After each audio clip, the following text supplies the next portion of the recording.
शिव स्नेह न तु शिव प्रेम नोऽयं दयावान करुणाकर न वा प्रार्थयतं शिवं तव सुखाय शिव तु सम्पूर्ण परिपूर्णता हि शिव न हि शिव स्नेह न तु शिव प्रेम नोऽयं दयावान करुणाकर न वा प्रार्थयतं शिवं तव सुखाय शिव तु सम्पूर्ण परिपूर्णता हि शिव शिलागाढहृदये गर्वयुक्तासम् आगतो नेन तदानाभूतं हृदयं तु मे श्रावयत् स्पन्दयदयं सकलप्राणिभ्यः शिलाभ्यश्च नित्यं शिलागाढहृदये गर्वयुक्तासम् आगतो. Глава 21. Встреча с просветленными на Кумбхамеле. Я взял с собой людей из Багешвара и отправился на ярмарку Кумбхамела.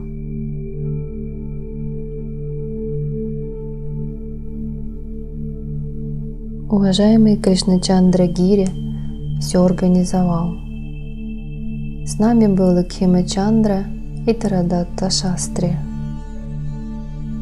Мы приехали в Праяг и разбили свой лагерь среди нагов. На ярмарку съехались тысячи йогов и отшельников. Жители Багешвара стали искать настоящих святых. Я брал их с собой и со всеми знакомил. Они радостно совершали омовения, припадали к ногам святых отшельников. Там были разные отшельники. Кто-то уже много лет сидел, не опуская рук, кто-то стоял в воде. Кто-то был весь обмазан пеплом, а кто-то восседал на драгоценном троне из серебра и золота и произносил проповеди.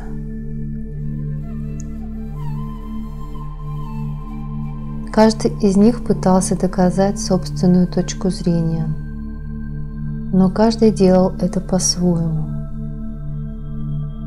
Я оставил жителей Багешвара для того, чтобы они получше познакомились с этими отшельниками. Они занялись этим с большим энтузиазмом. Переходя из палатки в палатку, они внимательно слушали их проповеди. Там собралась огромная толпа. Тысячи людей, забыв о вражде и насилиях, собрались в одном месте, чтобы приблизиться к святым отшельникам, чтобы послушать духовные наставления, встать на путь духовности.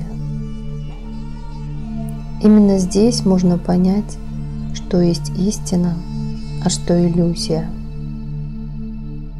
Здесь вы можете найти все, но придется поискать. Каждые 12 лет Кумбхамела проходит поочередно в Праяге, Харидваре, Насике и Уджайне. Это случай, который дает человеку возможность изучить незримый, тонкий мир. Но здесь вы столкнетесь со всеми теми же проблемами, которые существуют в человеческом обществе.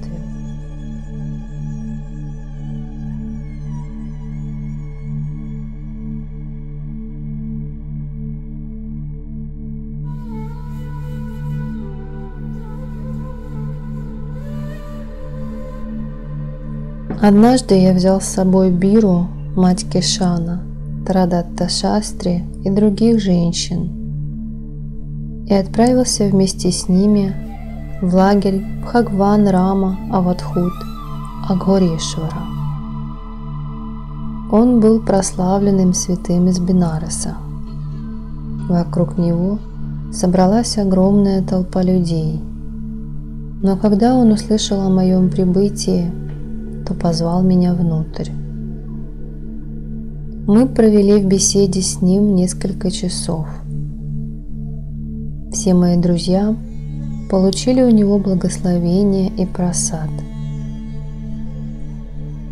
Бхагаван Рам Авадхут – это просветленный человек. Ему на его духовном пути всегда помогал Баба Кинарам в своей безграничной милости.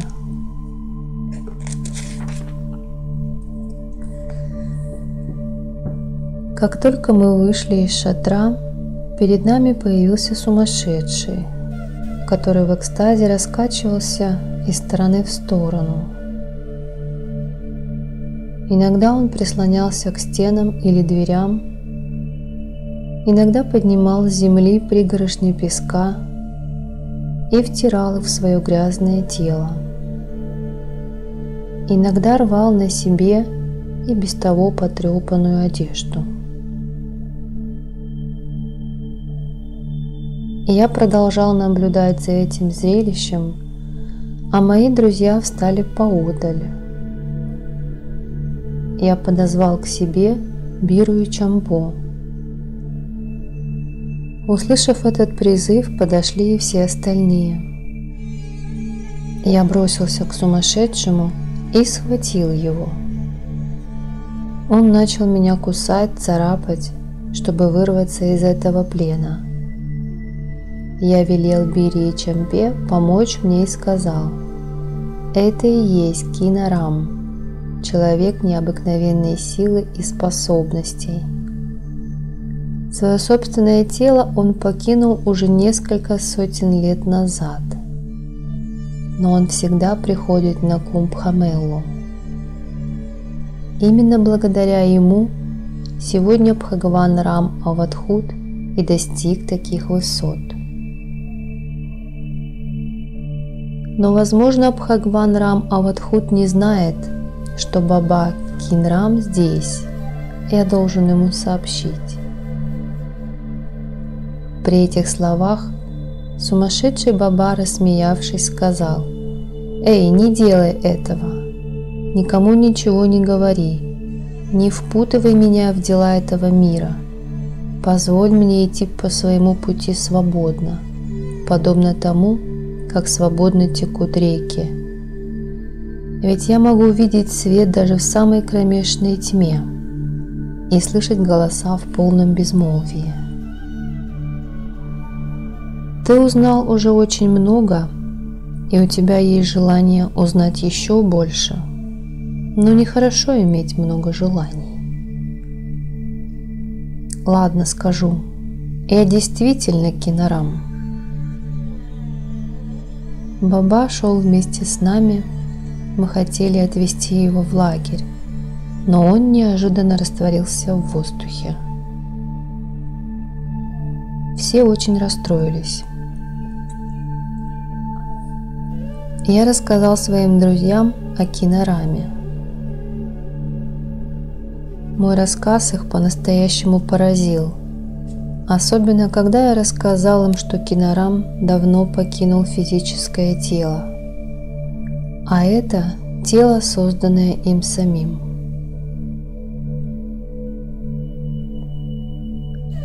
Я вместе со своими друзьями вернулся в лагерь. По дороге мы повидались с Карапантри-джи, Сварупанандой, Лакхуманом и Брахмачари-джи. Мои друзья немного отдохнули и пошли слушать проповедь Махамандалешвара Балакришны Яти. Я же сбежал во всеиндийскую организацию Саду, где произносила речь премьер-министр нашей страны Индира Ганди. Святые отшельники благословили ее.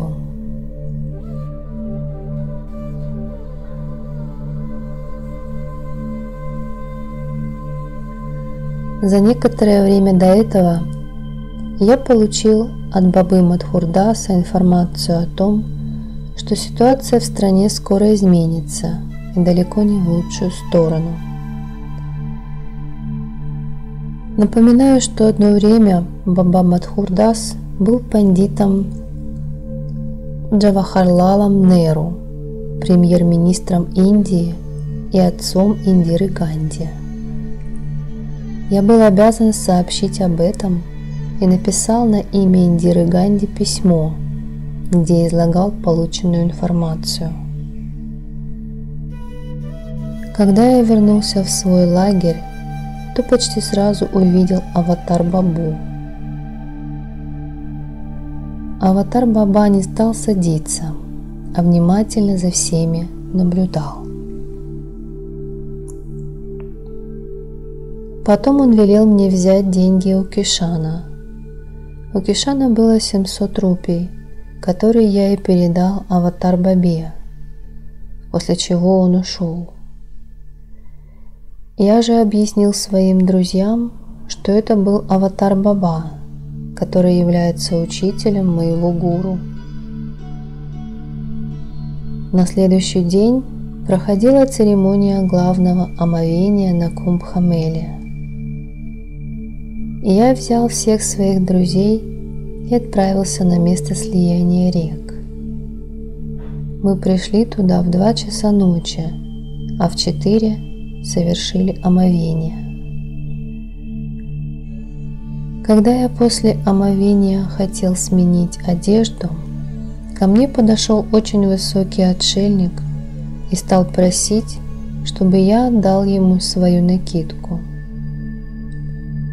Я молча протянул накидку ему. Он повесил свою одежду мне на плечо и удалился. Я смотрел ему вслед. В свете ламп было хорошо видно, как он удалялся. Я увидел, как по пути к нему присоединились еще 2 отшельника. Потом они растворились в толпе. Когда мы стали возвращаться, то заблудились. Было уже 6 часов утра, когда мы приблизились к лагерю с другой стороны. Там Ганга вышла из берегов и затекала внутрь палаток. Люди, собрав свои вещи, бежали оттуда. Было еще очень темно и холодно.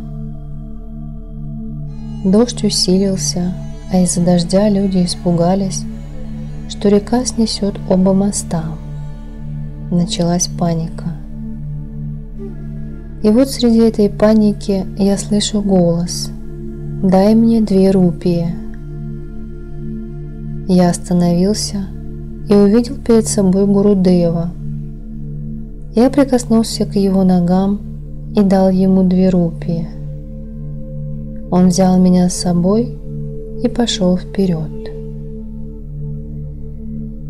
По дороге он рассказал мне, что тот человек, который взял у меня накидку, был Махаватар Баба. Один из тех, кто присоединился к нему, был Ганда Баба, а другой он сам.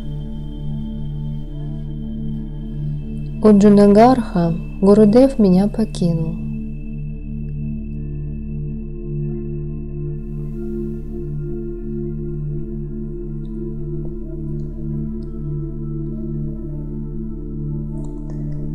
Я вернулся в свой лагерь, немного отдохнул, а потом пошел смотреть на то, как проводят омовение наги на церемонию Шахи-ятра.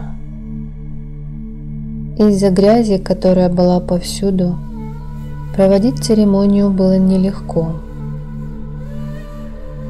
Но даже в таких условиях это была очень зрелищная церемония, на которую стоило посмотреть. Я тоже принимал в ней участие, то продвигаясь вперед колонны, то отходя назад. Все участники церемонии выказывали мне свое почтение, а мои друзья из Багешвара наблюдали за происходящим со стороны. Через некоторое время я тоже встал в сторонке и тогда увидел высокого отшельника, который взял у меня накануне накидку. Это был Махаватар Баба. Я подбежал к нему. Он улыбался. Когда я приблизился, то его лицо показалось мне знакомым. Он возложил мне на голову ладонь, благословил и удалился.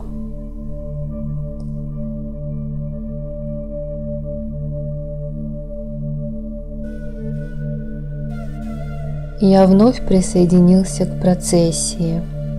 Грязи становилось все больше, потому что вода прибывала. Но наш лагерь был чистым и сухим. Из-за ошибки Кхемачандра Агравала наши женщины 3 дня постились и совсем ничего не ели. Когда я узнал об этом, то принес для них освященные сладости, а потом повел их по святым местам, расположенным неподалеку. Познакомил их с Пахари Бабой и Бал-йоги, с Ананда Майей Ма. Все женщины получили у Ананда Майи Ма благословение.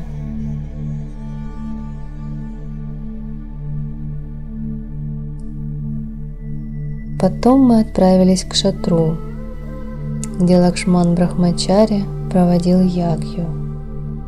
Перед шатром мы увидели Ганда Бабу в рваной и грязной одежде. Я бросился к нему в объятия. Все поклонились ему в ноги и получили его благословение. От Биры и Чампы Ганда Баба принял в дар по рупии с четвертью и сбежал от нас, не оглядываясь. Когда мы вернулись в свой лагерь, то обнаружили, что пропал наш повар. Мы стали искать его на ярмарке, но не нашли. И его жена плакала навзрыд. И я ее утешил, сказав, что скоро ее муж найдется. Я все еще беседовал с ней, когда пришел Ганда Баба, держа за руку повара. В этот раз Ганда Баба был одет в чистую одежду. Я усадил его рядом с собой, и он поел вместе с нами каши. Ночью он ушел. Я уже выполнил все то, что хотел сделать во время Кумбха-мелы. Мне тоже пора было уходить.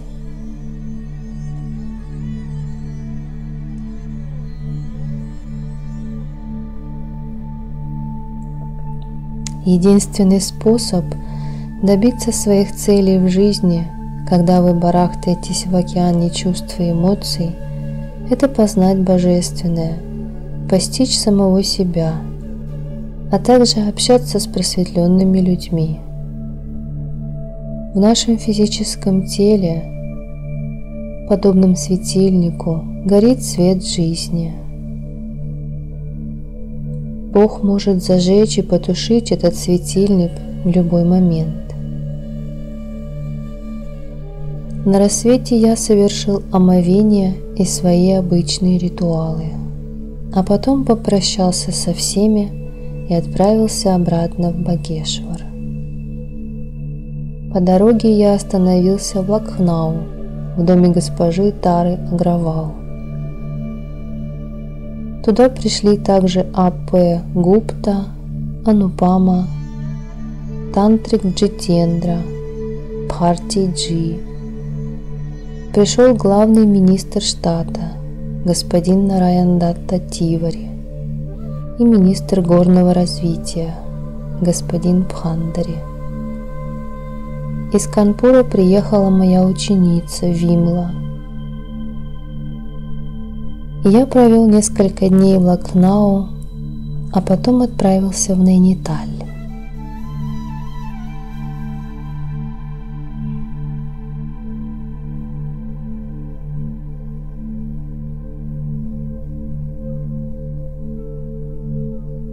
Наш мир подобен океану. В нем каждый человек мечтает пристать к тихой гавани.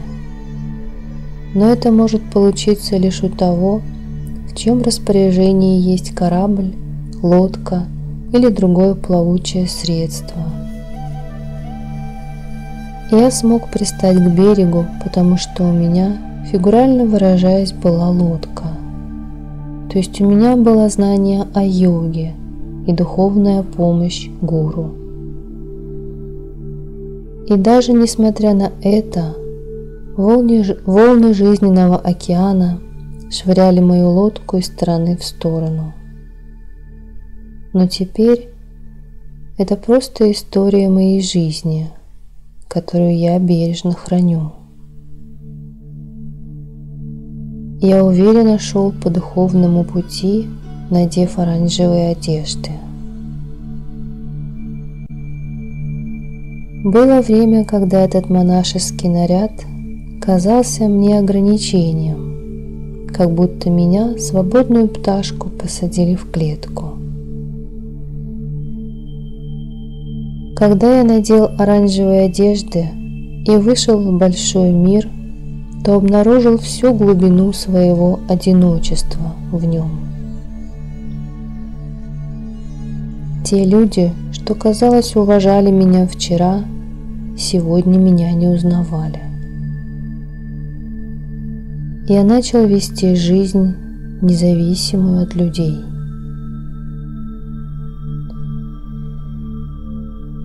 Теперь и шикарный особняк недалеко от Найниталя, и яблоневый сад, и японская машина, ждущая меня в гараже, все это осталось в прошлом.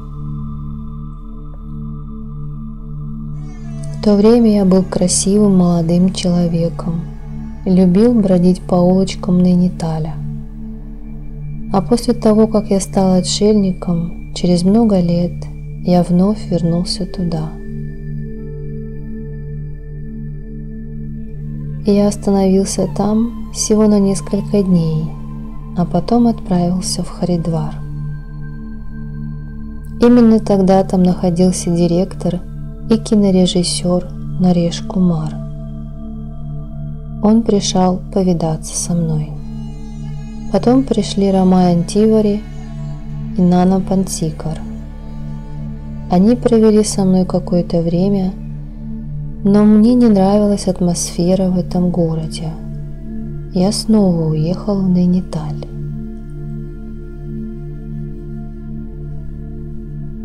Некоторое время я провел там с Гудду и Рагхавендрой Синхом.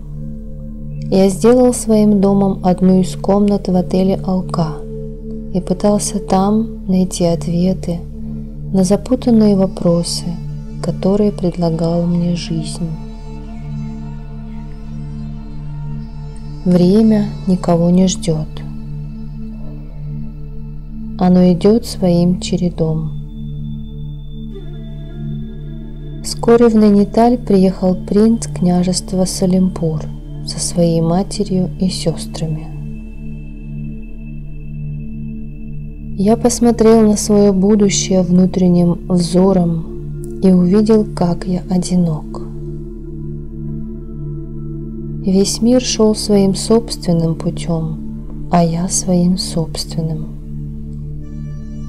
Многие хотели идти вместе со мной, но они покидали меня на полдороги. Никто не хотел пройти со мной до конца. И я мог благословить всех этих людей, мог вдохновить их идеалами любви. Но моя любовь уже растворилась во мне самом. Да, я любил свою внутреннюю сущность. Раньше, когда я молил о любви, то получал взамен одну лишь ненависть и презрение. Но с тех пор, как я приблизился к Богу, любовь стала сопровождать меня повсюду. Теперь я хотел отдать свою любовь людям. Я хотел, чтобы вдохновленные моей любовью люди приблизились к состраданию и истине, оставив в прошлом как ненужную шелуху свое упрямство и эгоизм. Я мечтал донести до людей послание любви и гуманизма, но увидел совсем другую природу любви.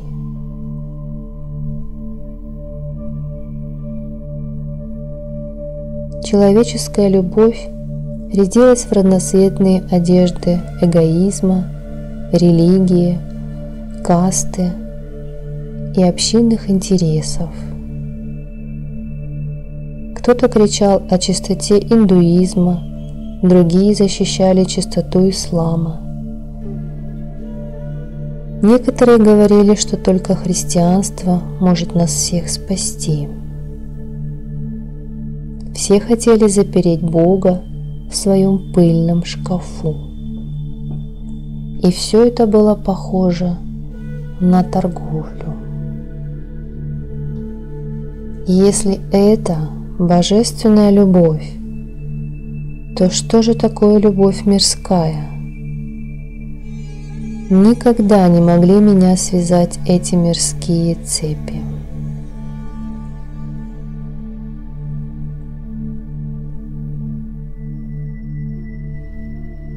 Я прожил некоторое время в Найнитале, а потом отправился в сторону ледника Пиндари. Несколько дней прожил в Багешваре. Там я только и делал, что постоянно выслушивал различные жалобы.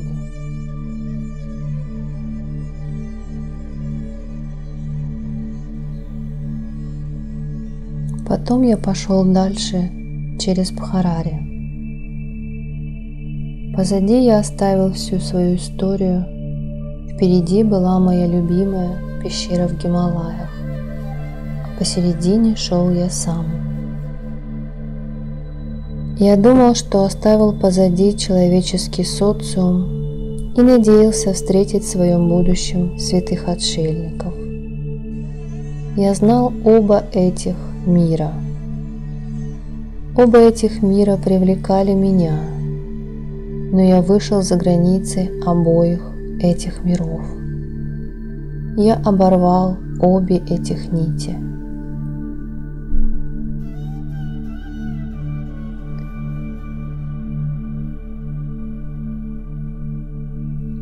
По дороге был дом Дханна Деви и Шер Синха. Я зашел к ним в гости. При виде меня они очень обрадовались. Несколько часов я радовал их своим присутствием, а потом отправился дальше. Я шел вперед и вперед, одинокий путник в Гималаях.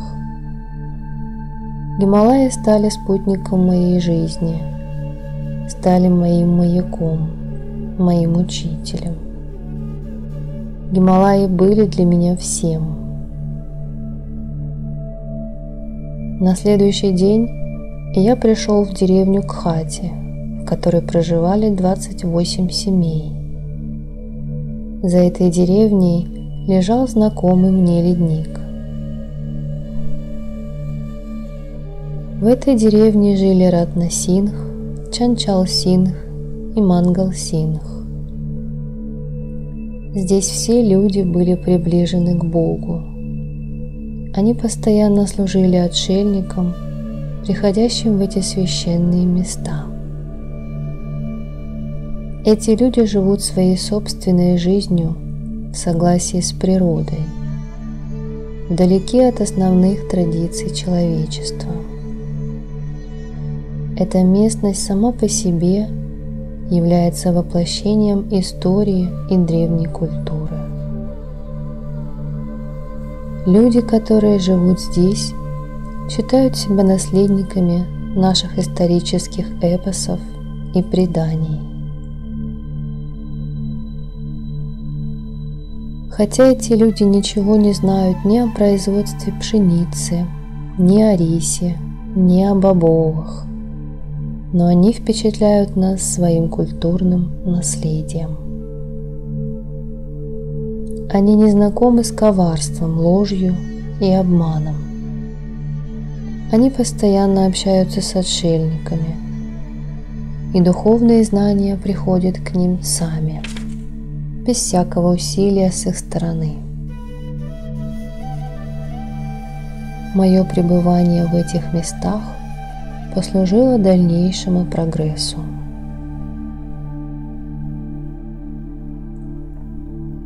Эти горцы сейчас стали более образованными.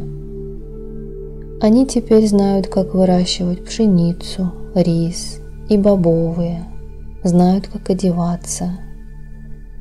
Они построили почту, строят новую улицу. Несмотря на то, что современная жизнь стучится им в двери, они остаются искренними и сострадательными людьми. Гости для них подобны богам.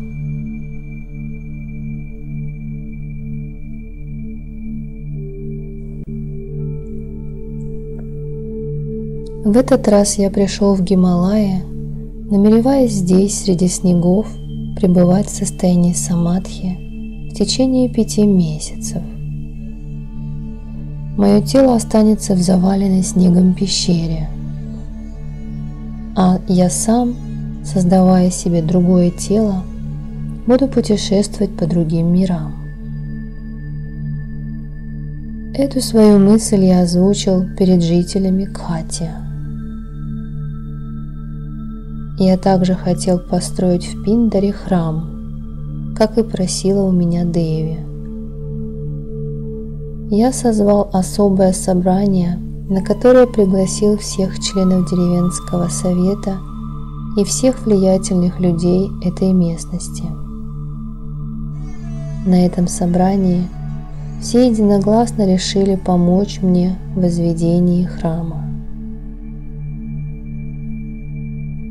Но эти люди не хотели, чтобы я пребывал в состоянии самадхи так долго, то есть 5 месяцев, потому что боялись, что когда они вернутся за мной, меня уже не будет в живых. Потому что за несколько лет до моего появления сюда пришел отшельник Сарвешварананда, который пребывал в состоянии самадхи целый месяц. Люди закрыли его в пещере, а когда вернулись за ним, он все еще не вышел из этого состояния. Люди увидели, что у него сгнила часть одной ноги. Они перенесли отшельника в Кхати, делали ему продолжительный массаж ноги, и потом он снова выздоровел и смог ходить. Его ошибка была в том, что на месте самадхи оставалась соль. Из-за этого и возникли проблемы с ногой.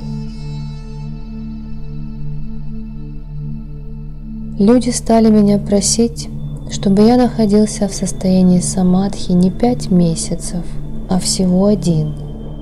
Я согласился. Неподалеку от ледника для меня обустроили небольшую пещеру.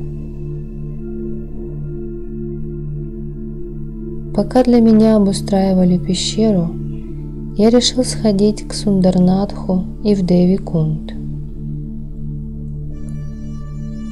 Вместе с учителем Дивансинхом Дану и пастухом я пришел в Джейтуле.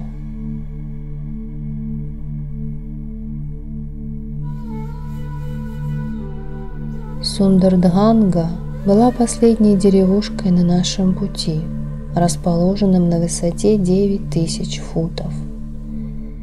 И я провел в этой деревушке ночь, а на утро пришел в пещеру Сукдам. Это очень большая естественная пещера, расположенная на высоте 11 тысяч футов. Ее еще называют пещера Деви.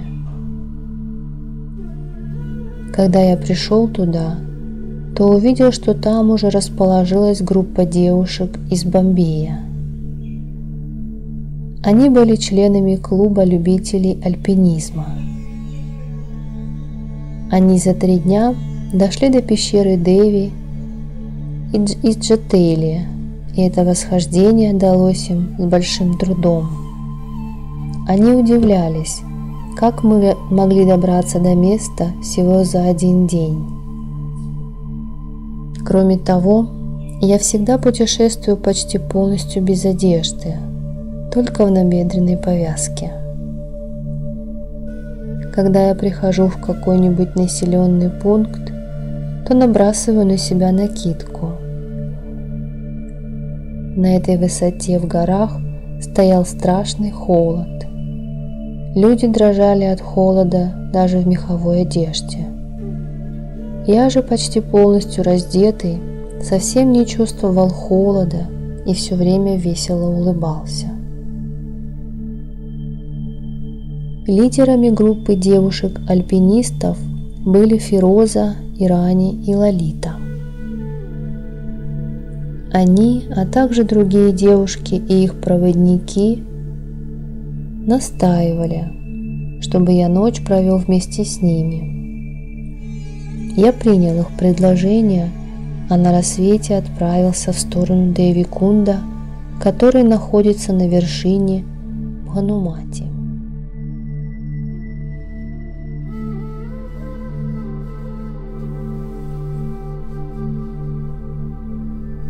Девушки тоже готовились к восхождению на вершину Дхаркот.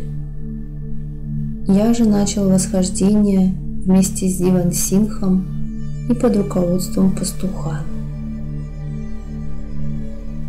За 3 часа мы добрались до высоты 18 тысяч футов. Снег был рыхлым, и кое-где я проваливался по пояс. Я несколько раз порезался об лед, ведь на мне не было ни одежды, ни обуви. Мы достигли того места, где по нашим подсчетам должен был находиться Девикунд, озеро, которое было полностью скрыто под слоем снега. Я лег на землю, приложил к ней ухо, надеясь уловить шум воды.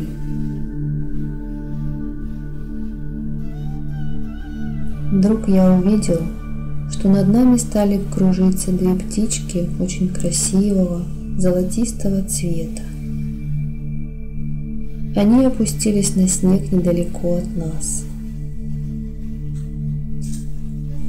Мы последовали за птичками, которые возбужденно чирикали.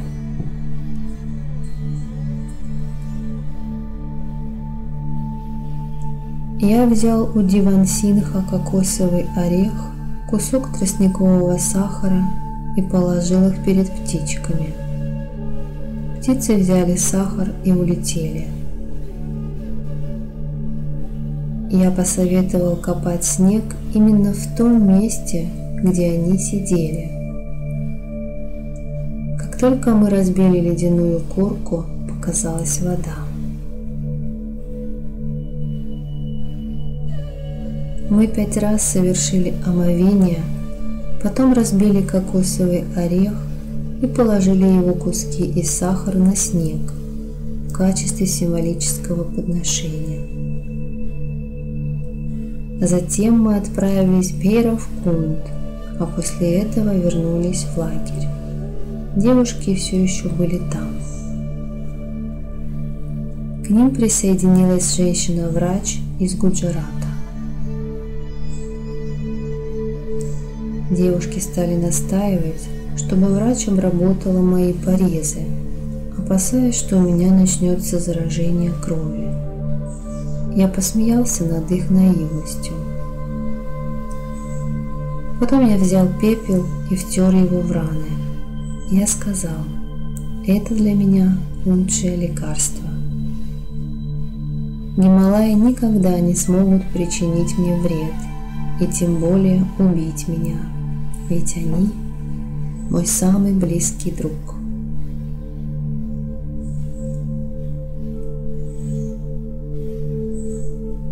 Оттуда мы втроем, я, учитель и пастух, отправились в Сундаргангу, На следующий день, преодолев несколько заснеженных пиков, мы добрались до места, откуда начинается восхождение на вершину Мейктоли.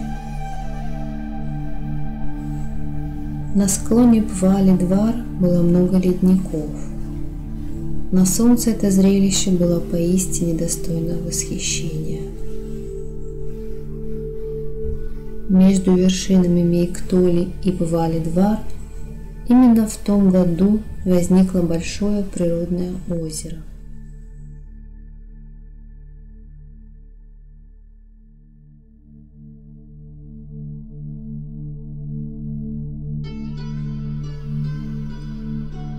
Казалось, что какой-то искусный камнерез выложил его берега аккуратно вытесанными камнями. Озеро было замечательной круглой формы, а вода в нем была синяя-синяя. Это озеро располагалось на высоте 15 тысяч футов, окруженное снежными горами, которые отражались в нем. Они словно спрашивали, есть ли в этом мире что-либо более прекрасное. Незадолго до описываемых событий там не было ничего, кроме снега. Но именно в том году природа сотворила чудо, и появилось озеро. Недалеко от этого места, на берегу озера, расположилась лагерем группа японских альпинистов. Они за 40 дней совершили невероятно тяжелое восхождение на гору Мейктоли. И в тот вечер собирались возвращаться. С ними был офицер, капитан Виктор Дэниел. Он мне сказал, что не знает, как позвать тех членов группы, которые все еще были наверху. Я подумал, что можно связаться с ними по рации, но на это предложение капитан ответил, что из-за плохой погоды с альпинистами никак не удается установить связь. Начинался снегопад, и поэтому капитан был обеспокоен. Я велел ему ждать, а сам быстро поднялся в гору. Наверху погода была отличной, а небо чистым. 5 японцев, которых я там встретил, уже уложили свои вещи и собирались уходить. Но увидев меня, они побросали снаряжение и уставились на меня. Они о чем-то оживленно переговаривались, потом достали фотоаппараты и начали меня фотографировать. Я долго сидел на ледяной глыбе, а потом растянулся на ней во весь рост. Постепенно окрестности стало заволакивать туманом. Тогда я встал и пошел, а японцы за мной. Они спускались на веревках и тросах, я же спускался вниз без всякого снаряжения. Когда они достигли лагеря Си-3, то остановились там и стали собирать палатки. И я пошел дальше. Вскоре я рассказал капитану Виктору Дэниелу, что его товарищи достигли уже лагеря Си-3 и через некоторое время вернутся. Примерно через 7 часов все японцы по одному спустились к нам. Капитан вошел вперед приветствовать их, и я тоже сопровождал его. Капитан надел им на шеи цветочные гирлянды и поздравил с победой. Японцы были очень счастливы, но вместе с тем смотрели на меня изумленными глазами. Они что-то обсуждали, поглядывая на меня. Я же только посмеивался. Они сказали капитану, что я был наверху вместе с ними. Капитан возразил, что я был все время с ним и его товарищами и никуда не отлучался с самого утра. Но японцы не соглашались, утверждая, что я был с ними наверху, ведь они даже фотографировали меня. Они говорили, что я дошел с ними до лагеря Си-3, а потом исчез.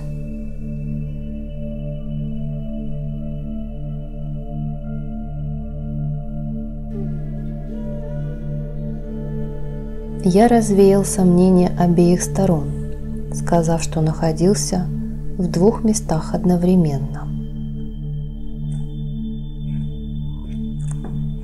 Эти люди были членами Японской ассоциации альпинистов. Главным в их группе был Хитоши Кукурики. Были еще Кисуки Накаи, Марахиро Намура, Йосихиде Сосамата и Йоси Такаши. Мы провели вместе целую ночь в этом лагере у подножья горы.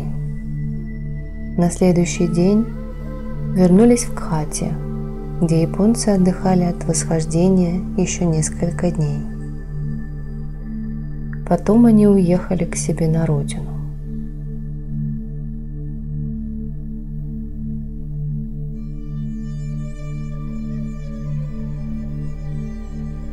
Спустя некоторое время один из членов этой ассоциации, Кисуки Накаи, приехал в Кхати вместе со съемочной группой. Он провел рядом со мной 3 месяца и снял об этом периоде документальный фильм. Потом я погрузился в состояние самадхи и вышел из него только через 33 дня. За это время Кисуки Накаи завершил работу над фильмом и написал книгу на японском языке под названием «Гималайский юг». Он ходил вместе со мной в Бадринатх, встречался с Ананда Майма, а потом вернулся в свою страну, получив у меня благословение на успех.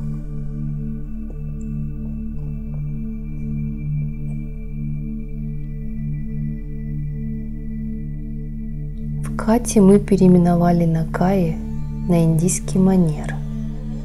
Мы дали ему имя Нейн-Сингх. У Дивана Сингха он научился хорошо говорить на хинди.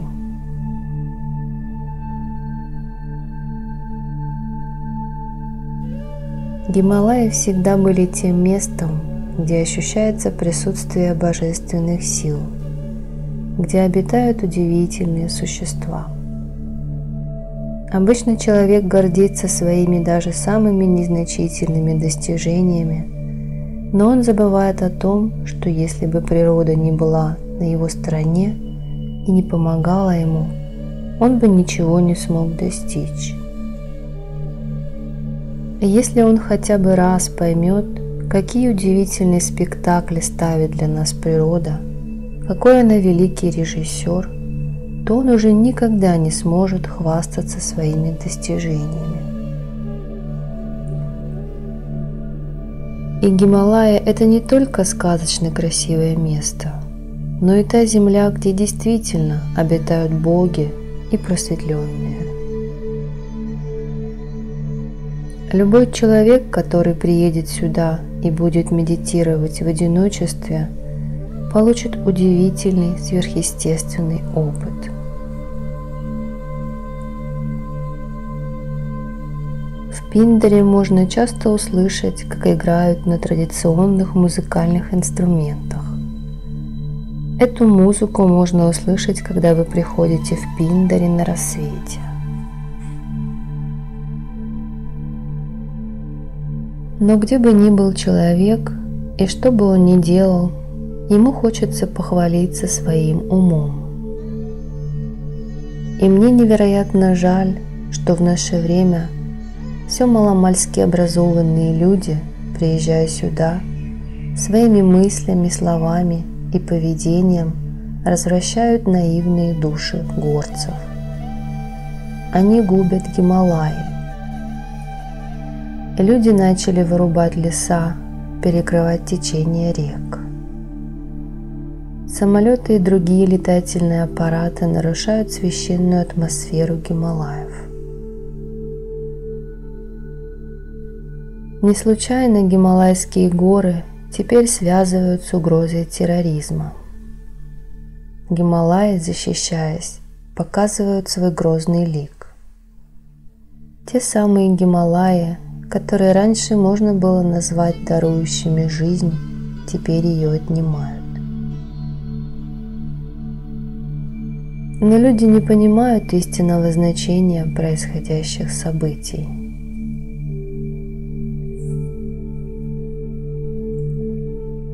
В Пиндаре выпало довольно много снега, поэтому строительство храма и обустройство пещеры представлялось на тот момент делом совершенно невозможным.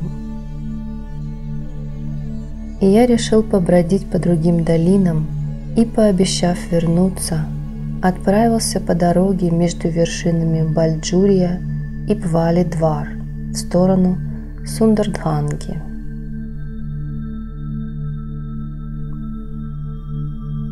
Там я задержался на некоторое время и увидел лилипутов крошечного роста. Сотни лилипутов играли в снегу. По виду они ничем не отличались от обыкновенных детей, но были маленькие, как куклы. На высоте 18 тысяч футов они строили из кусков льда сооружение, похожее на человеческое жилище. Среди них были мужчины и женщины. Они разговаривали между собой. Они окружили меня со всех сторон. Сначала я их разглядывал, а потом стал помогать им в строительстве ледяного дома. Тогда они очень обрадовались и начали со мной играть. И я понимал их язык. Они тоже понимали меня. Когда я захотел к ним прикоснуться, они влезли мне на плечи и спину и начали там прыгать. Я встал, и они с криками разбежались в стороны. Я сломал снежный дом, который строил, и стал строить новый дом круглой формы. Глядя на меня, они стали делать точно так же. Потом они схватили меня за руки и быстро потащили за собой. Перед нами было озеро, а на берегу озера стояло множество снежных домиков. В озере резвились другие лилипуты. Там я и оставил своих новых друзей, а сам преодолел ледник и оказался на берегу реки Ришиганга. Через 2 дня я встретил там Рамлала Махараджа. Все мы дошли до деревни Джоши, а потом через Тапован дошли до Джошиматха. По дороге мы беседовали о современных формах йоги. Затем мы на автобусе доехали до Харидвара, а оттуда в Хальдвани и Альмору. Альмора – это место, прославившееся своей природной красотой в самом сердце Курманчала. Это древний город, на улицах которого оставили свой след многие правители. Воздух там пропитан святостью отшельников. Этот город давно уже превратился в центр паломничества. Я остановился при храме Кали в Качхар-Деви. Со мной был и Рам-Лал Махарадж. Отсюда Гималаи казались особенно прекрасными. Альмора – это тоже часть Гималаев. Храм Кали расположен на высоте в 7000 футов.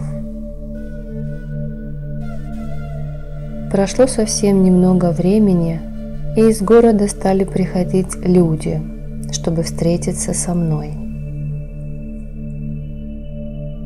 Приехали влиятельные люди, окружной судья,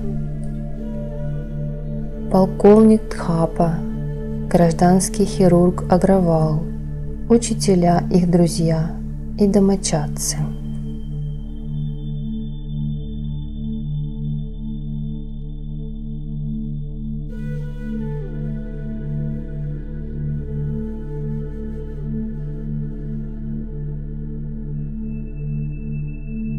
Глава 22.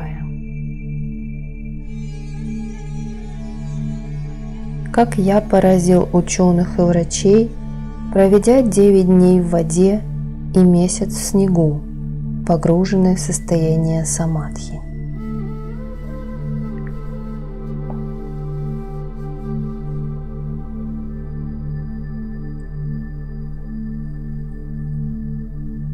Во время беседы эти люди упомянули о том, что буддийские монахи со Шри-Ланки бросили вызов моим сверхъестественным способностям, поставив мне 3 условия, которые я должен был выполнить.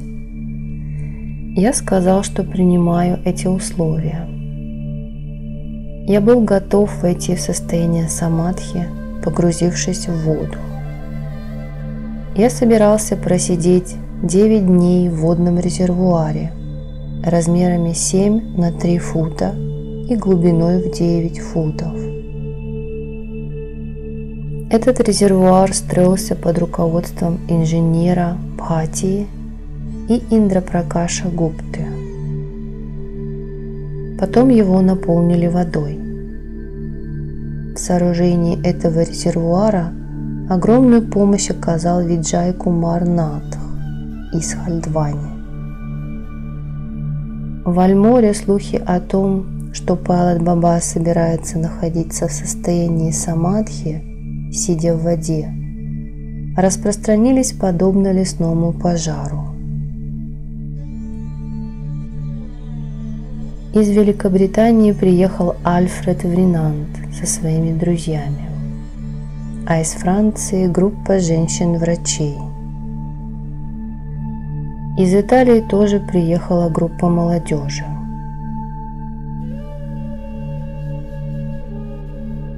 В назначенное время я в присутствии тысяч людей, среди которых были ученые, инженеры и чиновники, вошел в воду.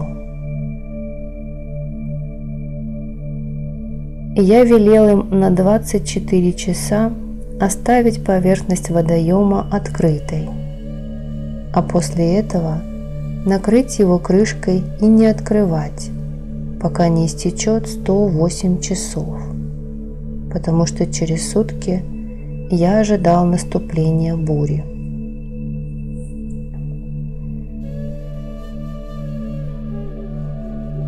Доктор Агравал и врач из Франции перед моим погружением хотели меня полностью обследовать. Я согласился. Но увидев метаморфозы, которые происходили в моем теле, и уловив исходящие от него сильные электрические волны, они прекратили свое обследование. Всего за 7 минут я превратился в совершенно неподвижное, как камень, существо. Мое тело погрузилось в воду в позе лотоса.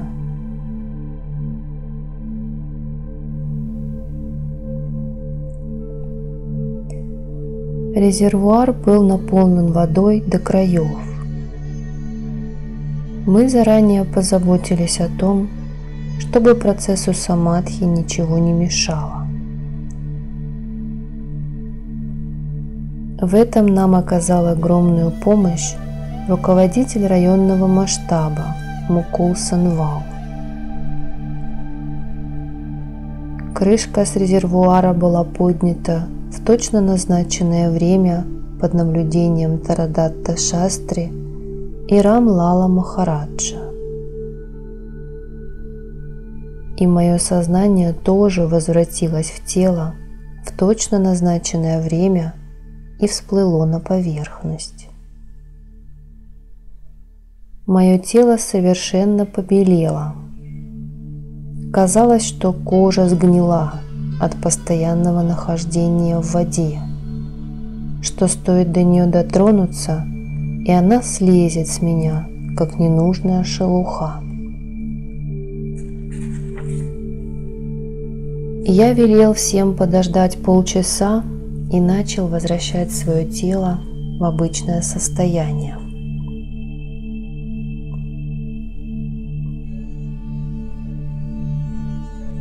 Госпожа Гупта и другие женщины начали натирать меня топленым маслом гхи, и я постепенно стал тем же человеком, каким был раньше.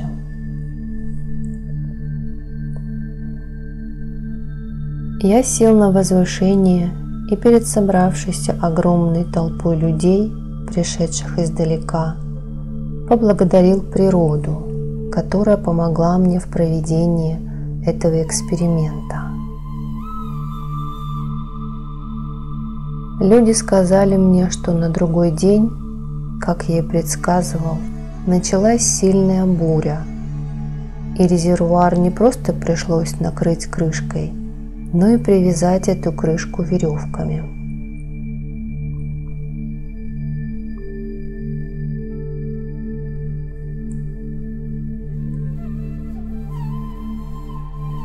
Я уже имел опыт подобного самадхи в воде, но это длилось не более 4-5 часов. Это был мой первый опыт такого продолжительного самадхи в воде. И я доказал, какие безграничные возможности открываются благодаря занятиям йогой.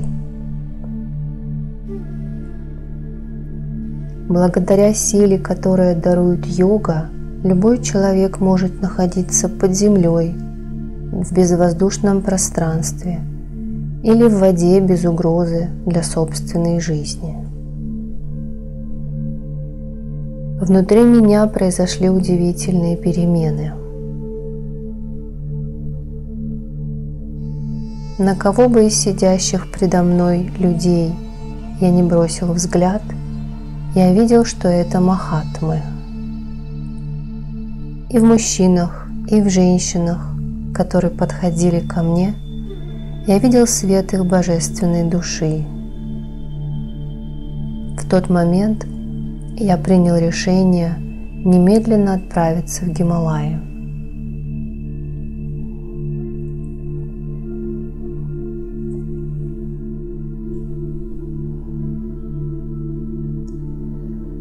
Рам Лал Махарадж ушел из Катгодама и вернулся в леса Каличоти.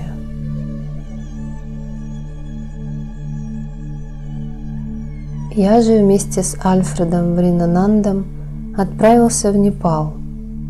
Там я встретил Сурью. Мы бродили с ней по Тибету, а потом я снова вернулся в Гхати. Я очень хотел отдохнуть, но нигде не находил отдохновения. Как только я пришел к Гхати, вокруг меня тотчас же начала собираться толпа людей. Ведь по всей этой области распространились слухи о моем пребывании в воде. Я тоже хотел поведать миру об удивительном опыте, о том времени, когда я был приближен к Создателю. Я вновь собрал всех председателей деревенских советов и всех влиятельных людей области и велел начать обустройство подходящей пещеры, которая была бы похожа на обычную пещеру отшельника.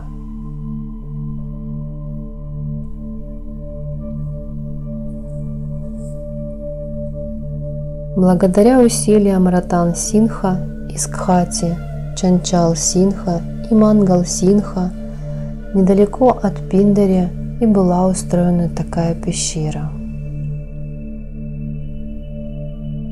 Многие люди из Кхати провели целую неделю в Пиндаре, чтобы помочь с ее обустройством. Я тоже остановился в Пиндаре. Каждое утро я отправлялся гулять, куда глаза глядят.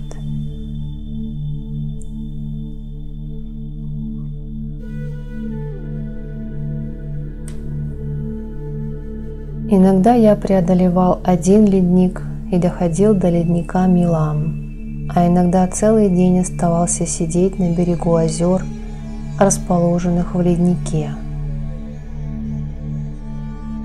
Иногда через ледник Баркатия я доходил до Капхани, иногда возвращался, совершив омовение в Девикунде. Наверху долины, усеянной цветами, я видел сотни тысяч лотосов. И вот, наконец, было готово мое убежище, моя хижина среди снегов. Постепенно слухи о предстоящем самадхи распространились по всей провинции Кумаон. Связанные со мной люди думали, что я собираюсь навсегда погрузиться в это состояние. Люди из Дели, Канпура, Калькутты, Бомбея и так далее умоляли меня не делать этого. Тогда я через Ратан Синха сообщил всем информацию о том, что я войду в состояние самадхи 25 июля 1977 года, а выйду из него 25 августа в четверг.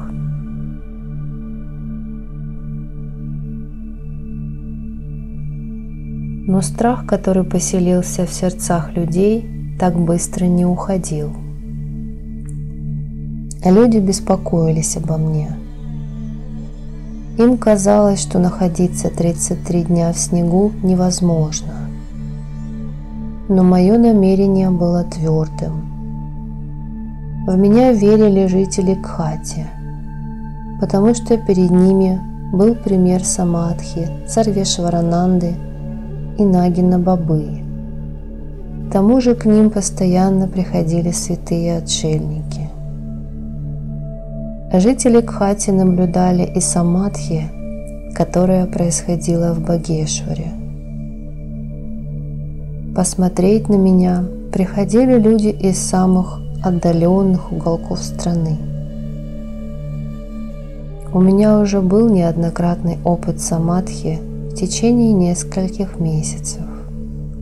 Тогда я находился в пещере. Но эти события прошли мимо внимания широкой общественности, потому что в то время я был в полном одиночестве. Что же касается этого самадхи, то его организовали люди, и поэтому они беспокоились обо мне. Ведь на них тоже лежала ответственность. Если со мной что-нибудь случится, то им придется отвечать перед обществом.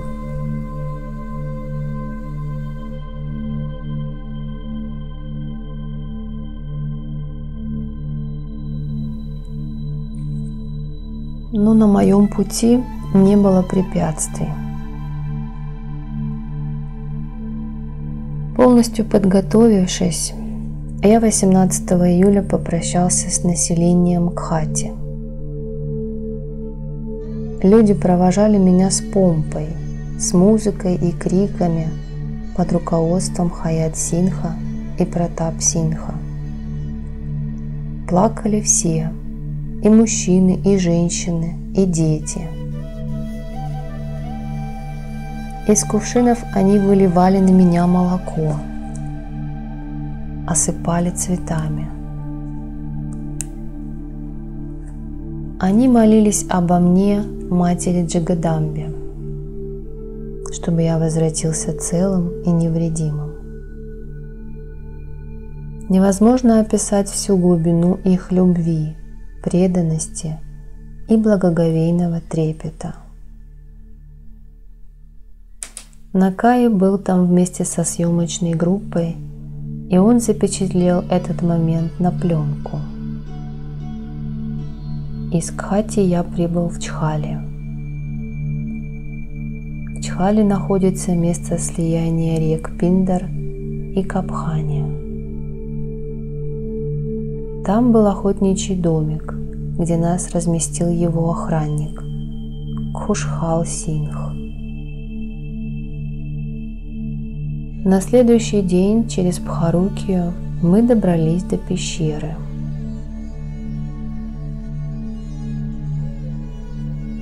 Эта пещера, находящаяся в самом сердце заснеженных гор, представляла собой поистине чарующее зрелище.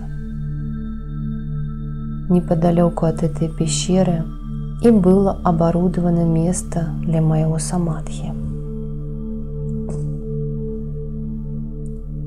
Я часто бывал в Пиндаре и разгуливал по окрестностям, свободный как птица.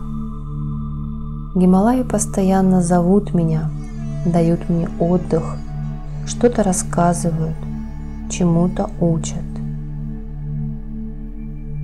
Но в тот раз я пришел в знакомые места с твердым намерением. Как прекрасны бывают горы на закате.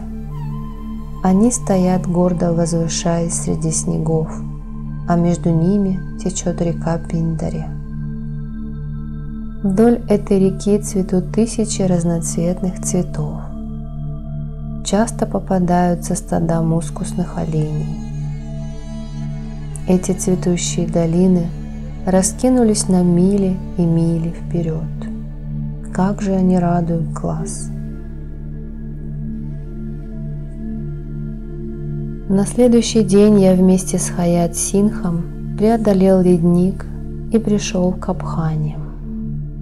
Некоторое время мы провели на вершине, расположенной на высоте 19 тысяч футов.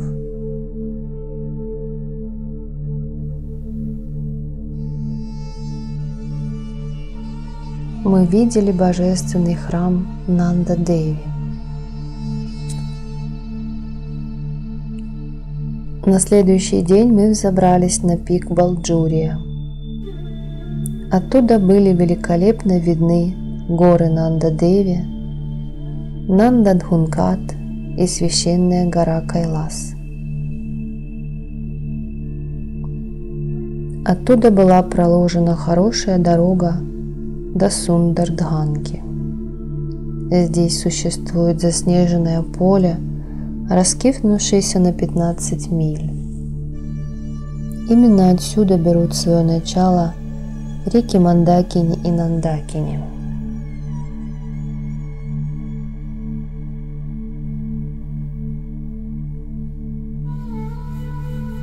Перед нами простирался огромный ледник Нандакхат. Мы находились на высоте уже 21 тысячи футов. Я сдернул с себя набедренную повязку. Из снега соорудил подобие древка, а из набедренной повязки знамя, которое мы установили на вершине. Священная гора Кайлас была совсем недалеко от этого места. Отсюда можно было видеть множество больших и малых озер, в которых цвели белые лотосы. Из этих озер брали свое начало многочисленные реки.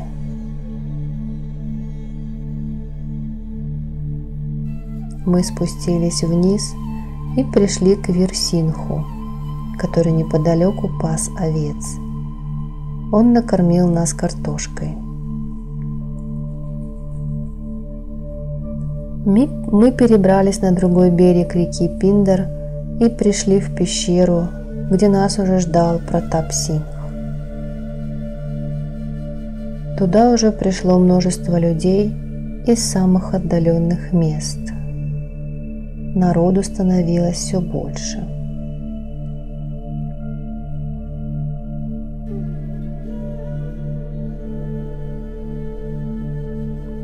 Начался снегопад. Ничего вокруг не было видно за снежной пеленой. Я вышел из пещеры и сел на камни. Приехали японцы. Их фотокамеры не знали отдыха.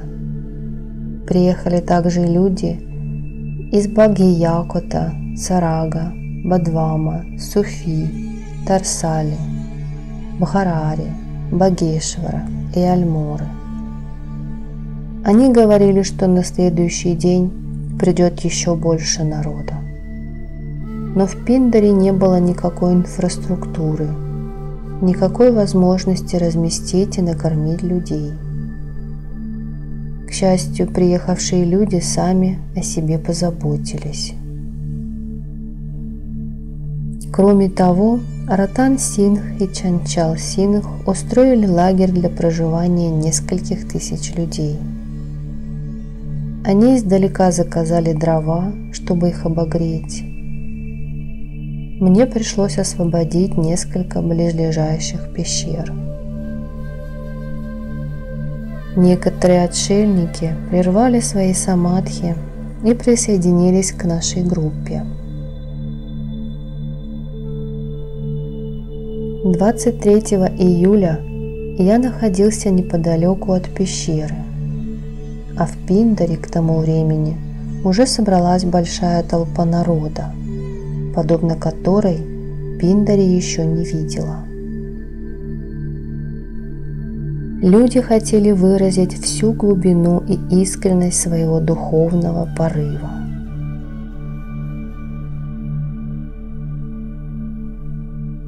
На следующий день я должен был погрузиться в шав-самадхи, то есть в такое состояние, когда человек ничем не отличается от мертвого тела. На 33 дня порвать свою связь с нашим материальным миром и отправиться туда, где только йога, только мой собственный мир и близость к Божественному.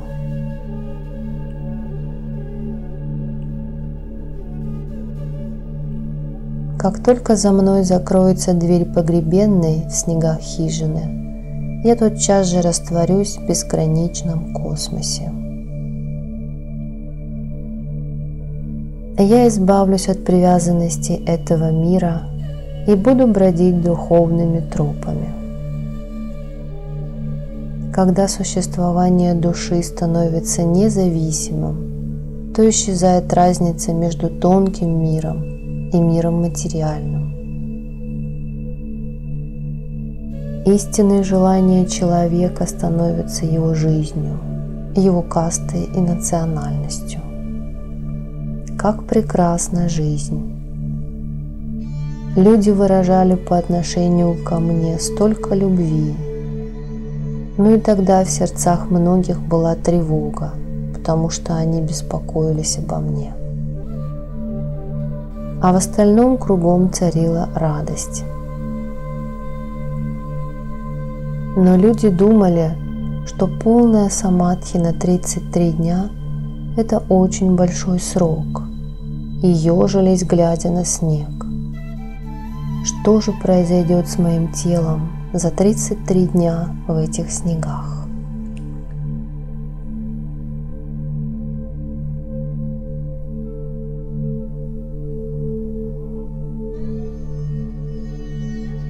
Я же, пребывая в пещере и глядя в пустоту, пытался найти ответы на вопросы, которые меня волновали. Что такое пракрити? Что такое пуруша? Какова природа материи и какова природа сознания? Как они связаны между собой и как преломляются через призму человеческой жизни?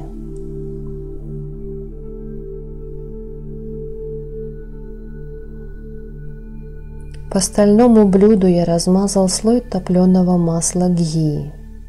Я объяснил, что нужно делать ратан синху, чанчал синху и мангал синху. Это масло не застынет за 33 дня и будет оставаться таким же свежим. И если же со мной произойдет какое-то несчастье, то масло начнет густеть, а на его поверхности выступят капельки крови. Потом застывшая корка расколется на 3 части, и из разлома потечет кровь. И если же все будет нормально, то и с маслом ничего не случится. Поэтому необходимо каждый день наблюдать за состоянием масла. И если какое-то время вы будете получать знаки, что со мной не все благополучно, то необходимо открыть хижину.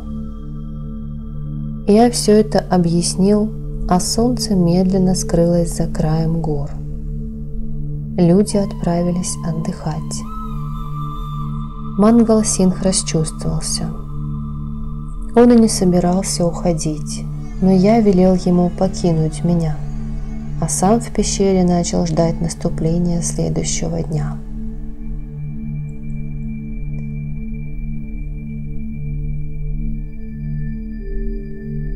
Как только наступило утро, люди начали собираться около пещеры. Со стороны Нандакота трижды послышался звук, который издает раковина Шангха, когда в нее дуют. Горы загудели. Люди начали удивленно переглядываться. А затем послышался дробный звук барабана и мелодичный колокольчиков, как будто где-то неподалеку проводили богослужение. Это был великий день, день великого начинания. И я тоже вышел из своей пещеры и от всей души поприветствовал Гималаи. А вдруг над северо-восточными пиками показалась алая полоса, а за ней первые лучи солнца. День был великолепным. Стояла прекрасная погода. Я посмотрел место самадхи. До этого я окружил его со всех сторон камнями и защитил мантрой. Никакое существо в физическом теле не могло нарушить эту границу, а если бы осмелилось, то это бы нанесло вред ему физическому телу.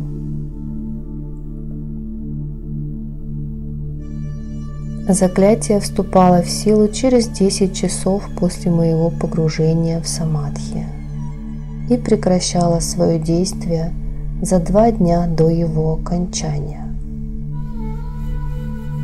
Я объяснил все это своим друзьям и опять вернулся в пещеру.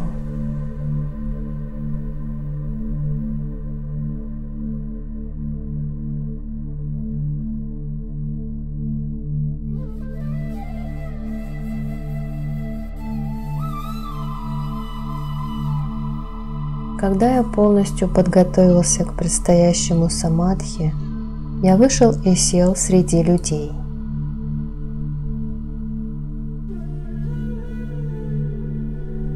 Для того, чтобы никакие неожиданные политического или социального характера вещи не произошли с теми, кто мне помогал, я в присутствии всех написал для Ратан Сингха записку следующего содержания.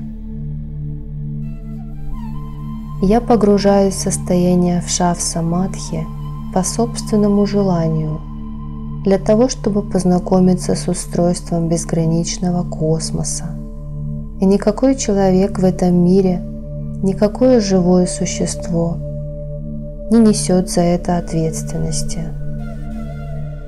Получив благословение от Шивы и Шакти, с благословения Учителя, я собирался покинуть свое физическое тело, преодолеть притяжение материального мира и перенестись в тонкие миры с помощью тонкого, то есть кармического тела. И я велел, чтобы пока я нахожусь в самадхи, никто не убивал никаких живых существ и не нарушал бы целостность каменной преграды вокруг меня. И я написал на бумажке дату и время, когда я вернусь в этот мир, и начал приготовление.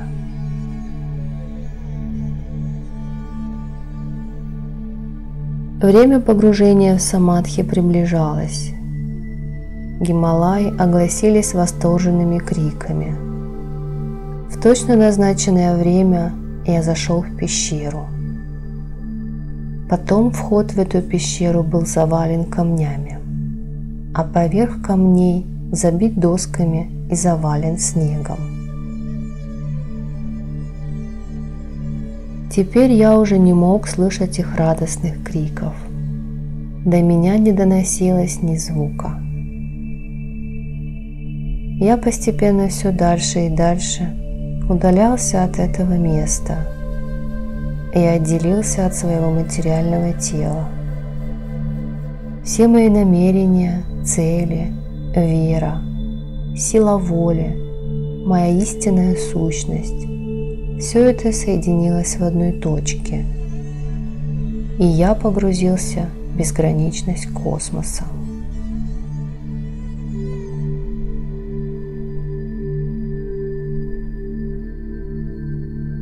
Теперь, хоть я и видел все, что происходит внутри пещеры, но меня там уже не было. Я уже был не тем, кто совсем недавно сидел среди людей. Я видел, как люди, переполненные радостью и беспокойством, возвращались к себе. Мое тело по-прежнему оставалось в пещере, но я выбрался наружу. Я мог видеть всех, но меня самого никто не видел. Потом я увидел небольшую группу отшельников, которые приближались к пещере.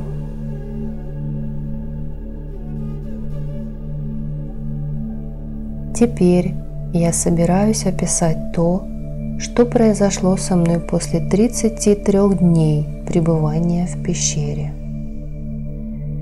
Все, что я испытал за эти 33 дня, это мой личный опыт, мои ощущения, которые могут быть вам показаться волшебными сказками. Но это истина.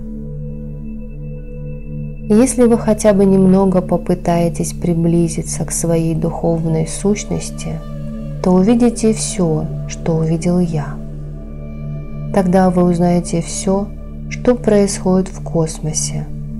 Узнаете о жизни небожителей, которых мы называем богами, а мусульмане пророками, христиане святыми. И если кому-то это интересно, он может полностью рассчитывать на мою помощь. Это не пустая мечта и не фантазия.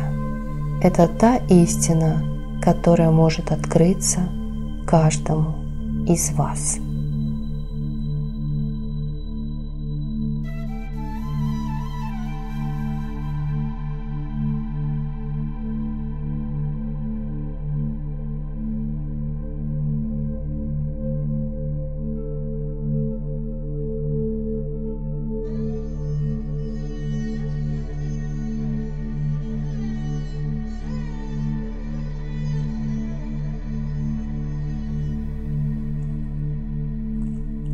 «33 дня, проведенные в Шав-самадхи». Все знают, что Гималаи – это земля просветленных и мудрецов. Здесь обитают боги и богини. Гималаи по-своему суровые, но они также просты. Это символ рождения и символ смерти. Здесь водятся различные живые существа. Можно сказать, что Гималаи – это рай. Это идеал природной красоты.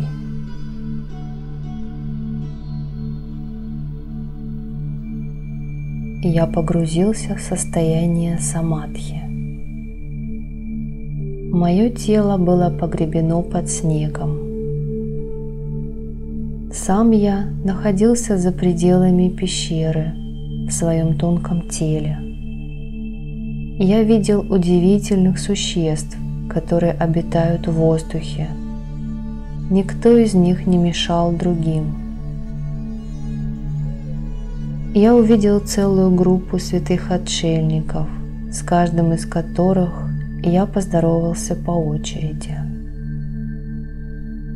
Здесь был и Мадхурдас, и Аватар Баба, и Шантима, Джангам Махарадж, и Мохандас Джи, и Нараян Свами, и Ганда Баба, и другие.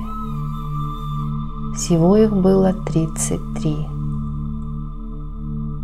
Некоторых из них я знал уже давно. С некоторыми только что познакомился. Это была моя вторая встреча подобного рода.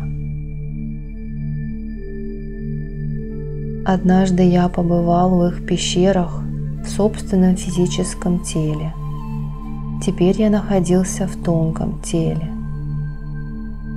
Потом они разошлись, каждый по своим делам. На некоторое время задержались только Махаватар Баба и Аватар Баба. И тогда Махаватар Баба сказал, что скоро появится Сарвешварананда. И действительно, он появился через несколько минут. С ним были еще 2 отшельника. Сарвешварананда оценил мои духовные устремления и познакомил меня с 2 отшельниками. Отшельник невысокого роста, с темным цветом кожи и невероятно длинными волосами был Нагина Гириджи, а другой – Никхилешварананда Джи. Я уже давно узнал Сарвешварананду. Он часто приходил ко мне и много раз помогал. Он бродил по этой земле уже почти 670 лет. Я всегда получал от него благословение. Сейчас все мы были в Пиндаре и беседовали друг с другом. Пока длился разговор, пришел известный тантрик из Бенгалии, святой Кали Баба. На плече он держал палку, к которой был привязан узелок, а цвет кожи у него был очень темный. Все его тело было в ожогах и порезах. Лицо тоже было обезображено. Мясо на ногах сгнило и отвалилось, обнажив кости. Как только он меня увидел, то начал беспомощно озираться по сторонам. А потом в упор уставился на Сарвешварананду. Тогда Сарвешварананда произнес: «Кали Баба, я ничего ему не рассказывал, но вы сами видите, с какими великими святыми он общается. Вам нужно изменить свои намерения, потому что вашу цель никак не назовешь правильной, и со временем вам придется раскаяться в том, что вы делаете. Даже несмотря на то, что вы приблизились к великой богине, вы хотите забрать его тело. Но забрав у него тело, у вас не получится выбраться оттуда, ведь он окружил место своего самадхи заклятием. Разве просветленные люди так поступают? Мы все с удивлением слушали эти речи и смотрели на Кали-Бабу. Он хотел взять мое тело, чтобы несколько дней походить в нем среди людей. Я утешил его, потому что все его планы потерпели крах, и пообещал, что в будущем найду для него здоровое и красивое тело. Не позволю сжигать труп какого-нибудь человека и велю бросить его в священную Гангу, и он сможет в этом теле бродить по земле.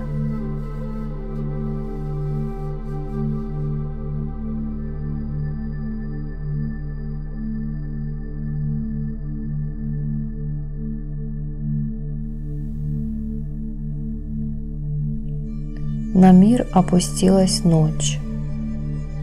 Все разошлись, а я с огромной скоростью переместился на берег большого пруда. Лотосы собирались вот-вот раскрыться, а поверхность пруда серебрили лунные лучи. Вдруг я увидел девушку. Хотя было уже поздно, она была здесь, в этом уединенном месте, и, казалось, кого-то ждала. Я тотчас же создал для себя тело и пошел на берег пруда, но когда приблизился, то с удивлением обнаружил, что это была Минакши. Она вновь остановила меня на моем пути. Вдруг послышался перезвон ножных браслетов, и меня окружила целая стайка болтающих и смеющихся девушек. Потом они начали очаровывать меня своим танцем. Танец опьянял их все больше и больше. Красавицы стали срывать с себя одежду. Прошло довольно много времени, и тут передо мной вновь возникла Минакши. Она ничего не говорила, но ее взгляд был красноречивее всяких слов. Я вырвался из круга танцующих девушек и направился к храму, который стоял на берегу этого пруда. Перед храмом росло большое дерево пипал, а под ним была хижина, где я когда-то жил. Тем временем девушки продолжали танцевать. Некоторые были увлечены игрой. Там появилась и группа юношей, а неподалеку спал белый слон. Я послал в сторону танцующих девушек вибрации родительской заботы, и они тотчас же охладели к своему занятию. Тогда я обошел слона и начал подниматься по ступеням в храм, где собирался растворить свое тело в пространстве. И вот Минакши разбудила слона, и слон схватил меня за ногу своим хоботом. Я старался изо всех сил, но не смог от него освободиться. Тогда мое тело начало исчезать прямо на ступенях храма. Увидев это, слон отпустил меня, а Минакши стояла среди девушек и молча на меня смотрела.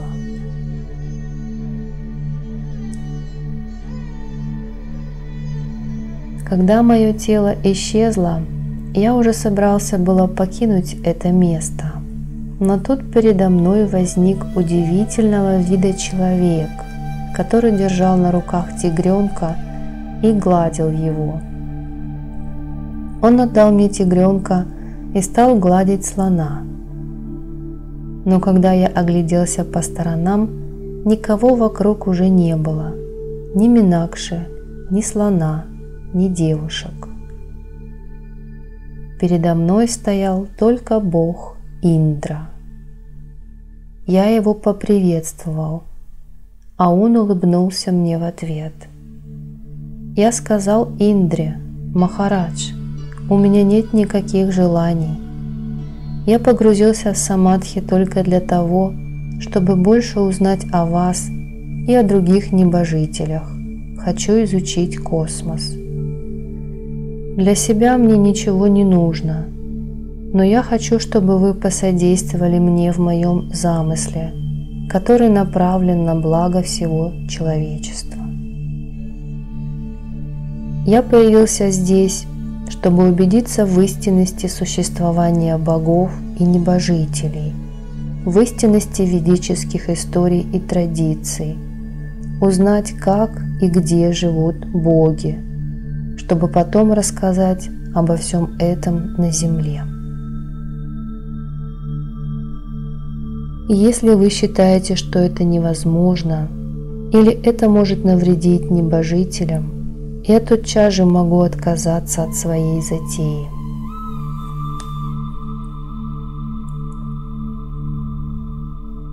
Индра, улыбаясь, ответил: «Приветствую вас. Все двери Вселенной открыты для просветленного человека. Ведь вся Вселенная – это его родной дом. А мои обязанности с давних пор заключались еще и в том, чтобы подвергать испытанию таких, как ты, путешественников во Вселенной, проверять истинность их намерений. Но того, кто отринул все свои желания, не смогут остановить даже сотни самых прекрасных небесных танцовщиц, таких как Урваши, Менка и Минакши, а одна Минакши и подавно. Даже тысячи Индр не смогут остановить такого просветленного, как вы. Вы житель Земли, я небожитель. Есть существа, которые обитают в подземных мирах и на более низком, чем люди, уровне. А есть те, кто пребывает в более высоких мирах, по сравнению с миром, где живу я. Подобно тому, как современный цивилизованный человек произошел от дикого, пещерного жителя, так и боги – это более высокая ступень развития человека.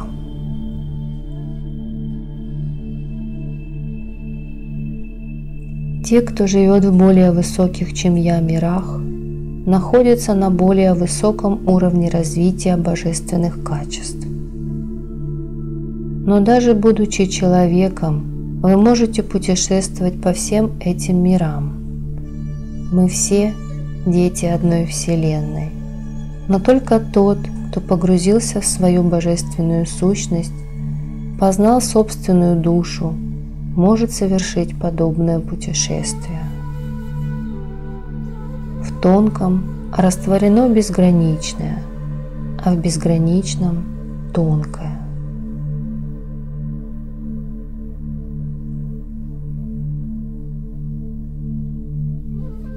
Когда бог Индра излагал мне эти мысли, подобно тому, как это делает обычный человек, я задумался, в чем же разница между человеком и божеством? Тела у них похожи, образ жизни совпадает. Только люди живут на земле, а небожители на небе. Но мы благодаря своим изобретениям тоже можем подниматься в небо, а боги, благодаря своей божественной силе, могут спускаться на землю. Человек поднимается в небо не так уж часто, но ведь и боги редко приходят на землю. Нам необходимы особые транспортные средства, особый способ, чтобы подняться в небо. А они сами перемещаются туда, куда захотят.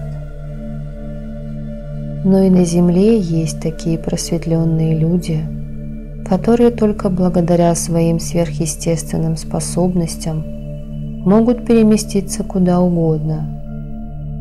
И люди, и боги стремятся к тому, чтобы познать собственную душу.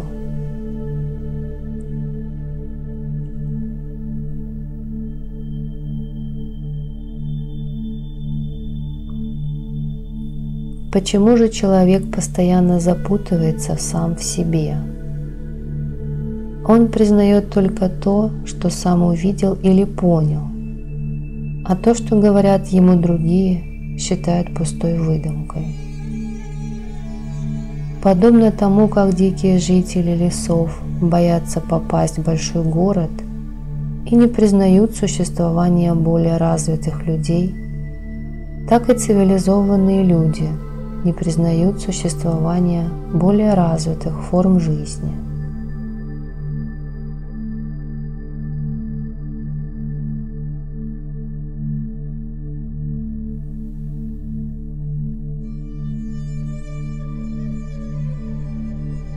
Сейчас люди не стесняются вешать на стену и обожествлять портреты своих возлюбленных, политических лидеров и артистов, но стесняются повесить на стену изображения своих предков.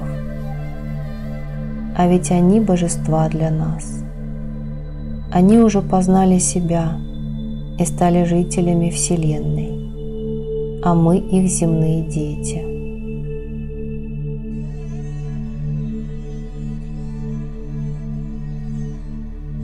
Я изменил направление своих мыслей и начал с помощью мысленного потока путешествовать по космосу. Я хотел познать природу Божественного, хотел увидеть Мать Джагадамбу. Когда я о ней подумал, то мне показалось, что во всей Вселенной произошло извержение вулкана. Передо мной появилось улыбающееся лицо матери, но она смотрела на меня издалека. Нас разделяли многие миры и лица других людей. Я продолжал удерживать в сознании ее образ и постепенно приближался к ней, дарующей наивысшее блаженство. Я преодолел много миров и попал в мир ситхов. Там я увидел Будду, погруженного в медитацию, созерцающего пустоту. От его головы исходил желтый свет. Вдалеке я увидел стоящего Христа. Его тонкое тело было слегка наклонено вперед.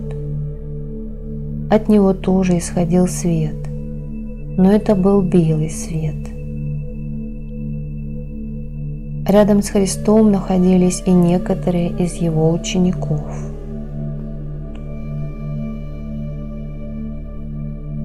Вдруг я увидел направляющегося на землю великого ситха, йога и гуру Бабу Горакшанатха и преградил ему путь.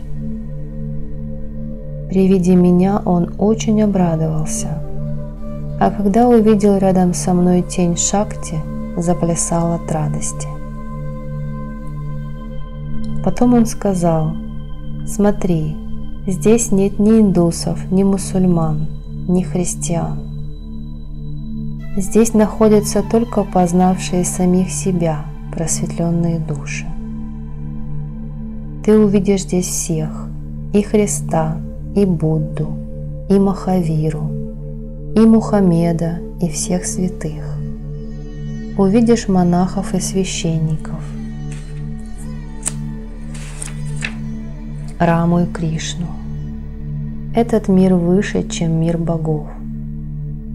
И обитатели этого мира отсюда на всех распространяют свою любовь, потому что боги, как и люди, живут в мире двойственности. У них есть симпатии и антипатии, а просветленные души находятся выше этого. Иногда они хотят помочь людям или богам и спускаются в их миры. Они изменяют мир с помощью потоков своих мысленных вибраций.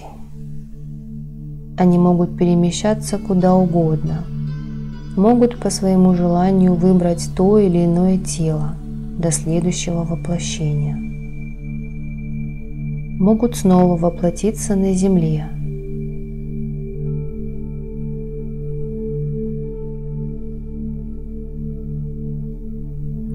Баба Горакшанатх познакомил меня со многими просветленными и махатмами, а потом отправился на Землю. Я же продолжал свой путь. Почти на всех планетах и звездах я видел существование жизни. Наконец я увидел мать Джагадамбу, ту самую великую мать, что являлась мне в Каличауре, у озера Нала и Дамаянти и в Пиндаре. Ту, что на каждом шагу указывала мне правильный путь и побуждала меня идти вперед. Это было то же самое лицо. Разница заключалась только в том, что теперь у нее было 8 рук. И я был переполнен восторгом, растроган. Неподалеку я увидел веселого Ганешу.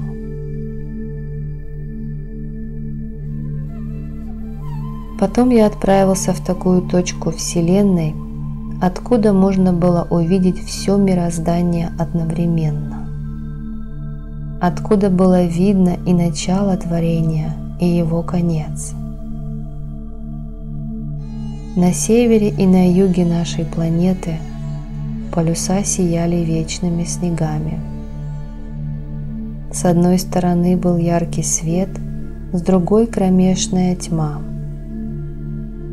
На востоке и на западе безграничный океан.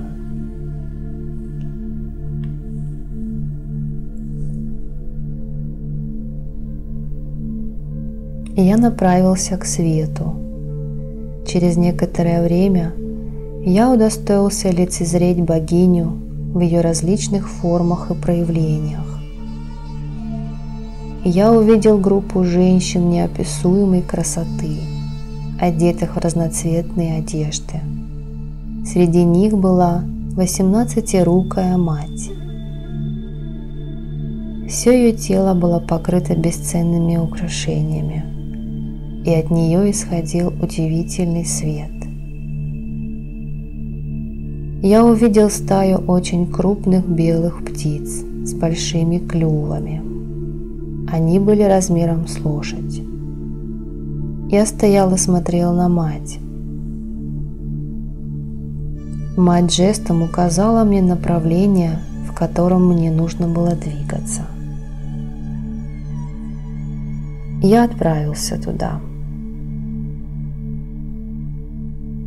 Передо мной открылся пейзаж, очень похожий на Гималаи. Горные пики, утесы, бурные реки и водопады. Я увидел бесчисленное количество отшельников, погруженных в медитацию. Кто-то из них занимался повседневными делами. Они выглядели гордыми и прекрасными.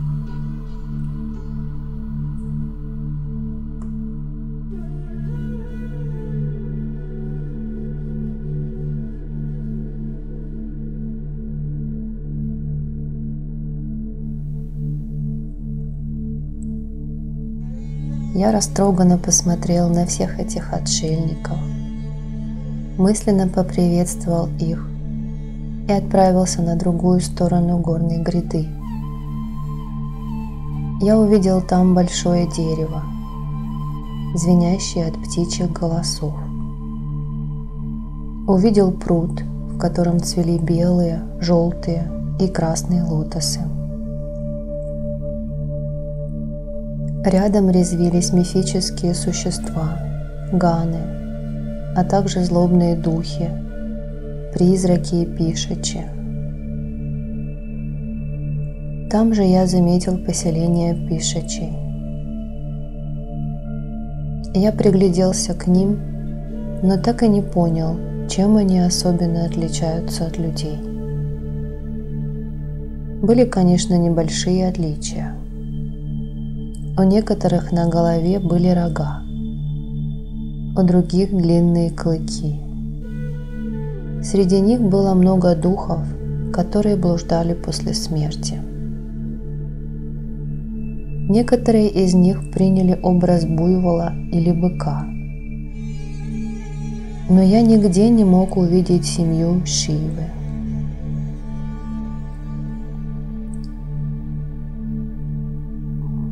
Я решил вернуться и оказался в грязи, среди утесов и песчаника. Там дул очень сильный ветер. Полыхал огонь, и слышались раздирающие душу звуки, какие бывают при пожаре. Можно было увидеть страшных по виду животных, которые разбегались в разных направлениях. Некоторые из них напоминали носорогов, другие были похожи на черных ворон, но по размеру они были крупнее собак. Некоторые животные казались нереальными. Их тело было лошадиным, а голова как у человека. Или тело как у человека, но голова как у козла. Их были целые стада, но кроме песчаных холмов и огненного дождя здесь ничего не было. Не было ни капли воды. Но огонь нисколько не вредил этим фантастическим животным. Те из них, что были похожи на носорогов, пили огненные языки, как воду. Я довольно долго за ними наблюдал. Среди них можно было различить самцов и самок. Они переговаривались между собой и были разделены на группы, похожие на различные касты. Они совершенно не сталкивались друг с другом, ведь у них было много земли, и им не было нужно тесниться. Где-то можно было заметить потоки вещества желтого цвета, которое текло как вода. Нигде не было никакой зелени, и повсюду стоял густой, как облако, туман. Мне было очень интересно наблюдать за жизнью всех этих существ, но из-за тумана я не смог этого сделать. Поэтому я продвинулся дальше. Передо мной раскинулось обширное водное пространство, похожее на море. Под водой виднелось нечто похожее на сад, окруженный лианами. В воде плавали разнообразные животные: рыбы, лошади, коровы, змеи и наги. Деревья склонялись к земле под тяжестью пышных цветов. Я видел там женщин и мужчин, чье тело было полностью человеческим, а голова как у рыб. Они жили в воде, построив себе дом среди водных растений. Они души не чаяли в своих детях. Неподалеку от этого поселения было поселение нагов. Оно было полностью освещено. У нагов часто было тело змеи, но голова мужчины или женщины. Они также очень любили различные украшения. Все они обязательно носили на себе украшения из драгоценных и полудрагоценных камней. Я увидел, как они проводят различные обряды. Обряды по поводу чьего-то рождения или по поводу того, что кто-то умер. Общины рыб-людей и людей-змей были довольно развитыми. Я увидел в них пример культурного взаимодействия и любви. Их поселения были чистыми и хорошо обустроенными. Они жили отдельно друг от друга небольшими семьями, делили между собой пищу. Они собирали те блестящие частицы, что находили в воде, и делали себе из них ожерелья. Потом я увидел стадо слонов, которое плавало рядом с ними. Рыбы перешли на осадное положение. Они с помощью определенного вещества, которое вырабатывалось в их организмах, дали знать другим рыбам, чтобы те были осторожны. Все маленькие дети попрятались кто куда. Очень скоро показались тысячи рыб-самцов. Слонов также становилось все больше и больше. Со всех сторон раздавались громкие крики. И вот слоны напали на рыб-самцов и рыб-самок. Слоны ломали рыбам ноги. Рыбы объявили ответную атаку. Все водное пространство разрывалось от криков, повсюду лилась кровь, и вода окрасилась в красный цвет. Тогда один слон вытащил из густой толпы рыб мертвого слоненка. Рыбы уже успели съесть многие части его тела. Увидев это, слоны стали сражаться с удвоенной силой.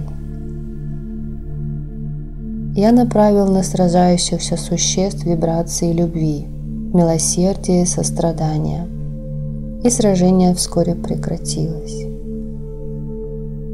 Я видел, что обе стороны раскаиваются в содеянном. Тогда предводитель слоновьего войска встретился с предводителем рыбьего войска, и они заключили мирное соглашение. Обе стороны понесли большие потери, и теперь предавались скорби вокруг тел погибших. Другие жители вод были невероятно потрясены этим неожиданно вспыхнувшим сражением. Слоны ушли оттуда, и потом я видел, как они предавались скорби под большими деревьями. Они плакали, обхватив ствол хоботом. Сидящий на ветвях одного из этих больших деревьев, огромный питон внимательно наблюдал за действиями слонов. Прямо перед ним лежал раненый слон, который не мог двигаться. Другие слоны, погруженные в свое горе, не обращали на него внимания. Питон тихонько спустился с дерева и подполз к раненому слону. Тогда слоны насторожились, но было уже поздно. Питон проглотил слона и спокойно уселся рядом с таким видом, как будто ничего особенного не произошло. От тяжести в желудке питон уже не мог двигаться. Тогда слоны напали на питона, раздавили его своими ногами и разодрали на части бивнями. Когда питон умер, слоны быстро оттуда ушли, потому что боялись, что могут появиться другие питоны, которые придут отомстить за погибшего собрата. Но другие питоны не появились. Возможно, тот питон не успел перед смертью подать им знак. Мертвый питон лежал в одиночестве. Никто не хотел проходить мимо него. Неожиданно мой взгляд упал на большой камень, который блестел подобно золоту. От этого камня исходил яркий свет, и поэтому я направился к нему. Когда я подошел поближе, то понял, что это не камень, а золотая дорожка, которая извивается как питон.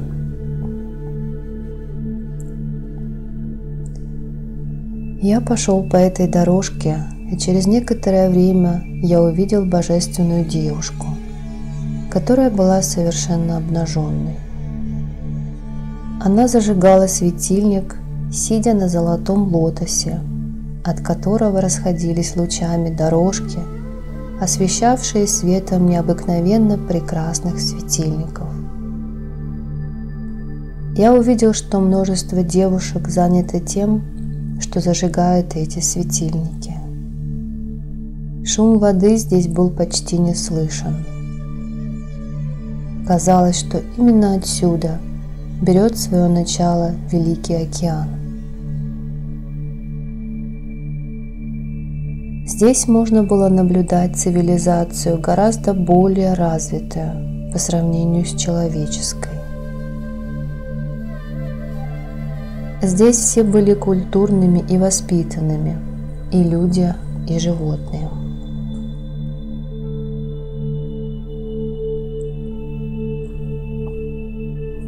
Это место, расположенное на воде, было поистине удивительным. Со всех сторон струился желтый свет. Я продолжал идти по дорожке и удивляться красоте этого места, которое населяли существа, в точности похожие на людей. Но они стояли на гораздо более высокой ступени духовного развития. Вода для них была подобна земной тверди, а от камней исходил свет. Змеи были наделены человеческими качествами. Животные были спокойными и рассудительными. Что же касается людей, то они были настолько высоко развитыми, что на земле их называли бы богами. Некоторые люди называют подобных существ пришельцами или инопланетянами, и на этом успокаиваются. Здесь можно было увидеть то, к чему стремится человек, но все то, что представляет для обычного человека невероятную ценность, для этих людей, живущих на воде, не имело никакого значения. Ведь на земле человеку обязательно нужно какое-то желание, необходимо стремление для того, чтобы идти вперед. А эти жители вод активны сами по себе, даже не имея никаких желаний и потребностей. То место, куда я попал, было лишь преддверием их цивилизации. Мне же всегда было интересно узнать о том, что происходит на звездах и на других планетах. На других планетах тоже обитают живые существа, и они тоже мечтают подружиться с жителями Земли. Они немного опережают нас в своем развитии, потому что их желания легко материализуются. Мы же пока только стремимся к этому. У нас на Земле это волшебство называется наукой, а здесь это называется силой воли, силой мысли и силой намерения. У нас на Земле лишь немногие люди овладели этим искусством, и они могут по собственному желанию путешествовать в любых мирах. Но наши земляне, ограниченные своими предрассудками, устаревшими убеждениями и идеалами, не могут признать существование того, что выходит за рамки их привычных представлений. Именно эти предрассудки являются основным ограничением на пути развития человека. Человек готов верить во все, что угодно, но не в самого себя.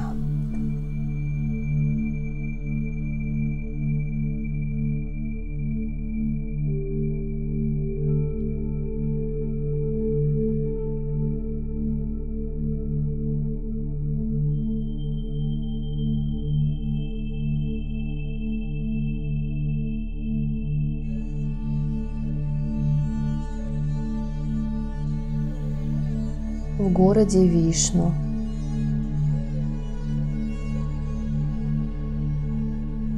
Я остановился, чтобы созерцать прекрасное зрелище.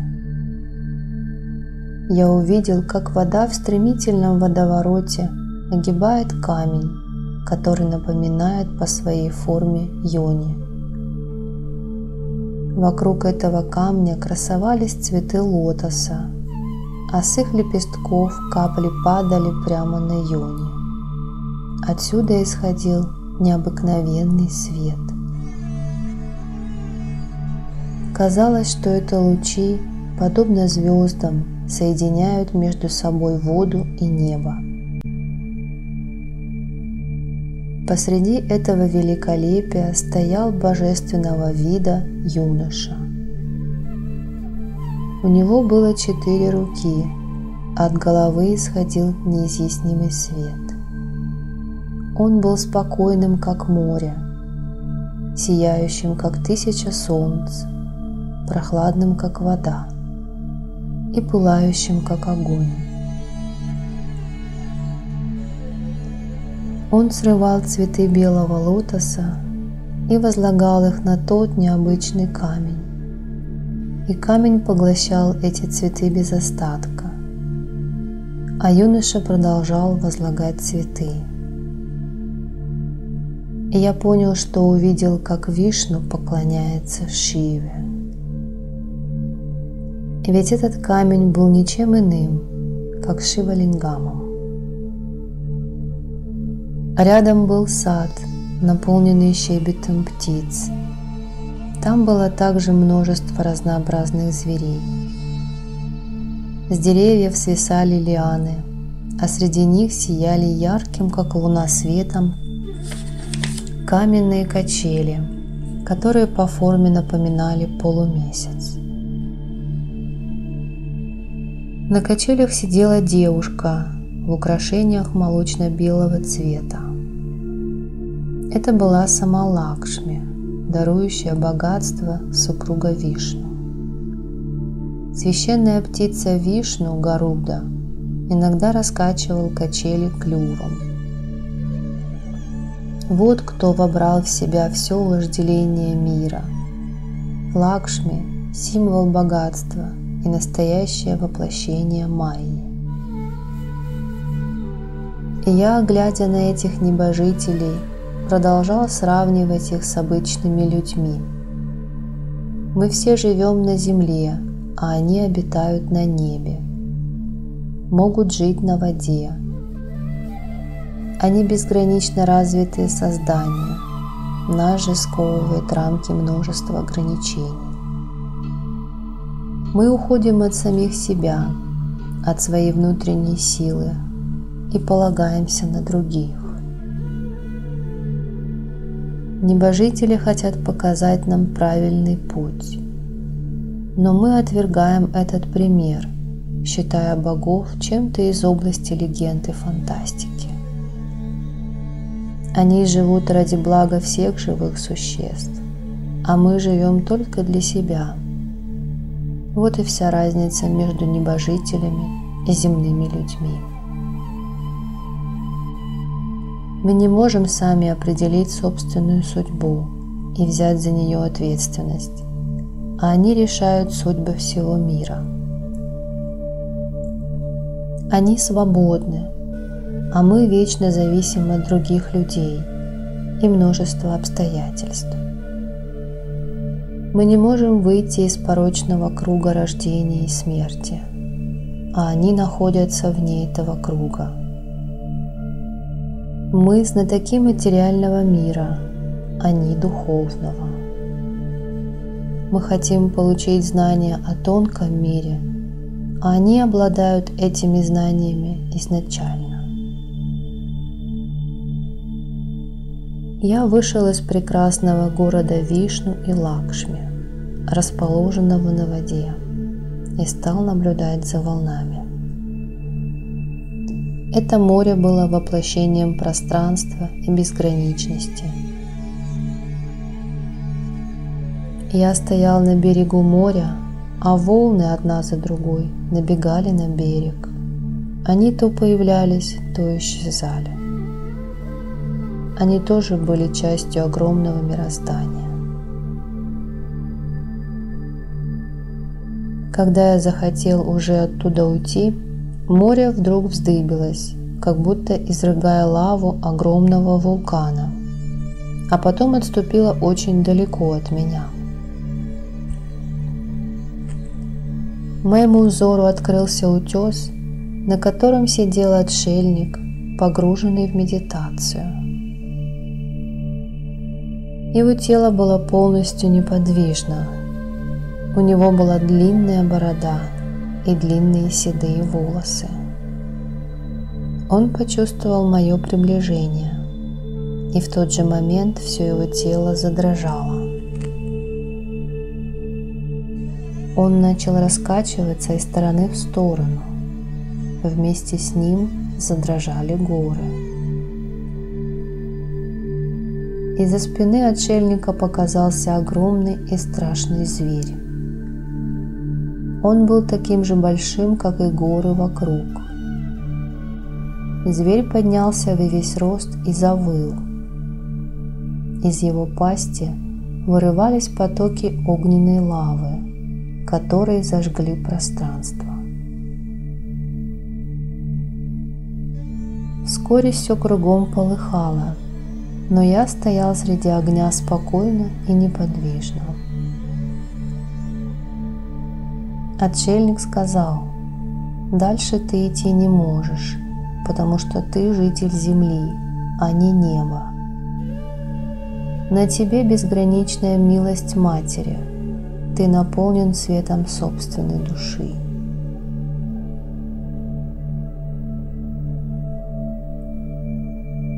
Я обернулся и увидел позади себя царство духов, пхутов. Я мысленным взором посмотрел на землю. Одна ее сторона была погружена во тьму, и лишь звезды загадочно перемигивались с луной на темном небе. Другая сторона купалась в лучах солнца. Одна половина земли была темной, а другая светлой.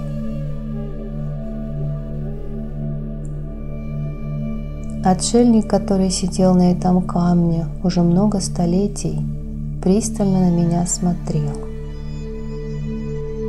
А зверь у него за спиной продолжал изрыгать пламя. С помощью силы мысли я создал другое тело и преодолел эту стену огня. А отшельник не смог меня остановить. За огненной стеной я увидел пещеры, и в них женщин, одетых в белые одежды, украшенных белыми цветами. Все они были молчаливыми и тихими, но в их глазах можно было прочитать немой вопрос.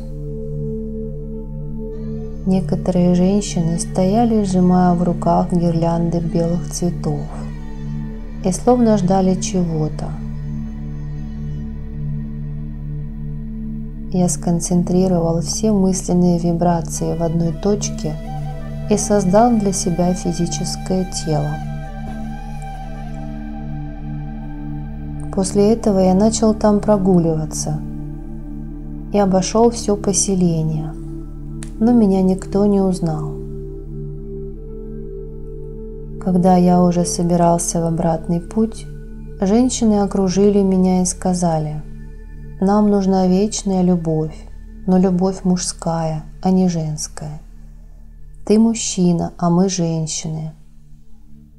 Но весь наш край, Сарасват, лишен мужского присутствия. И у тебя есть тело, и у нас.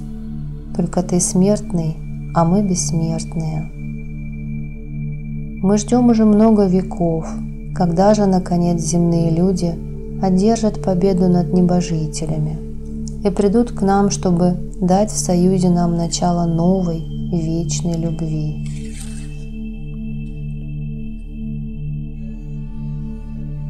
Но те, кто приходили к нам до сих пор, не имели тела.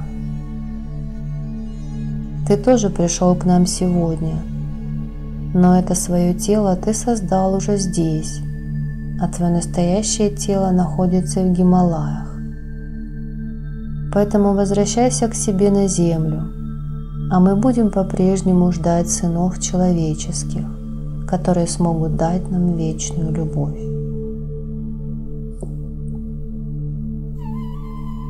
Я попрощался с небесными мирами и вернулся на землю, на которую уже опустилась ночь. Я увидел свое тело, погребенное в снегах. Тело было чистым и здоровым, потому что его охраняла духовная сила. Рядом с моим телом развевался оранжевый флаг. Лунный свет отражался от безграничных снегов, и все вокруг казалось залитым лунным светом. Горы словно стеснялись своей неотразимой красоты, прятались под покровом ночи.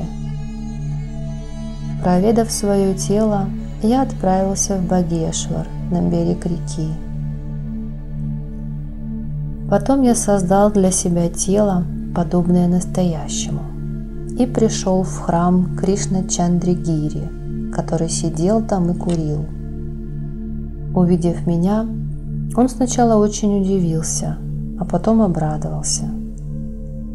Мы долго с ним разговаривали до самого рассвета. Люди стали совершать омовение в Ганге. Каждый, кто видел меня в храме, на берегу, сначала удивлялся, а потом приветствовал и садился рядом. Все знали, что я нахожусь в самадхи уже 23 дня.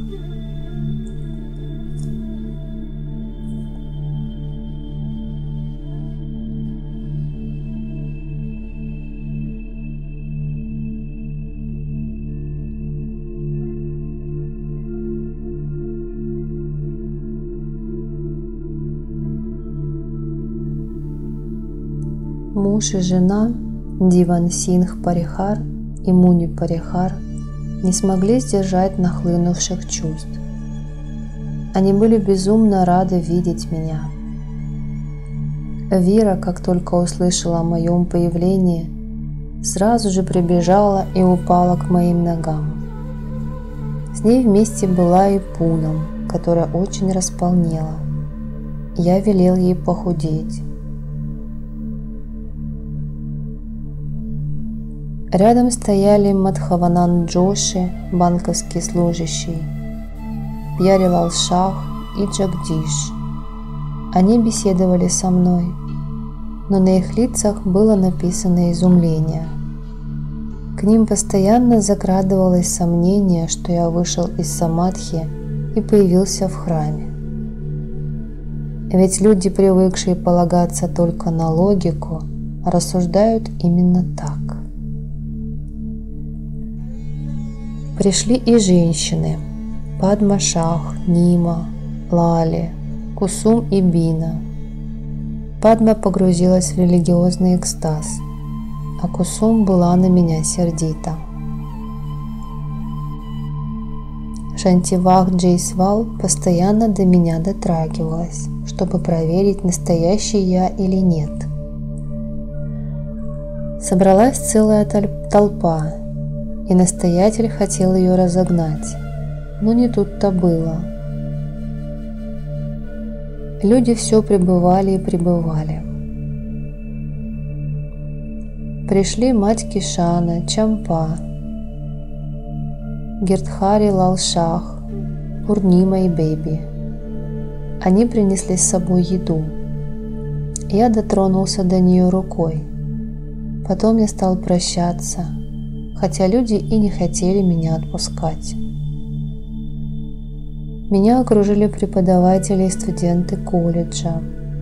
Муни расплакалась, а Падма и Нима обхватили мои ноги, не отпускали меня.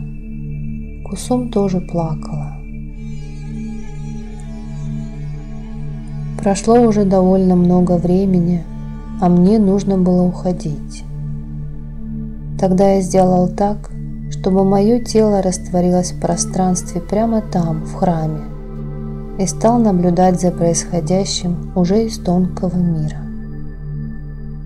Все стояли потрясенные, и только настоятель храма Кришна-Чандра-Гири улыбался. Потом люди заспорили, обсуждая то, что только что произошло. Некоторые ушли домой.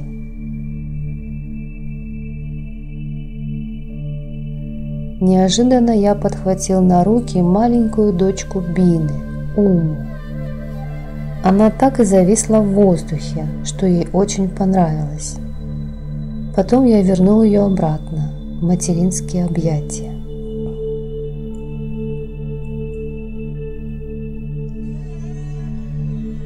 Потом я встретил Нараяна с вами. С ним я провел некоторое время, а затем направился в Кхати. Ратан Сингх и Чанчал Сингх сидели в своем магазинчике. Там были и другие деревенские жители. Они беседовали, обсуждая мое самадхи. Тогда и я зашел в магазин. От удивления все вскочили со своих мест. Прибежал и Мангал Сингх. Появившись перед ними всего на несколько секунд, я переместился в школу, где Диван Сингх вел урок. Там же стояла Лохини, которая при виде меня закричала: «Махарадж вернулся! Пайлат Баба вернулся!» Прибежал Кесики Накай с фотоаппаратом наперевес. Японцы были поражены сверх всякой меры. Они фотографировали меня, а я смеялся.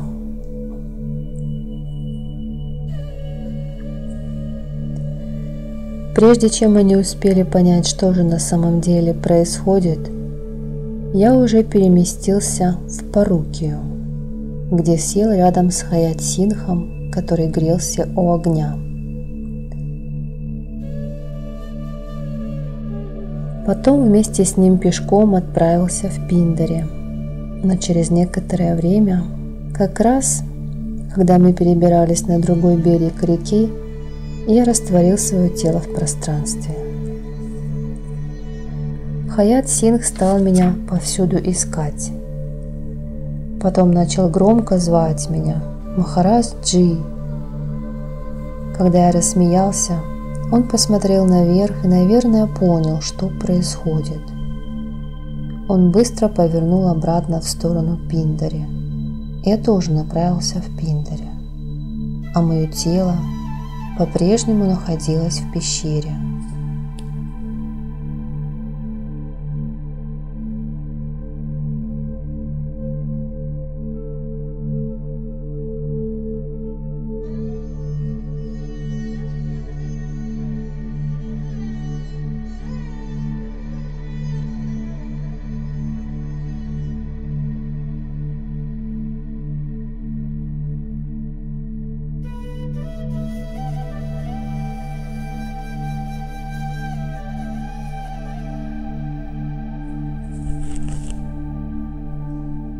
Йога и Бог Кришна.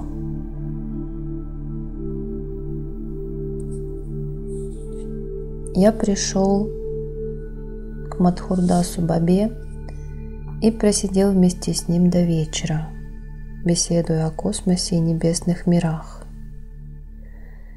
Тем временем Хаят Сингх приблизился к месту, где мое тело пребывало, погруженное в самадхи.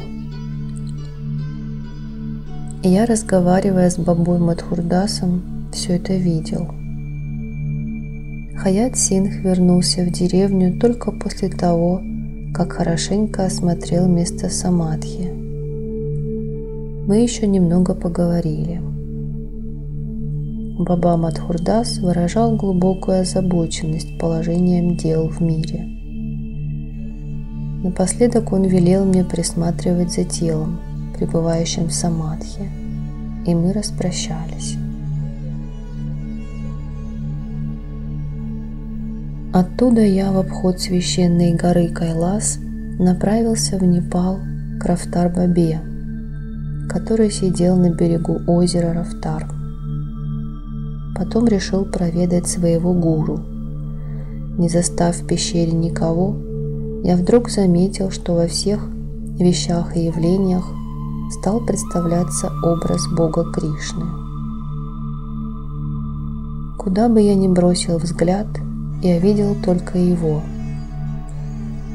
В каждом листочке, в каждом камне, в каждой речной волне. До этого я никогда специально не размышлял о Кришне и не интересовался предметом божественной игры, то есть Кришна-лилы. Я задумался, почему же я стал свидетелем явления образа Кришны. И вдруг я увидел своего гуру, тоже в образе Кришны, который сидел там, погруженный в самадхи. Я видел образ Кришны в каждой части его тела. В одном месте был Кришна, бегущий за коровами.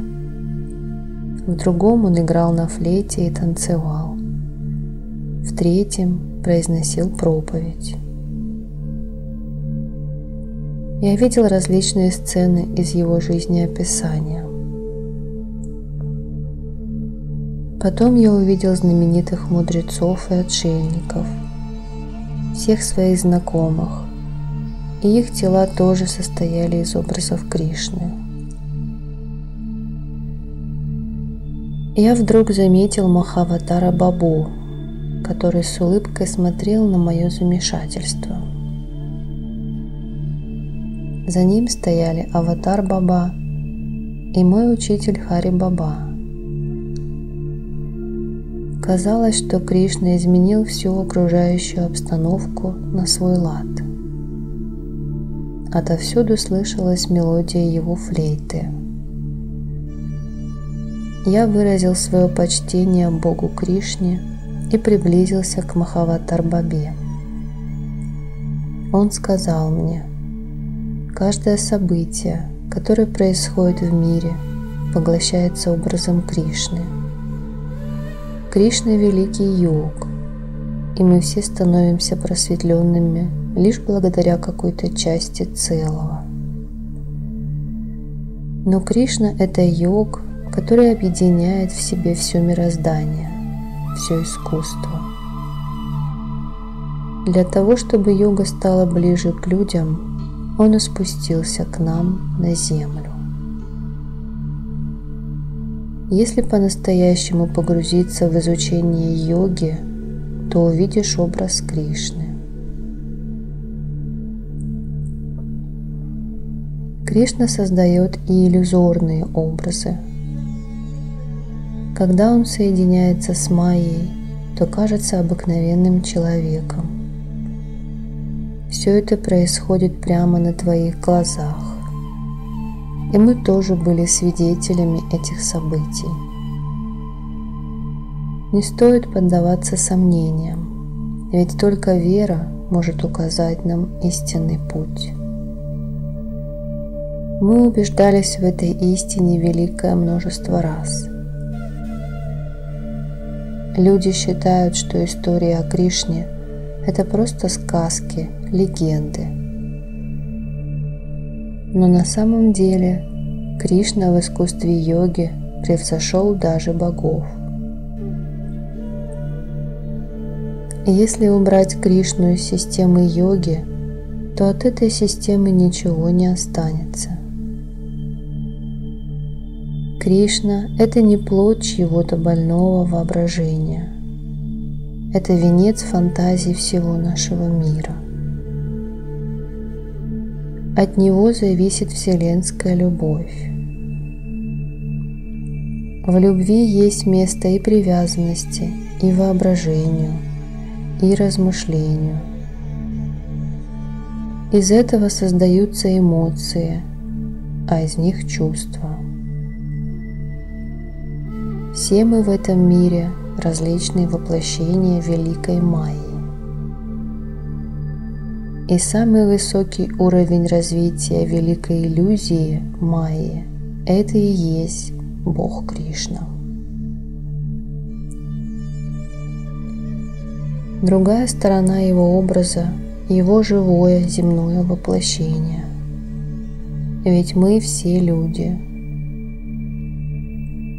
Поэтому можно сказать, что все мы подобны Кришне. А Кришна – это не просто объект нашего поклонения. Кришна присутствует во всех физических формах. Форма притягивает нас, и именно она определяет наш путь. Но все наши пути так или иначе встречаются на перекрестке дорог. И для каждого из нас такой перекресток может стать определенным этапом на жизненном пути. Кришна – это и есть наш путь. Роль Кришны нельзя в йоге переоценить. Мы можем считать его простым героем любовной пьесы. И я признаю твои заслуги на духовном поприще. Но задумайся на минутку, в чем разница между Шивой и Кришной? Один из них спокоен, другой всегда погружен в игру. Они – две стороны одной и той же медали. Они вдвоем образовывают круг Адвайты, дополняют друг друга.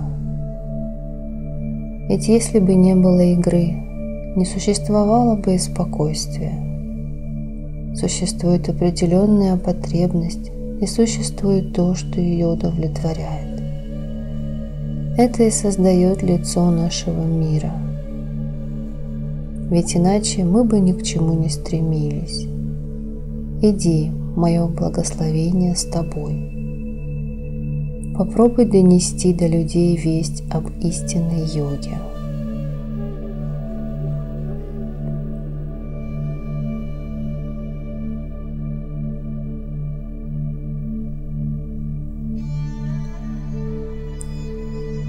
Путешествие по миру Гандхарвов вместе с Сурьей.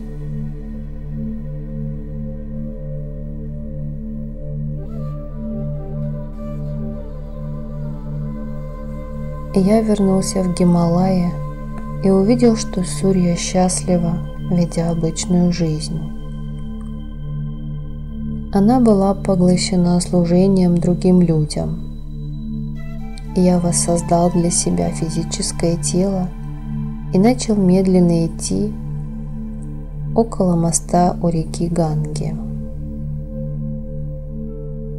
Сурья заметила меня издалека и побежала мне навстречу. У нее была небольшая чайная, где сидели путешественники и отшельники. Я сразу направился к ней в хижину, а она присоединилась ко мне после довольно продолжительного времени. Она выглядела очень счастливой, сказав: «Я закрыла свой магазин и готова идти с тобой. С тех пор, как ты погрузился в самадхи, я постоянно жду твоего прихода, но ты встречался со всеми, кроме меня, даже не думал зайти ко мне. Теперь у тебя осталось не так уж много времени до окончания срока самадхи». Я слушал то, что она мне говорила, и думал про себя. Сурья все знает, а я даже не пришел с ней повидаться. Тогда я дал ей разрешение путешествовать вместе со мной. Она покинула свою хижину и в пещере погрузилась в состояние самадхи. Я завалил вход в пещеру большим камнем и вновь перенесся в тонкое тело. Мы с ней отправились к священной горе Кайлас. Недалеко от этой горы мы увидели на берегу озера девушек и юношей из божественного племени, небесных танцовщиков и музыкантов, из племени Гандхарвов. Они обнаженными купались в этом озере. Некоторые из них играли на берегу, не испытывая совершенно никакого смущения. Они видели нас, хотя мы оба находились в тонких телах. Женщины отнеслись к нам с симпатией, а мужчины враждебно. Потом девушки вышли из озера и начали красиво танцевать, а к ним присоединились мальчики и девочки. Правда, мужчины хотели затеять с нами ссору, но ничего не могли поделать, потому что у нас не было физического тела. Мужчины были вынуждены уйти, забрав с собой своих девушек. Они совершенно спокойно передвигались по воздуху. Мы увидели, что они направились в сторону Тибета. Мы с Сурией тоже отправились в том же направлении и присоединились к Гандхарвам. Когда они заметили наше присутствие, то забеспокоились. Девушки, смеясь, рассыпались по склонам разных гор. Мы с Сурией уселись в их летательные аппараты, которые выглядели очень изящно и красиво. И я захотел изучить, как они устроены. В них помогло поместиться до 100 человек. Изнутри летательный аппарат был отделан тканью, похожей на нежнейший шелк. Так как в прошлом я и сам водил самолеты, то для меня было достаточно легко изучить устройство этого летательного аппарата. Ведь я знаток не только духовности, но также химии, физики и других естественных наук. Я продолжал изучать устройство летательного аппарата, когда Сурья велела мне выходить.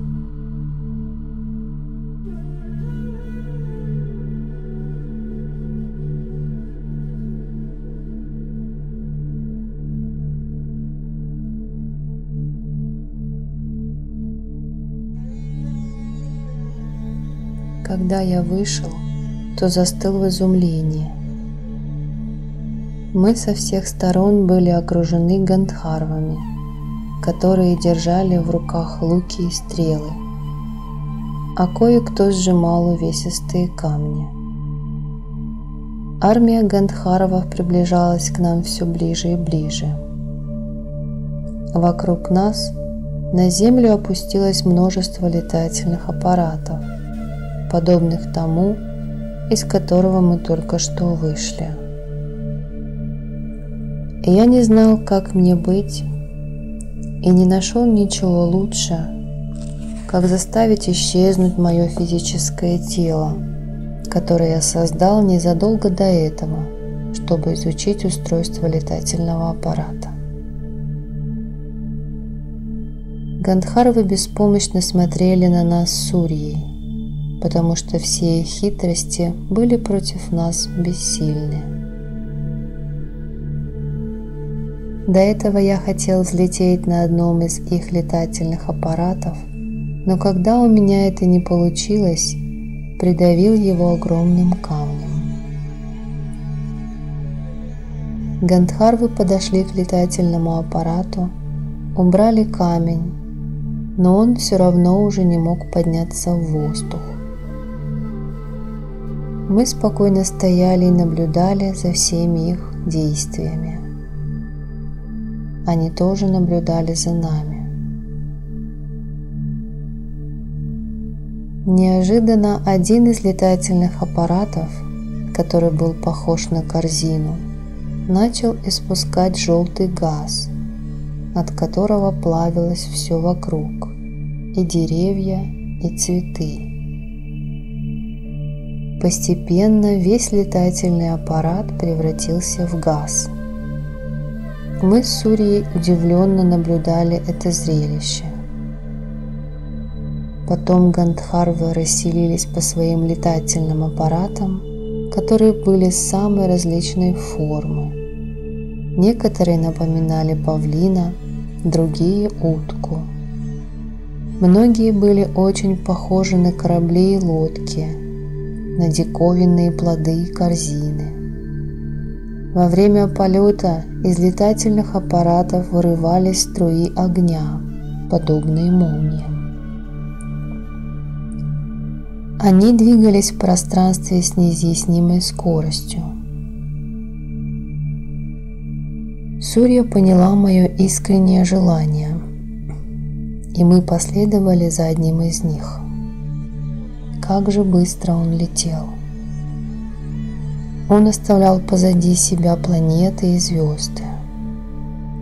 Мы летели рядом с ним, и гандхарвы видели наши тонкие тела, но они ничего не могли поделать. Потом нас окружило множество летательных аппаратов, которые полетели все в одну и ту же сторону.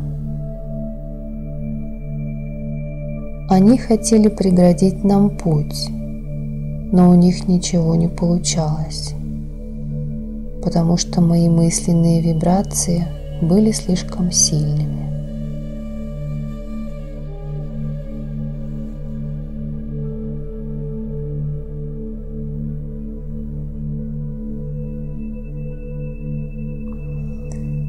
Мы остановились и стали наблюдать. Перед нами на много километров расстилалась каменистая равнина в окружении заснеженных пиков. Кое-где можно было увидеть плотные клубы желтого газа. Рядом с камнями было множество животных, которые по виду и размеру напоминали слонов.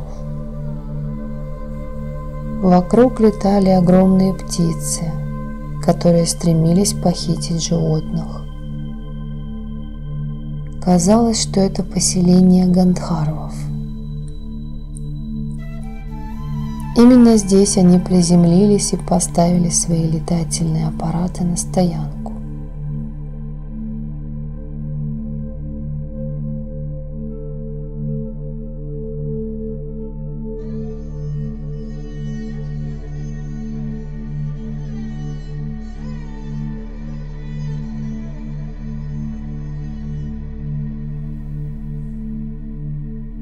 Женщины гандхарвы, девочки и мальчики устремились навстречу новоприбывшим.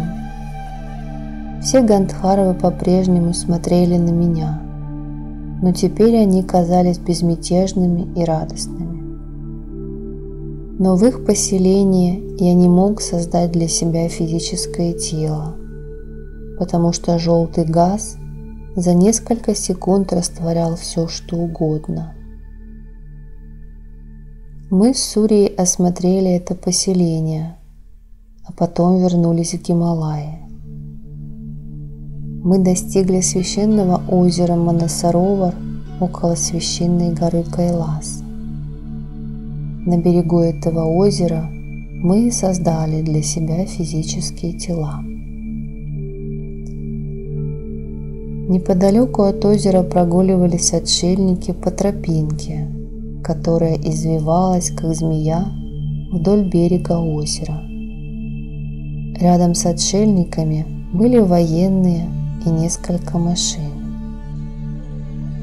Мы с Сурьей стояли на восточном берегу озера Манасаровар и смотрели на воду. Сколько времени ушло у этих отшельников и военных, чтобы добраться сюда. К озеру Манасаровар прилегало еще одно небольшое озеро, все заросшее цветами. в нем плавали лебеди. У кромки воды играли голуби и другие птицы. И тут нас окружила толпа женщин, которые начали исполнять чувственный танец. Это были те самые девушки Гандхарвы, но теперь рядом с ними не было мужчин. Неподалеку в озере стоял их корабль, выполненный в форме лебедя. Во время танца они часто исчезали из вида, а потом снова появлялись и возобновляли свой танец. Они были полностью обнаженными. Я отошел и сел на заснеженный камень. Сурья тоже присела. Мы спокойно наблюдали за танцем. Постепенно девушки изменяли свое поведение и начали нас беспокоить, но на нас это никак не влияло.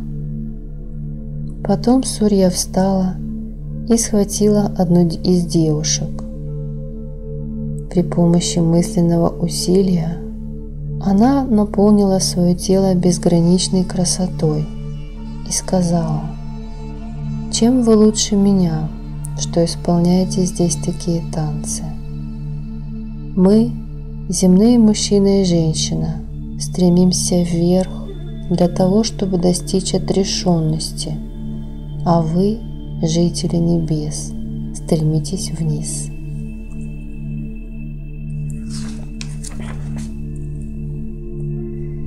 Вы преклоняетесь перед наслаждением. Мы же хотим стать выше этого. И теперь вы ничего уже не можете изменить. Я после всех своих страданий и ошибок достигла этого состояния, а вы, которым все дано от природы, стремитесь потерять свои природные дарования. С другой стороны, что вы можете потерять? Ведь вы женщины Гандхарвы и созданы для того, чтобы сбивать просветленных мужей с истинного пути. Для вас нет большей радости, чем это. Но здесь вы ничего не можете поделать. Те тела, в которых мы сейчас предстали перед вами, мы позаимствовали у природы, а наши настоящие тела находятся в горных пещерах. Взятую в долг вещь необходимо вернуть, и это тело природа дала нам взаймы. Идите отсюда. Все качества женщин присутствуют и во мне так же, как и в вас. Он мужчина.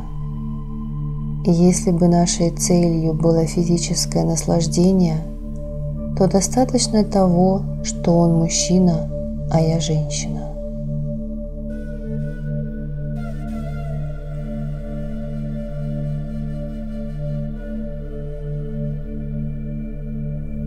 Девушки стояли и смотрели на прекрасное лицо Сурьи. Тем временем подошли Рамлал Джи Махарадж, Сарвешварананд Джи и буддийские монахи. Рамлал сказал: «Они так вас не послушают, необходимо проклятие, которого они боятся. А так они не боятся никого, ни богов, ни святых отшельников. Они обычно бросают своих мужчин и соблазняют отшельников, ведь это настоящие апсары. У них есть летательный корабль, они могут по своему желанию становиться невидимыми. Природа их такова, что они могут соблазнить любого мужчину. Там, где они живут, не хватает воды, поэтому они очень любят прилетать в Гималаи, порезвиться в воде. скольких великих отшельников они уже соблазнили. Некоторые отшельники прокляли их, и с тех пор они боятся проклятий. Их мужчины тоже побуждали этих девушек-гандхарвов сбить вас с истинного пути. С тех пор они вас преследуют, потому что хотят познакомиться с вами поближе. И вы тоже хотите разузнать их тайны.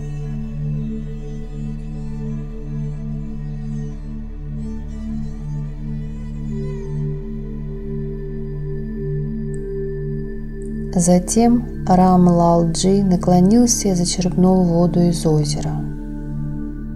Увидев это, девушки задрожали и начали просить прощения. Тогда все мы рассмеялись.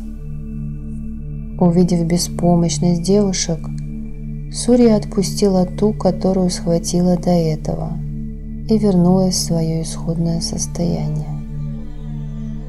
Все девушки Гандхарвы устремились к своим ладьям, которые, как утки, плавали по воде. И не успели мы и глазом моргнуть, как они исчезли высоко в небе. Мы все отправились в сторону священной горы Кайлас, к пещере Шринга Махараджа.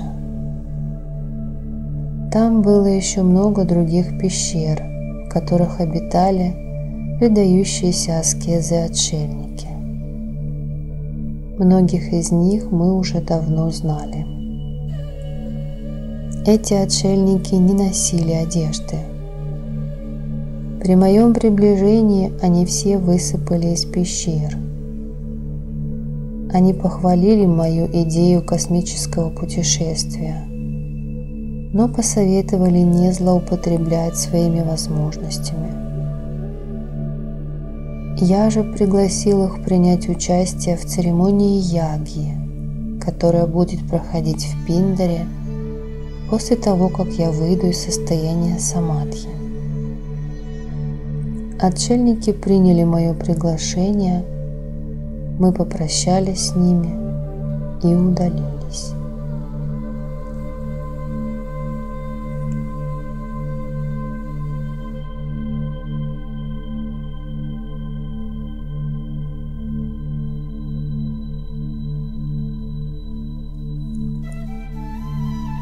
Хануман Джи, Сурья, Сарвешварананда Джи, Махаватар Баба и я вместе исследуем космос.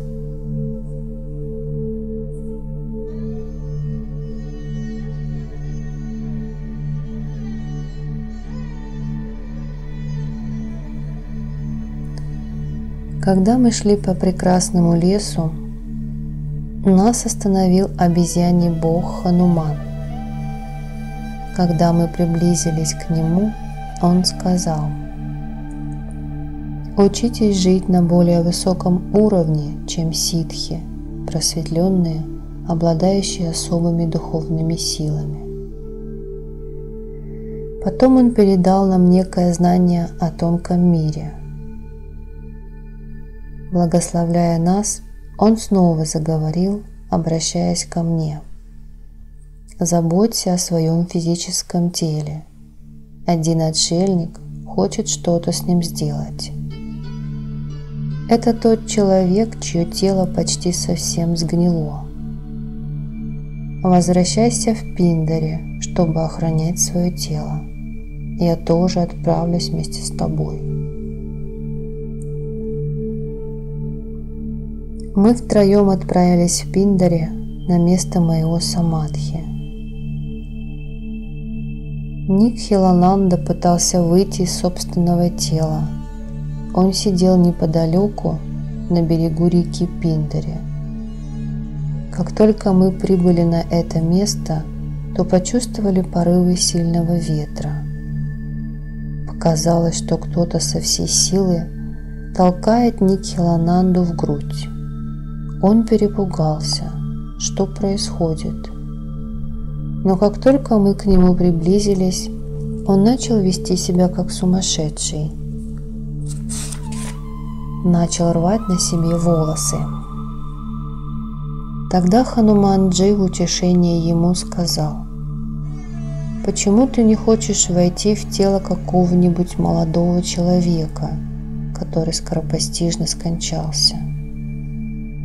А прежнее свое тело ты можешь оставить здесь. Но твои сегодняшние намерения далеки от истинного пути. Взяв себе тело того человека, ты не сможешь выбраться из места самадхи». Услышав эти слова Ханумана, Никхилананда раскаялся в своих поступках. К тому времени подошли Сарвешварананда и Махаватар Баба. Никхилананда казался крайне пристыженным.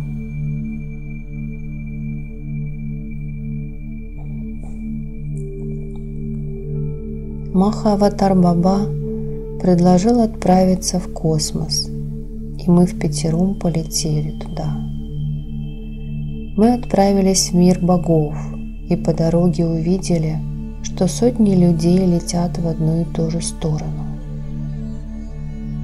Кто-то летел на колеснице, кто-то в других летательных аппаратах. Все мы летели в одном и том же направлении. По виду были похожи на людей, на мужчин и женщин. У многих в руках было разнообразное оружие. От тел исходил неземной свет. Вместо одежды все были прикрыты украшениями.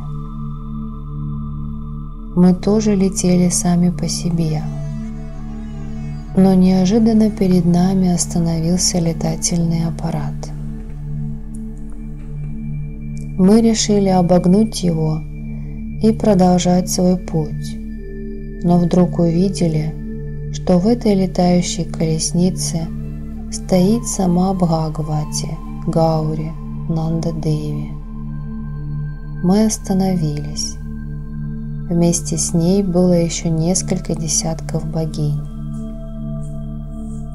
Эти богини начали смущать мой покой, но Бхагавати сказала: «Вы ничего здесь не добьетесь, ведь этот человек уже давно стал выше симпатий и антипатий. Он путешествует здесь в своем тонком теле».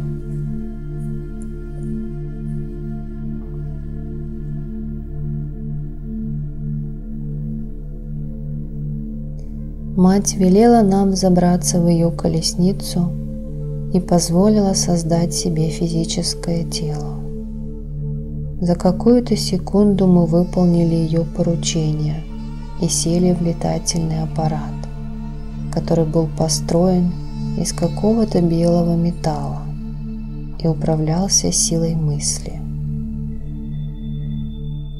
Этот металл сиял настолько ярко, что со всех сторон вокруг себя освещал пространство подобно солнцу.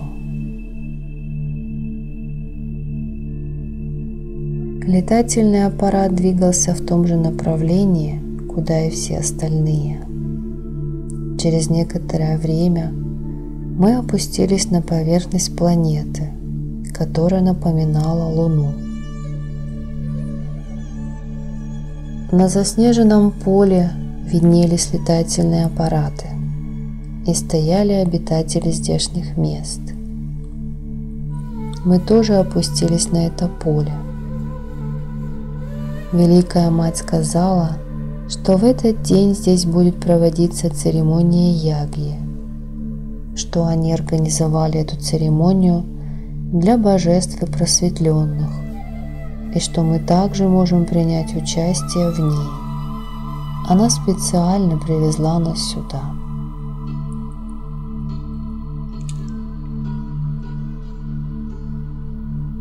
Люди вокруг были заняты подготовкой предстоящей церемонии.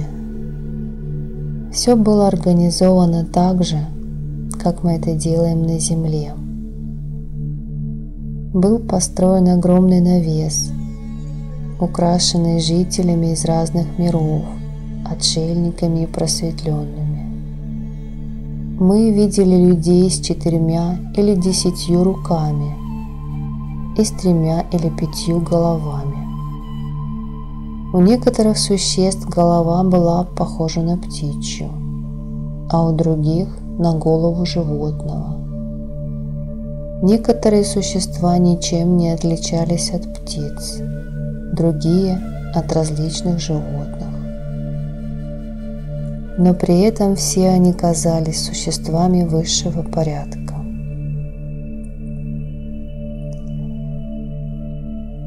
Мы заехали довольно далеко.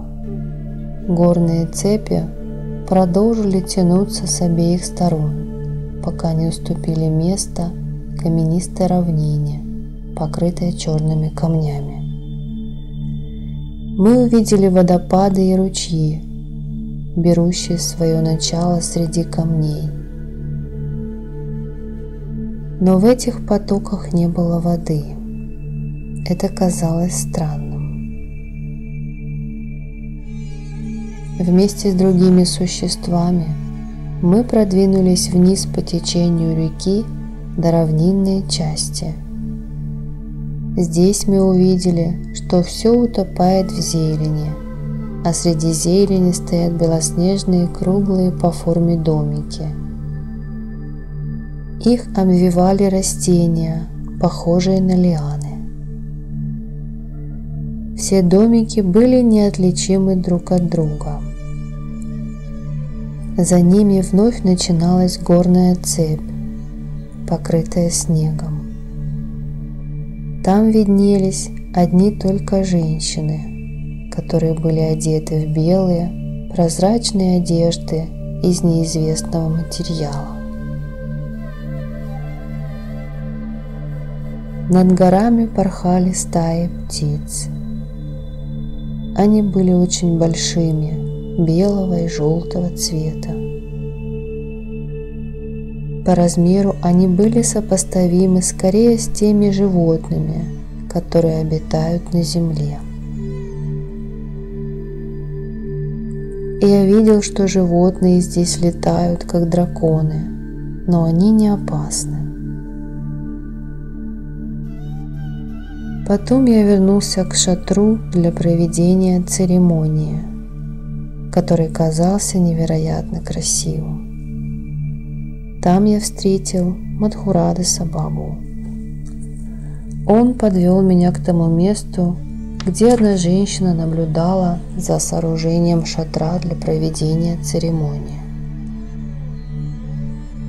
И я пригляделся и понял, что это моя земная мать, та, что подарила мне физическое тело, но которая незадолго до этого покинула наш мир. Она была очень рада меня видеть и пользовалась большим почтением у матери. Именно поэтому ей поручили столь ответственное дело – следить за сооружением праздничного шатра. Со звуками, которые издавали священные раковины, все гости расселись в назначенном месте. Жертвенный огонь загорелся сам по себе. Все вокруг наполнилось чарующим ароматом. Над нами, откуда ни возьмись, появились облака, подул сильный ветер. Жители всех миров казались довольно счастливыми. Все они приняли участие в церемонии ягьи и получили прасад, вернулись в свои миры.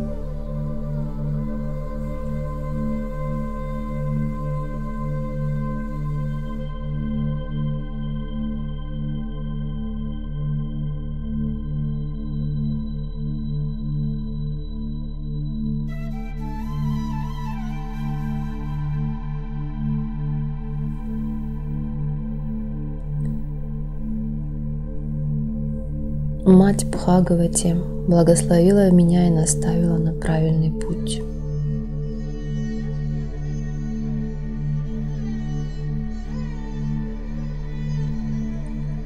Мать благословила меня и дала мне просад, коралловое ожерелье. Мать сказала, что это ожерелье само доберется до моего тела, погруженного в состояние самадхи.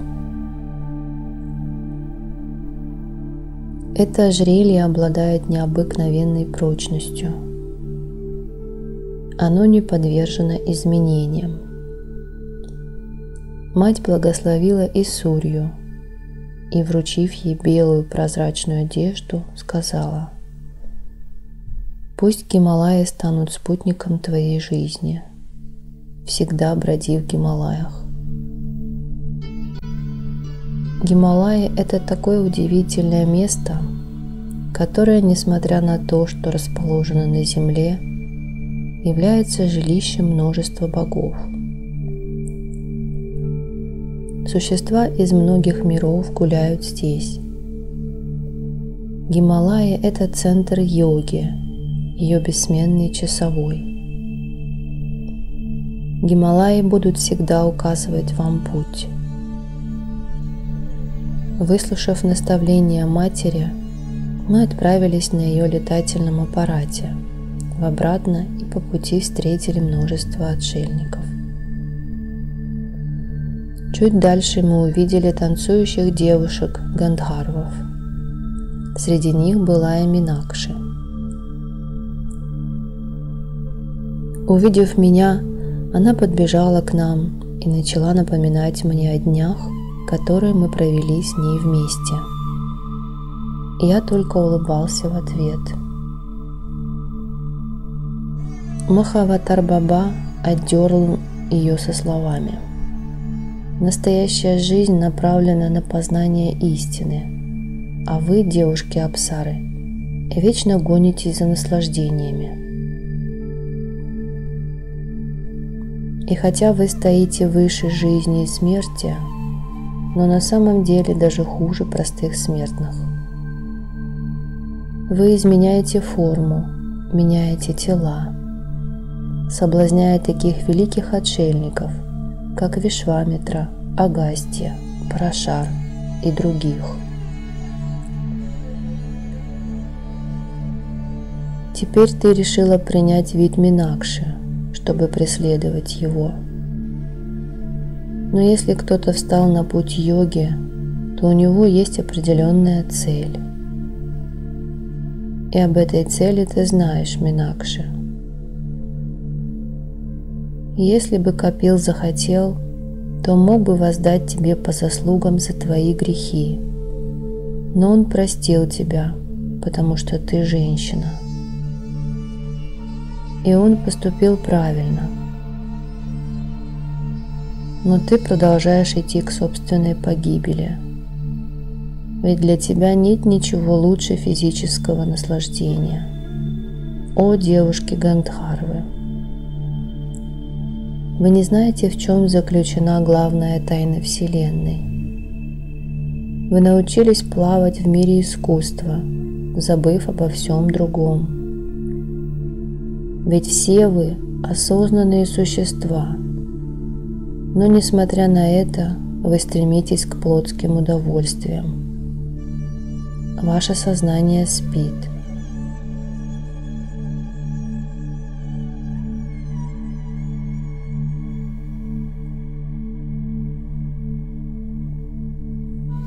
Подумай, Минакши, та энергия, что тебя так опьяняет, может быть использована для того, чтобы поднять кундалини.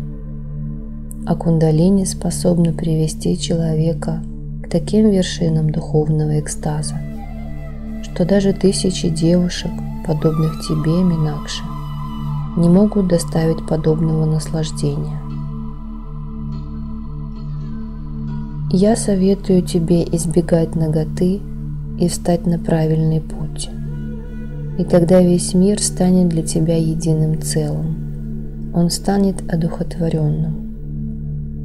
Осознай свет собственной души. Иди же, Минакши.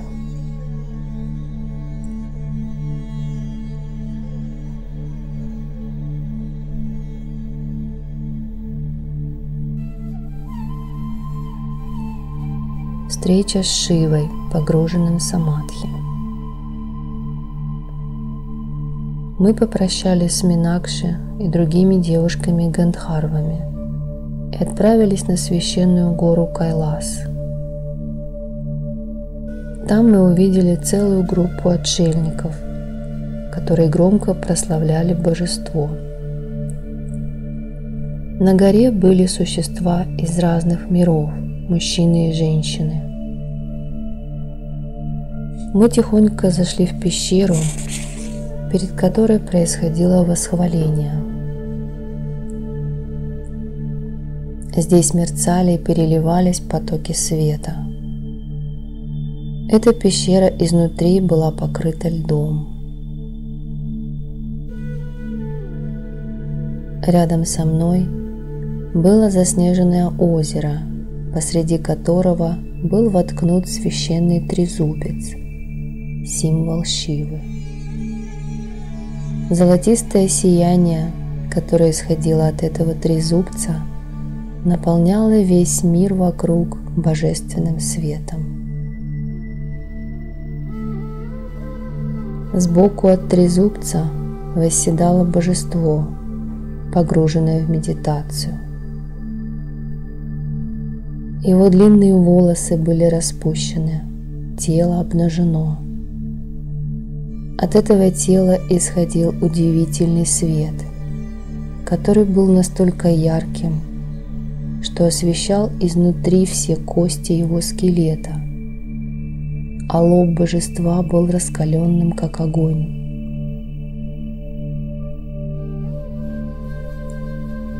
Божеству не было никакого дела до происходящего вокруг. Оно было погружено в самадхи и освещало всю Вселенную светом своего сознания.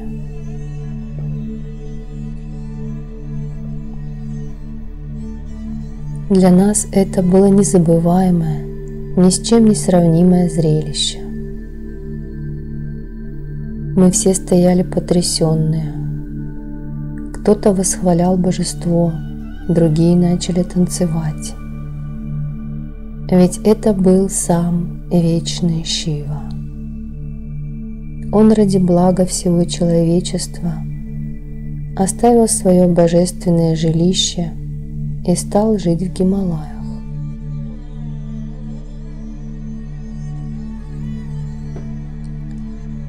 Он тот, кто достиг целостности.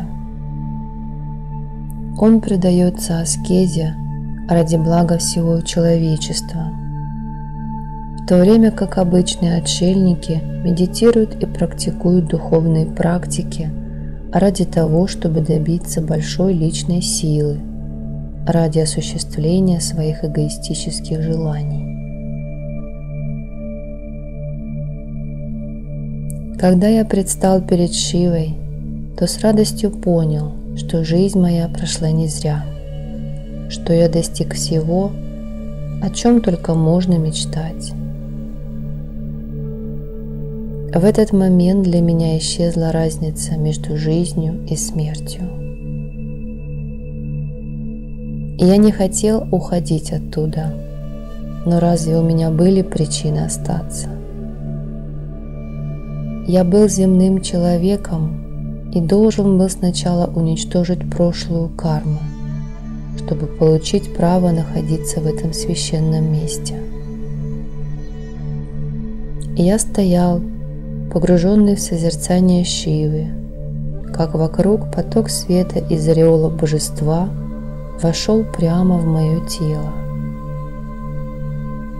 Я омылся в этом удивительном сиянии, а потом оно растворилось во мне. Маха-аватар Баба, Мадхурдас Баба, другие отшельники и существа из иных миров все радостно бросились ко мне и заставили меня покляться, что я дам новое направление шиваизму. На этом этапе мне уже не хотелось быть связанным никакими человеческими обязательствами. Люди всегда погружены в пучину противоречивых рассуждений. Человек в одном месте поднимается, а в другом упадет.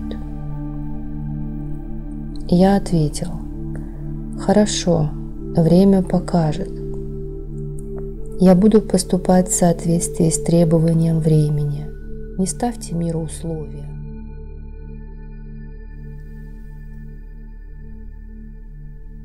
После этого мы стали путешествовать по разным мирам. В них существовало все многообразие различных форм жизни, о которых ученые могут только фантазировать и делать робкие предположения. Ученые считают, что для них оскорбительно поверить в то, о чем говорят просветленные люди. Но пока наука не объединится с духовностью, она не сможет продвинуться в деле изучения других миров.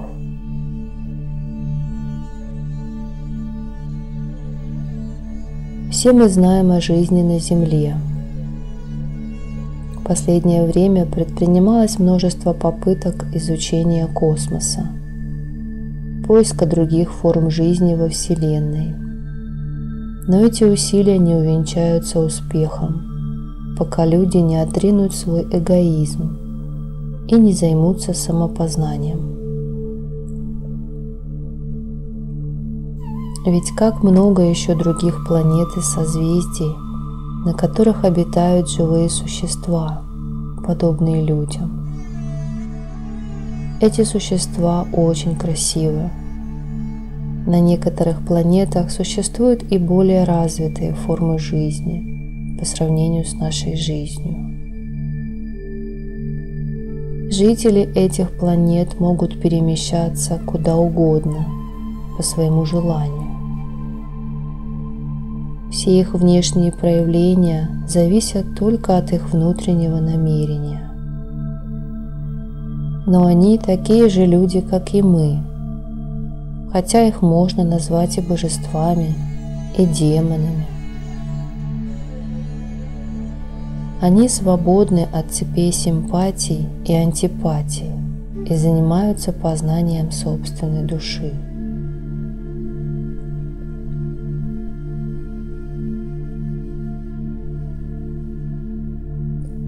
Сколько новых солнц, лун, новых звезд появляется и исчезает. На некоторых планетах годами длится день, на некоторых годами длится ночь. На некоторых планетах нет ничего, кроме света, на других лишь тьма. На нашей Земле мы видим одну Луну и одно Солнце, но в различных космических системах может быть 12 солнечных дисков одновременно.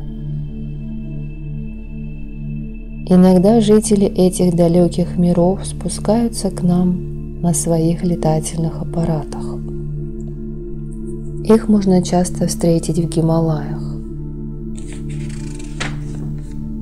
Но для того, чтобы земной человек познакомился с жизнью на других планетах, ему нужно принять несколько перевоплощений. И то при условии, что он будет заниматься самопознанием.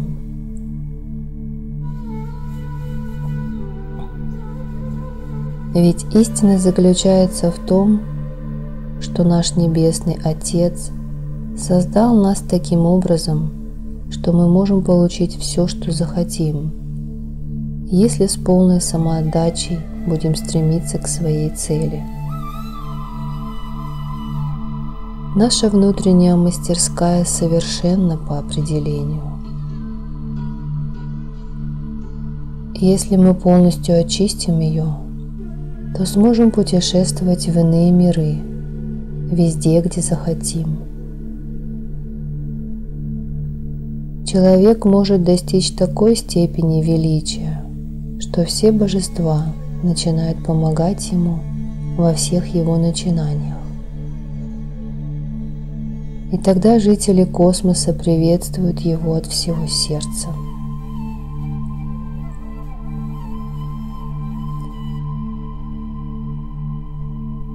Но все вышесказанное не означает, что мы не должны заботиться о своем физическом теле. Ведь именно пребывая в нем, мы можем познать самих себя, можем познать истину.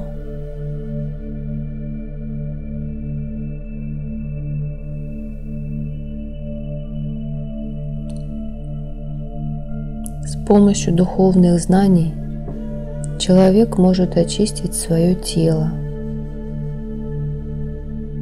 Ведь наше тело – это целый космос, в котором существует бесчисленное количество различных миров. В этих мирах обитают боги и богини, различные живые существа. В человеческом теле существует 72 тысячи энергетических каналов. Кожа и эпидермис – это внешние границы нашего физического мира, которые подобны крепостной стене в защищенном городе. В нашем теле существуют энергетические центры, существуют различные органы, которые предназначены для исполнения различных функций. Мышцы, глаза, нос, уши, лицо, кровеносные сосуды, по которым не переставая течет кровь, легкие, сердце и так далее. Главный энергетический центр находится там, где пребывает кундалини. В каждом человеке заключена огромная сила, безграничные возможности к созиданию. Главное – познать самого себя.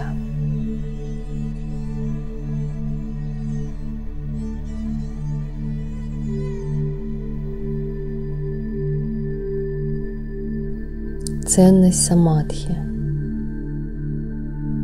Если человек сможет разрушить все внутренние барьеры и заглянуть глубоко внутрь самого себя, то он и сам станет подобен Богу, и весь мир будет простираться перед ним, как открытая книга.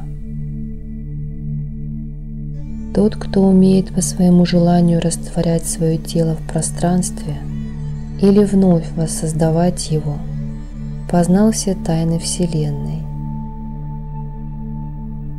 Все события этого мира имеют свой предел. Если человек погрузился в самадхи, то он находится вне этого предела. Его мысли текут именно в том направлении, в котором он хочет. Его ум неподвижен, его тело превратилось в труп. Это истинное состояние самадхи, а не эксперимент, не действие на показ. Состояние самадхи – это очень интересная тема, относящаяся к физиологии. В этом состоянии человек оставляет свое эго, свой ум, свой рассудок, свое физическое тело и устремляется к источнику вечного света.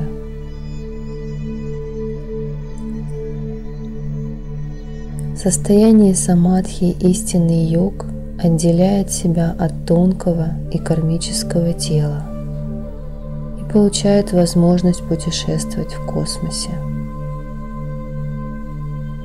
Состояние самадхи переносит человека от мира материального к миру духовному. Самадхи – это наивысшее состояние. Когда йог погружается в самадхи, на материальном уровне он отделяет себя от всего внешнего, но на внутреннем уровне происходит процесс объединения. Он перестает действовать на социальном уровне, отделяя себя от общества, но соединяется с существами, населяющими другие миры. Он становится настолько сильным, что в одиночку может поднять и гору, может вырвать дерево с корнем. Он может сделать все, что пожелает, и никто не видит, как он это делает.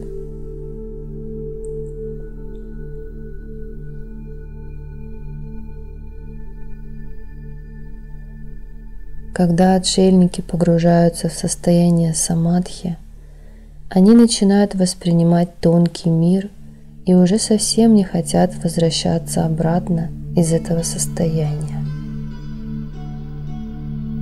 После того, как они испытали божественный опыт, у них нет никакого желания испытывать обычные ощущения. Материальный мир начинает казаться ограничением. Ведь йог уже освободился от своих желаний. Он выходит за пределы обычной деятельности и обязательств.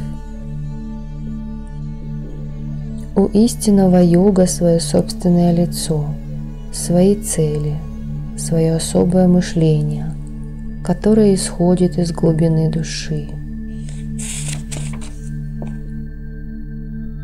Для того, кто осветил внутренний свет, не существует больше ни жизни, ни смерти.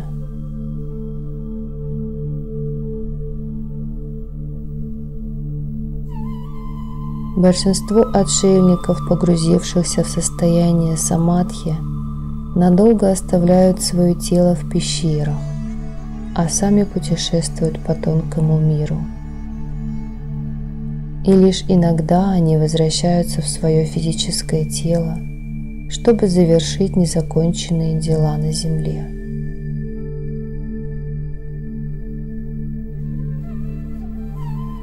Но я сам видел многих отшельников великих, которые уже несколько тысяч лет ходят по миру, пребывая в физическом теле.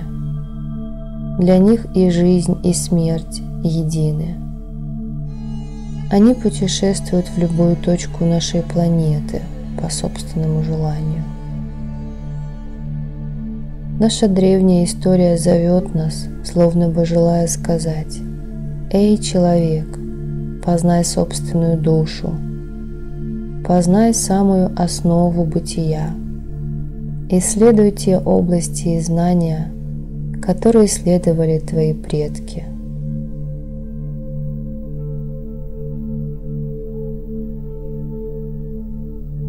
Развитие науки и техники сделает жизнь более удобной, более комфортной.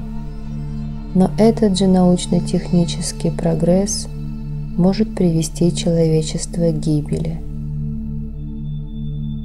Не следует растрачивать бесценное время своей жизни только на приобретение материальных ценностей. Человеческие желания, хотя и являются очень мощной движущей силой, но они не вечны.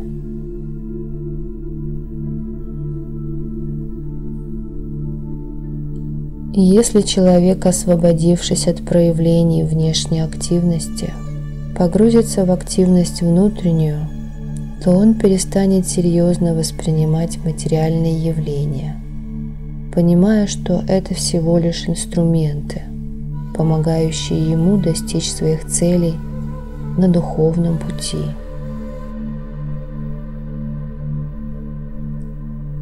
Возможно, вы скажете, что все это лишь мои собственные домыслы, потому что вы дети атомного века. Теперь ваши мечты и фантазии устремлены в космические дали. Мы живем в век господства физики и химии, поэтому законы материального мира выходят на передний план. Мы разрываем тело Земли, чтобы извлечь необходимые нам полезные ископаемые. Сидя дома, получаем по телевизору информацию о космосе и других планетах. Но горькая правда заключается в том, что современный человек не имеет ни малейшего понятия об основах бытия.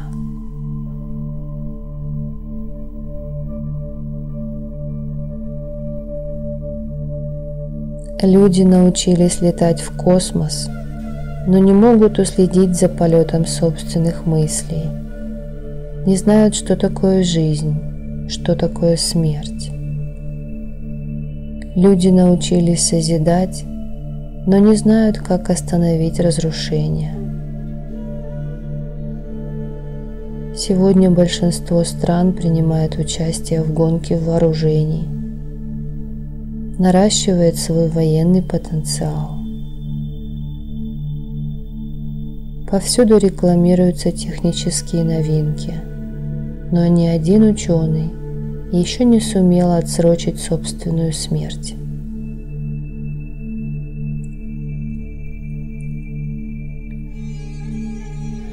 Сегодняшняя наука попала в собственные сети, но просветленный человек не может в них запутаться.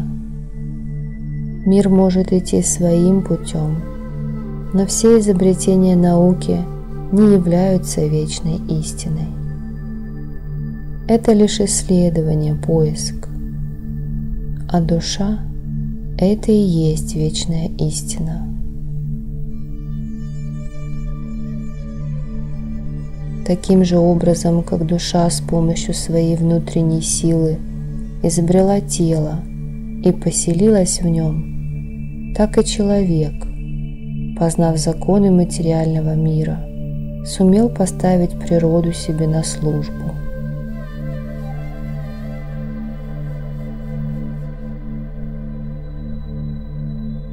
И однажды людям придется отойти от материалистического мышления и вновь вернуться к самопознанию, вернуться к собственной душе.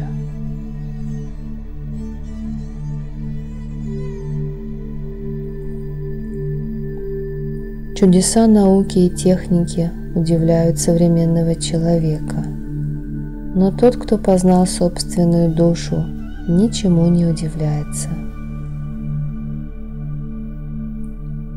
Как редко можно встретить людей, которые основывают свою жизнь на благородных идеалах, сострадании и мужестве.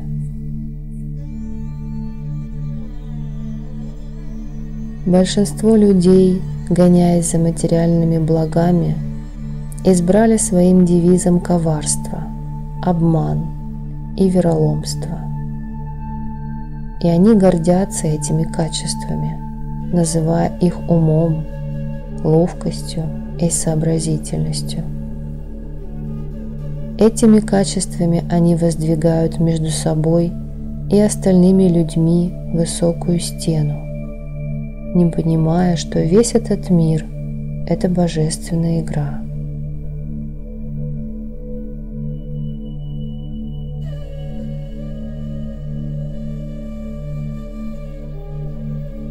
Посмотрите на современного человека, который постоянно куда-то бежит.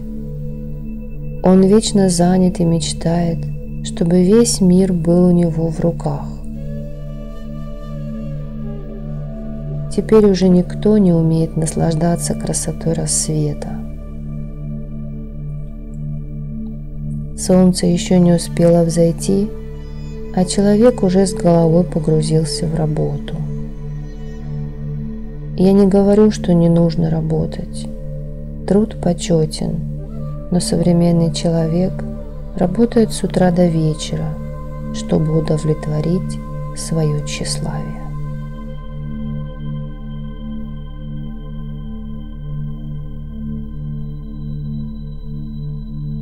С одной стороны он строит замки на песке, а с другой мечтает все купить на базаре, где продаются драгоценные камни и золото.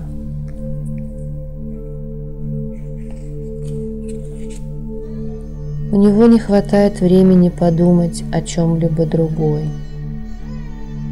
Современный человек научился превращать день в ночь, а ночь в день. Он может спать днем и бодрствовать ночью. В современном мире машины ценятся больше, чем люди. Управляя машинами, человек незаметно и сам стал рабом машин. Можно сказать, что в голове у человека поселился особый червяк, который поедает его мозг изнутри. Механизм работает, а человек, который призван им управлять, стоит рядом и умирает с каждой секундой. Машины становятся все более и более осознанными, а человек все больше и больше теряет свою осознанность. Какая ирония судьбы! Современный человек мечтает об отдыхе, но это ему никогда не удается.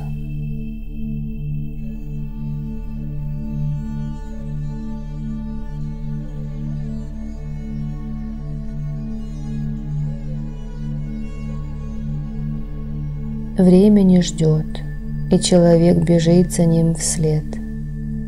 Обстоятельства сковывают его своими цепями. Сколько еще он может бежать, надрываясь изо всех сил? В конце концов, человек устанет и упадет. Когда человек наконец падает, он пытается подняться, пытается вновь соединить разорванные нити судьбы, но ему это не удается.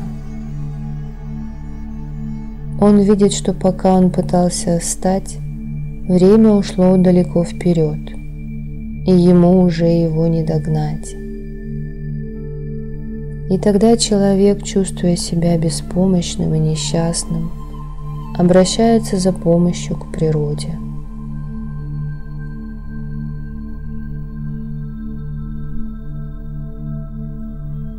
Это двуногое существо, которое мы называем человеком, хочет все подчинить своей власти.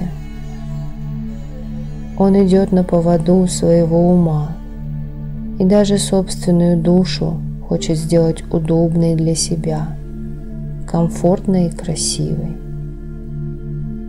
Хочет сделать ее своей покорной рабыней.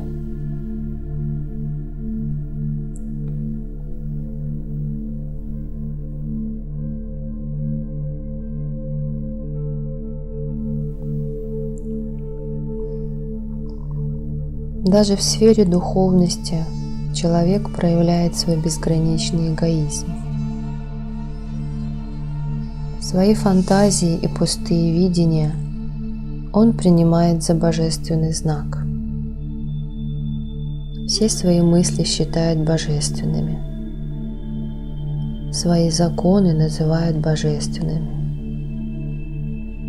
И поэтому весь мир сегодня стал заложником политических интриг.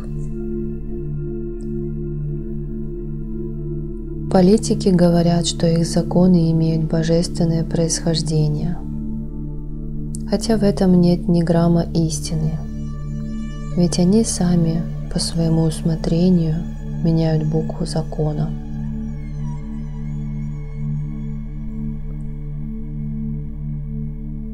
Они принуждают всех остальных следовать придуманными ими правилами.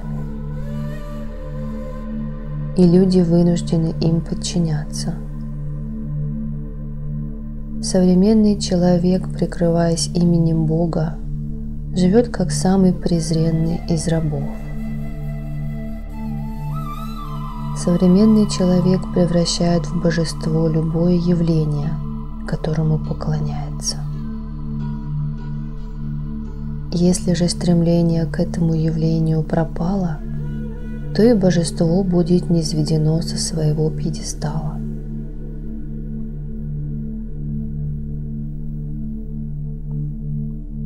С каждым годом человек становится все более и более беспомощным.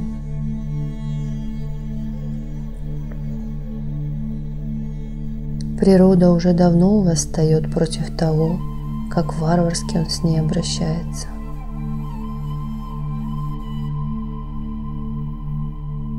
Человек уже не может найти утешения в науке или материализме. Его душа жаждет духовности, тогда он обращается к духовным учителям и просветленным отшельникам.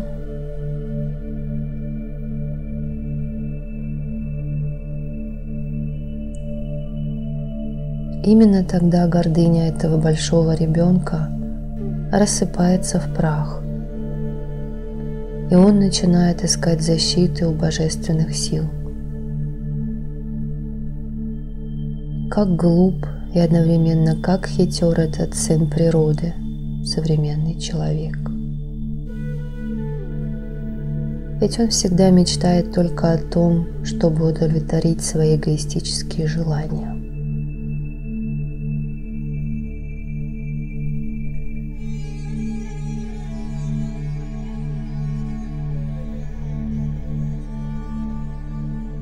Человек умеет любить, но любит он обычно явления приходящего мира.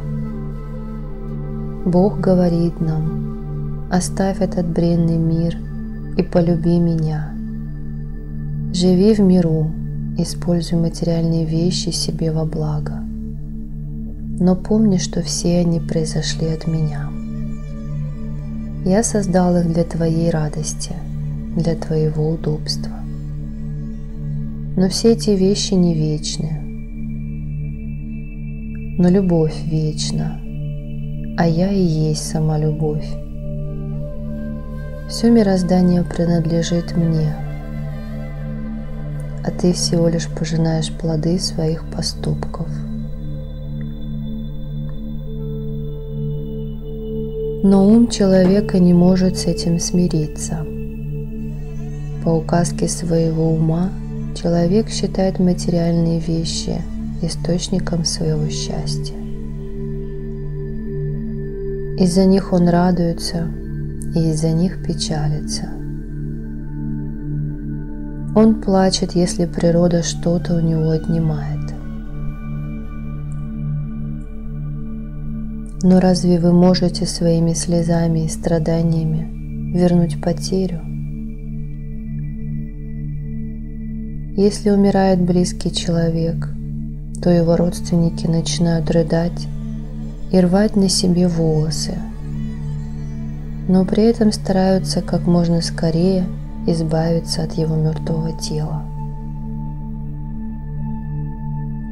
Вы так любили его вчера, а сегодня не можете вынести вида его мертвого тела.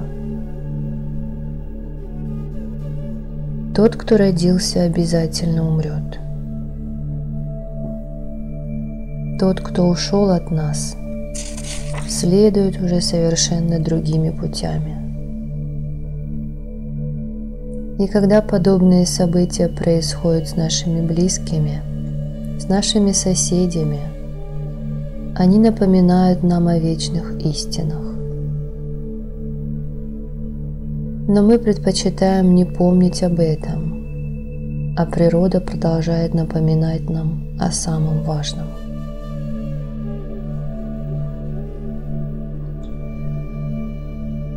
Эта божественная игра продолжается испокон веков, и человек с самого начала был ее участником. Как удивительна эта игра!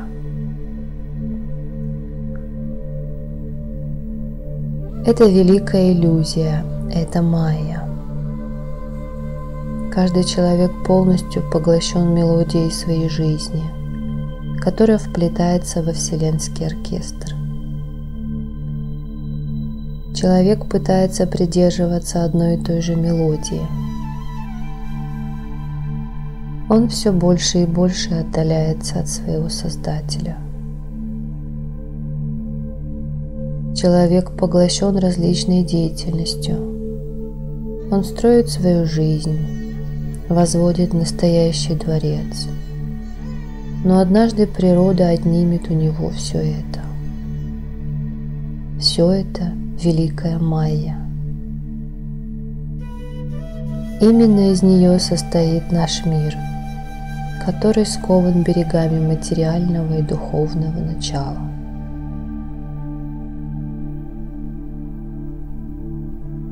Чтобы прояснить для нас происходящее, Великая Мать Джагадамба дала нам истории о Кришне.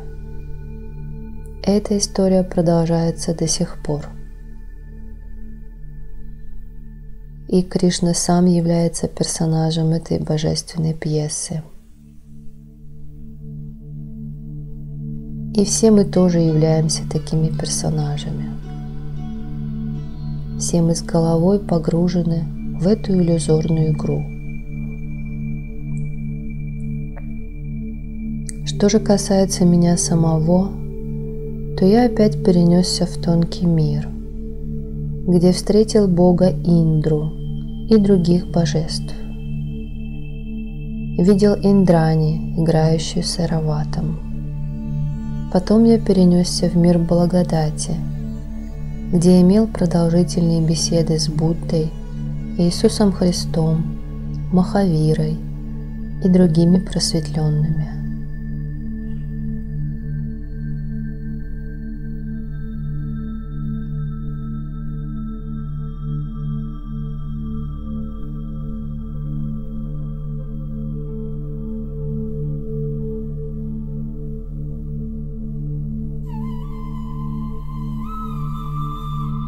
Завет Риши Ангираса.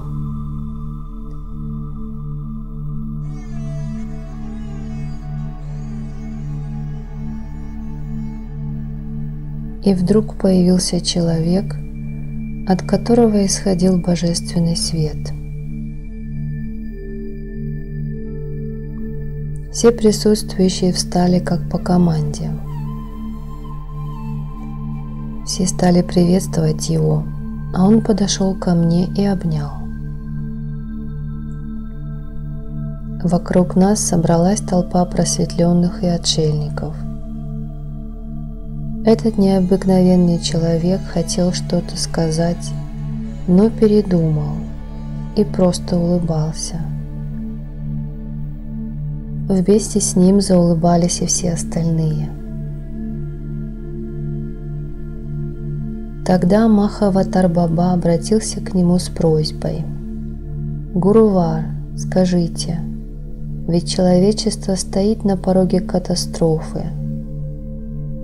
Мы могли бы дать новое направление духовной мысли, новое понимание йоги, но это не получается. И не получится до тех пор, пока не столкнутся друг с другом великие волны природы, пока они не уничтожат Землю».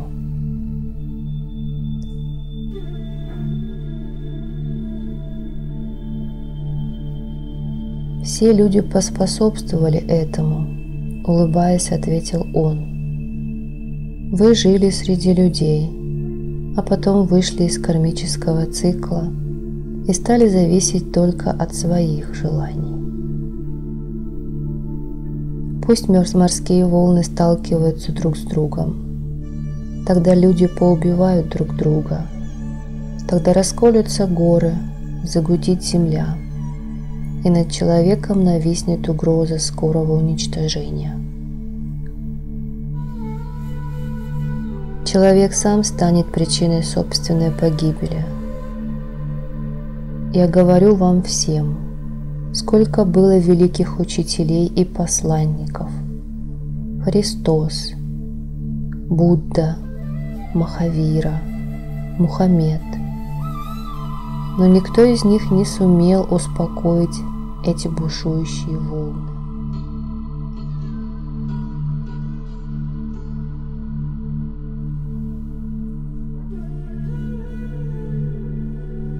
Успокойте эти клокочущие вулканы. Сделайте нашу землю благоприятной для жизни. Научите людей человечности. Тогда, возможно, что-то и может измениться. Время всегда идет вперед. Оно никогда не останавливается. Все обстоятельства жизни непостоянны. Как же может человек останавливаться на своем пути? Вы задали людям определенное направление движения и изменили их жизнь. Но разве кто-то из вас попытался дать человеку постоянство? Вы сами стали постоянными и непоколебимыми, а люди следуют за вами, прислушиваются к вашим словам. Но удивительно то, что вы неподвижны, а они бегут за вами. Вы непоколебимы, а они беспокойны. Они постоянно ссорятся из-за своей культуры и традиций. А те традиции, которые вы им дали, стали их образом жизни. Но они не могут изменить обстоятельства своей жизни.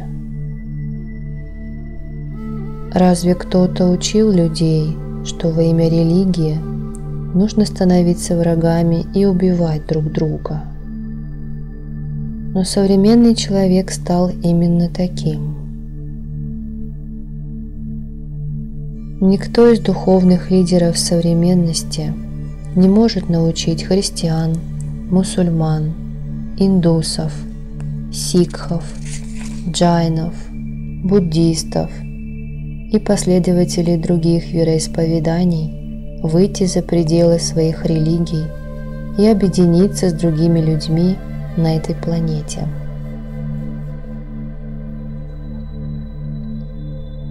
Чтобы все люди жили друг ради друга в мире и согласии, чтобы не было религиозных разногласий.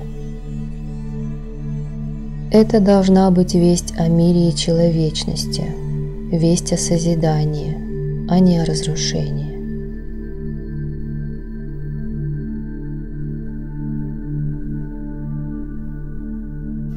Человек, который совсем недолго является путником на этой земле, нагружен непосильным грузом, который взвалила на него религия, семья, общество и законы его страны. Человек не дает жить другим людям. Религия принуждает его идти по заранее определенному пути. Политика заковывает его в цели непреодолимых обстоятельств. А время идет своим чередом. Каждый из родственников хочет отрезать от человека кусочек. Что же делать этому несчастному путнику на дорогах жизни? Разве ему отведено так уж много времени? Человек не успевает оглянуться, а ему уже пора покинуть сцену. Разве в такой ситуации природа не имеет права бунтовать? Разве море не будет насылать на нас бури? Почему вы не посылаете людям свои мысленные вибрации, чтобы они забыли обо всем и начали жить во имя мира во всем мире и вселенского благополучия? Не нужно идти на поводу людей, но и нельзя им препятствовать. Вы должны сказать людям все то, что вы хотите им сказать. Сделайте все то, что вы давно хотели сделать. Пусть ритм времени станет вашим собственным ритмом. Тогда все будет происходить словно само собой. Ведь для людей достаточно вашего намерения и мысленных вибраций.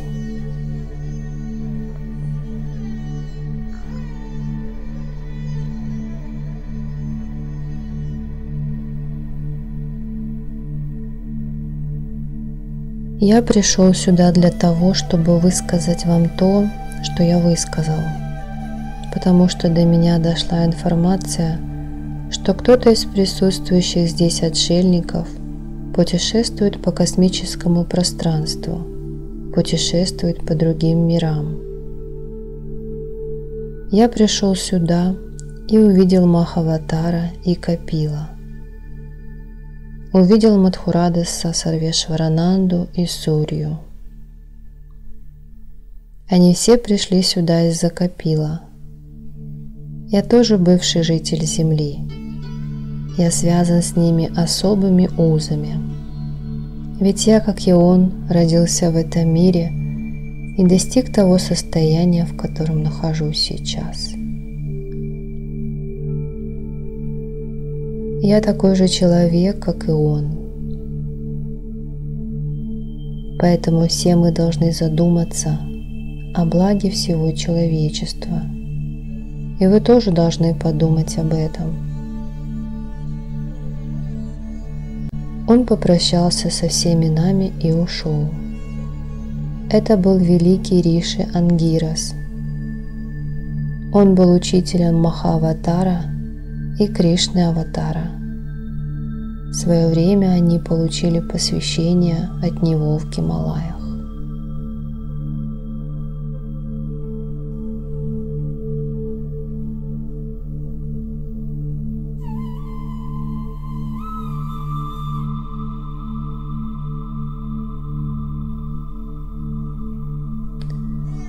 Несколько мгновений вместе с Вишвамитрой.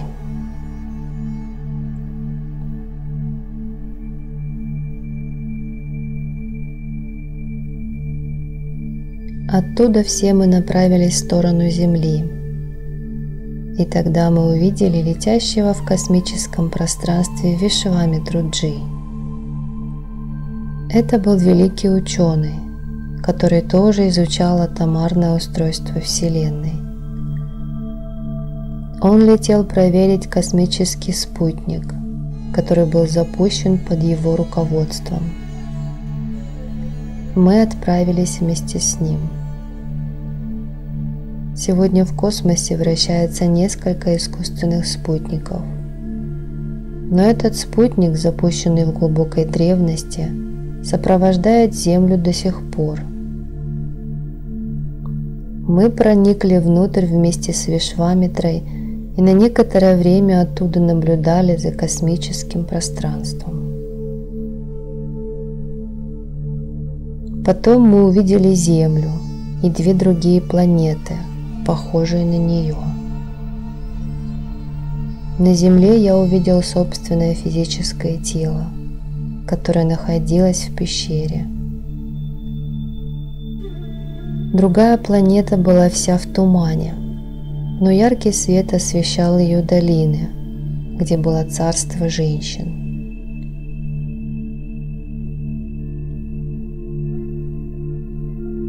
Я уже раньше побывал на этой планете.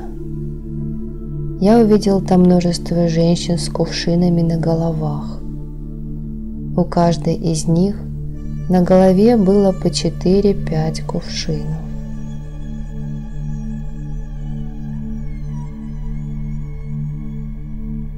Третья планета была вся покрыта снегом и водой. По всей ее поверхности гуляли стада животных, похожих на свиней. Мы, сидя в кабине искусственного спутника, наслаждались непревзойденной красотой Земли, которую видели за окном. Тогда Верховное Божество, Бог Индра, полетел вместе с Шачи в сторону Земли на своем собственном летательном аппарате. Все тело Шачи было украшено бесценными украшениями.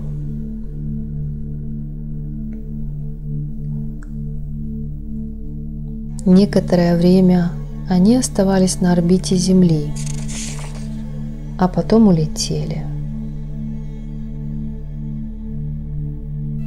Все, кроме Вишвамитры, который остался в своем искусственном спутнике, вернулись на Землю.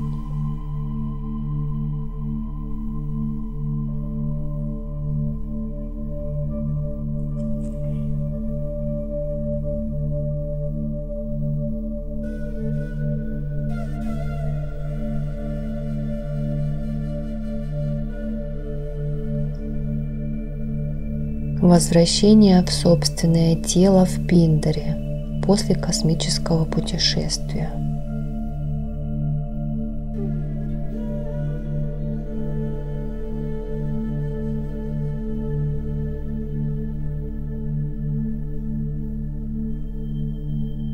Жители гор отмечали праздник. Отовсюду доносились волнующие ароматы праздничного угощения.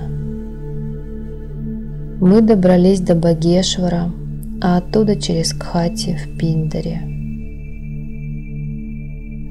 Через некоторое время после нашего прибытия туда прибыл и бог Индра. Мое тело было глубоко погребено под снегом. Кое-где снег таял и образовывал ручейки. Прошло еще немного времени, и прибыл Гурудев Хари Баба. Утром мы собирались открыть то место, где мое тело находилось в самадхи. Людей пока не было. Река Пиндари несла мимо нас свои бурные волны. Мы решили провести ту ночь под защитой гор.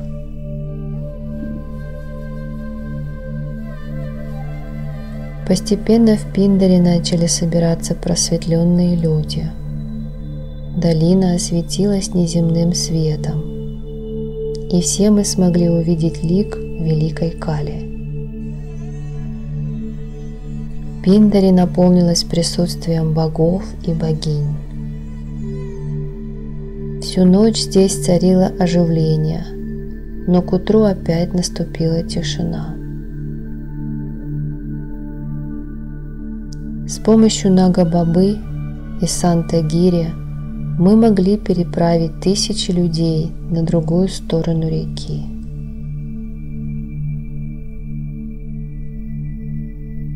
Ратан Сингх и Чанчал Сингх занимались организационными вопросами. Молодежь тоже помогала. В назначенное время место самадхи было открыто, и люди смогли посмотреть на мое тело. Постепенно я возвращался в свое физическое тело, и, наконец, процесс завершился.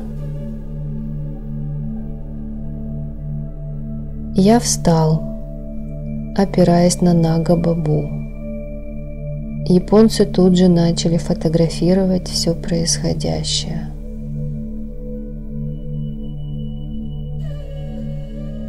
Я вышел из пещеры, постоял какое-то время у входа, а потом побежал к реке.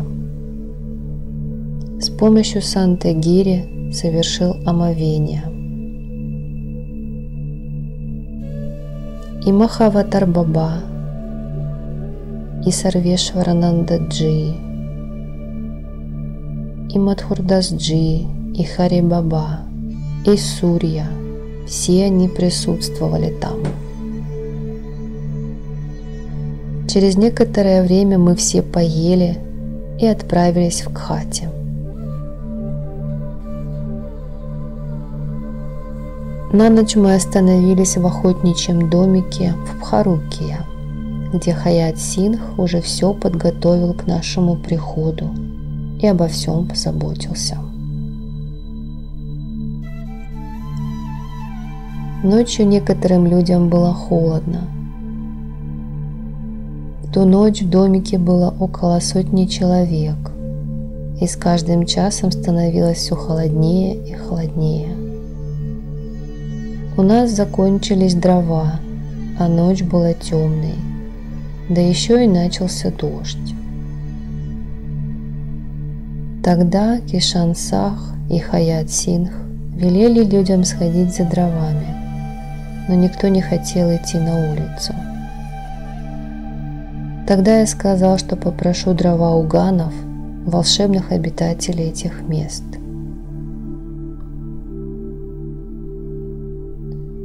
И я направил на них поток своей мысленной энергии. Как только я послал им это сообщение, мы все услышали звук, которые бывают, когда рубят дрова. Все люди поежились от страха. Очень скоро на пороге дома появились 3 вязанки дров, которые принесли ганы. Но никто не осмеливался внести эти вязанки в дом. Тогда ганы сами забросили дрова внутрь дома и удалились. При виде дров люди вновь воспряли духом. Они разожгли огонь и прогнали ночной холод. На следующий день мы добрались до деревни Кхати. Все люди уже давно ждали нашего прибытия. Потом святые отшельники ушли из деревни, а мы с Нагабабой остались там на несколько дней, потому что хотели отдохнуть перед утомительным путешествием в сторону Бадринатха и Кедарнатха. Были и другие люди, которые намеревались пойти вместе с нами.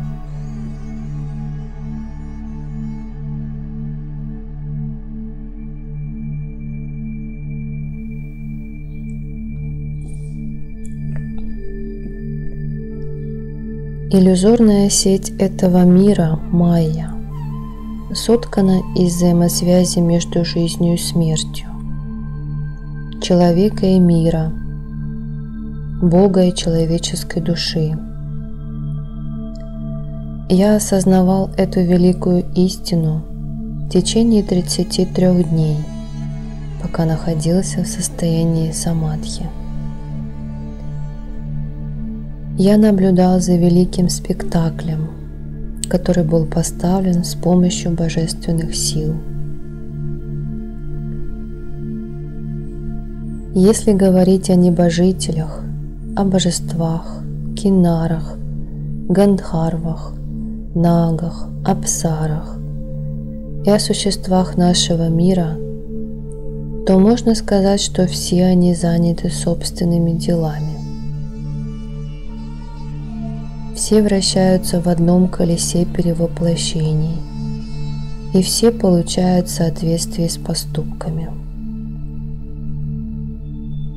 Все эти существа способны к созиданию, чтобы потом назвать собственное творение своим детищем. Все эти творения купались в лучах временной радости, на лету ловили мгновение удовольствия.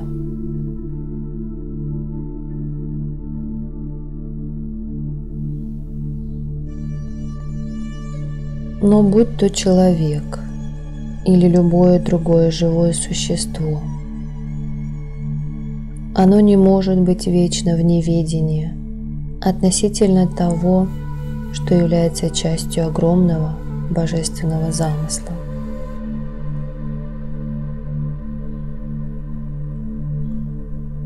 Этот мир, хотя он и распался на противоречия двойственности, погряз в сетях иллюзий, тем не менее был всегда движим единым стремлением к духовному развитию. И это стремление можно наблюдать на всех уровнях у самых разных живых существ.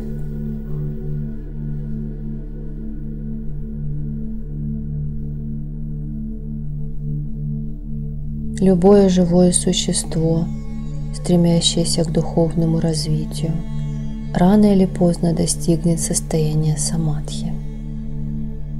Но для этого необходимо намерение. Даже йогические практики не могут привести нас в это состояние. Они могут лишь подготовить тело, погрузить его в состояние пустоты, на несколько мгновений дать ощущение безграничного блаженства. Но эти практики не могут дать человеку достаточно сил для того, чтобы он мог на длительный период времени покинуть свое физическое тело.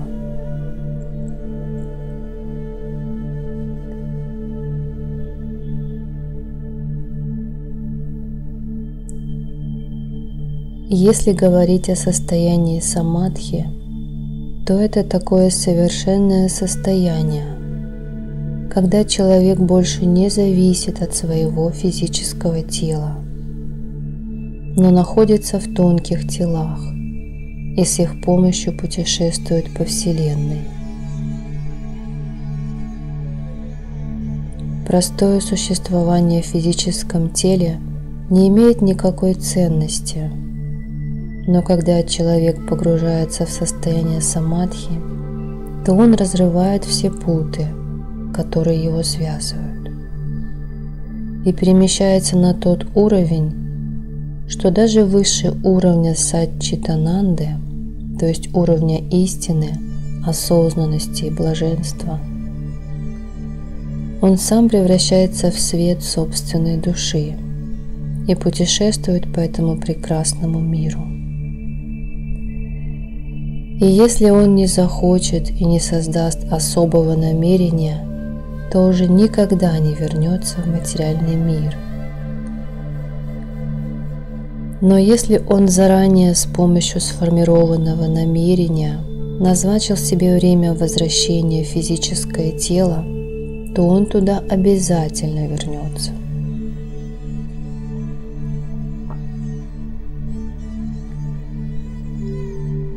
Эта безграничная сила концентрированного намерения есть у всех небожителей, но у жителей Земли она довольно редко встречается. Только у отшельников, обитающих в Гималайских горах, или среди просветленных, что живут среди нас. Но мы часто их не замечаем. В древности люди владели силой намерения. Наши предки из Рамаяны и Махабхараты осуществляли все, что они хотели, с помощью силы намерения. Когда я встречаюсь с мудрецами из прошлого, они сетуют на то, что современный человек развил свой интеллект в ущерб силе намерения.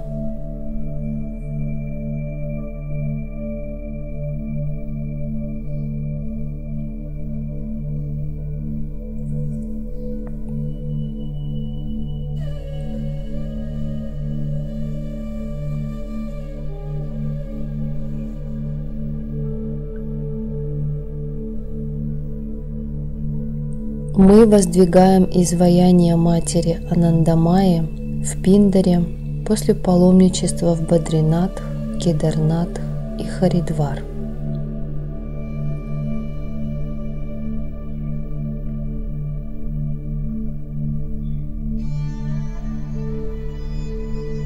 Несколько дней я провел в Кхате, а потом отправился в Бадринатх. Со мной были Сантгири, Нага-Баба, Хаят Сингх, Агн Сингх, председатель из Сарагата, японская группа вместе с Накаи и другие. На 2 дня мы остановились в Багешваре, а потом пошли дальше.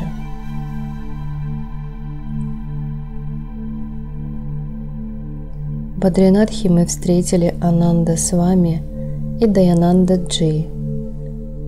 Нам очень помог Йогираш Чайтанья Брахмачари, а также Бихари Лал Сах, храмовый жрец фирмы, где делают Шиладжит и Нарендра.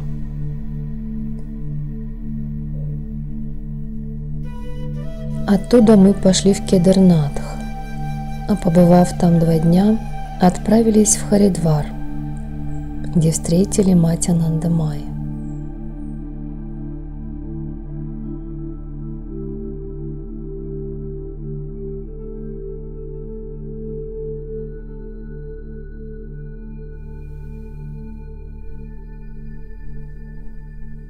Мы пообщались с ней. Потом ко мне пришли Рам Алкаджендер и Нараян. Они приехали из Америки и занимались духовными практиками Ума Анандамайи. Встретившись в Харидваре с Биргири Бабой, мы отправились в Пиндари. Тем временем жители Кхати сделали все приготовления к ягье.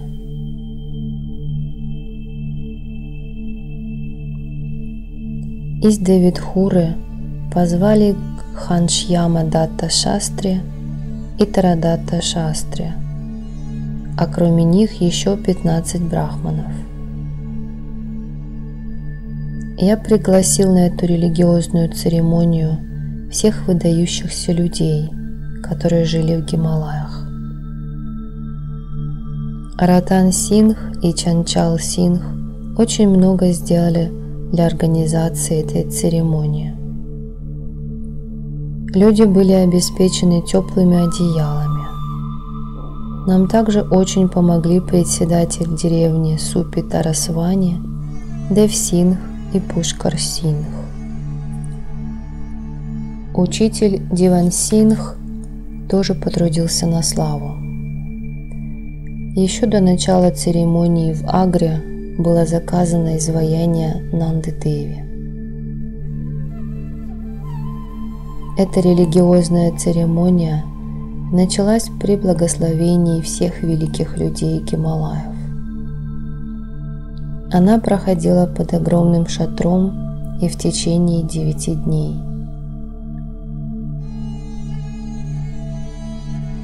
Как только церемония закончилась, мы установили в Пиндаре изваяние богини. На прощание мы подарили всем жрецам и отшельникам одежду, и они радостно возвратились по домам. После того, как все разъехались, пришел Баба Горакшанатх. Он оставался здесь 2 дня, и в течение которых заставил в каждом доме сварить для него кашу кхичри.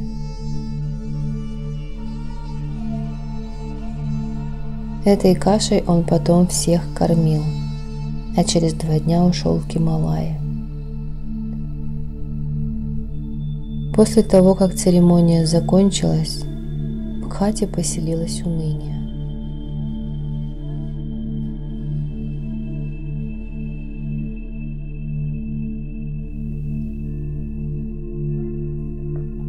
Ведь еще вчера эта маленькая гималайская деревушка принимала у себя великих просветленных, божества спускались здесь на землю, а теперь она оказалась пустой и покинутой.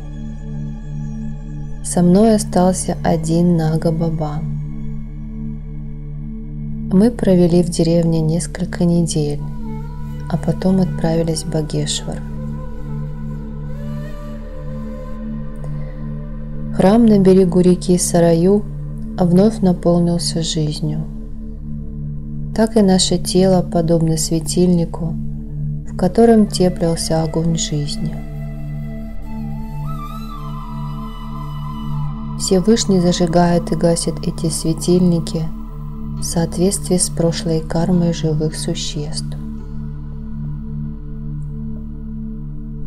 Наш мир – это бурное море различных чувств и эмоций, в котором так легко утонуть. Все хотят переплыть это бурное море.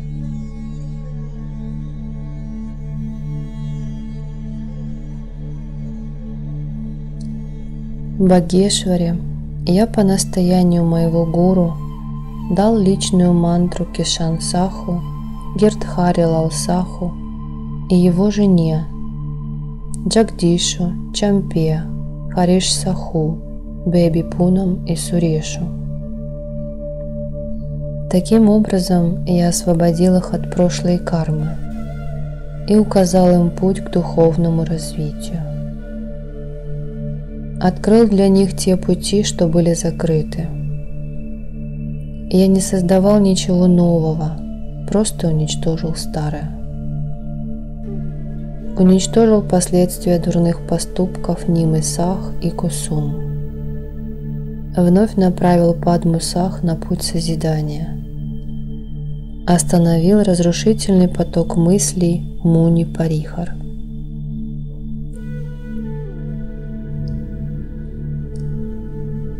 Когда в пути человека настигает усталость, он начинает искать новый путь. Ему кажется, что цель далека, и он останавливается на перекрестке.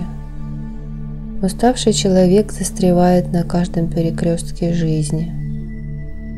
Он оборачивается назад, и его начинают раздирать противоречивые чувства, потому что он не сумел полностью отринуть свое прошлое.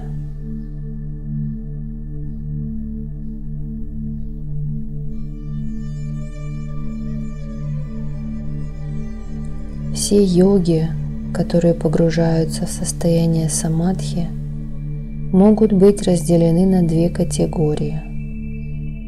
Первая категория состоит из тех йогов, кто развивается духовно, имея целью исключительно собственное развитие.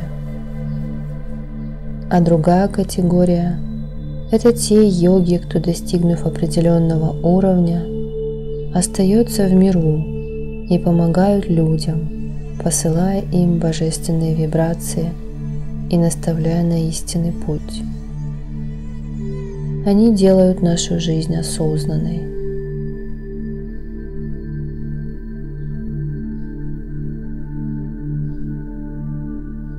В этом мире все люди хотят оказаться победителями. Но как много людей выбивается из сил еще в пути и падает в изнеможении.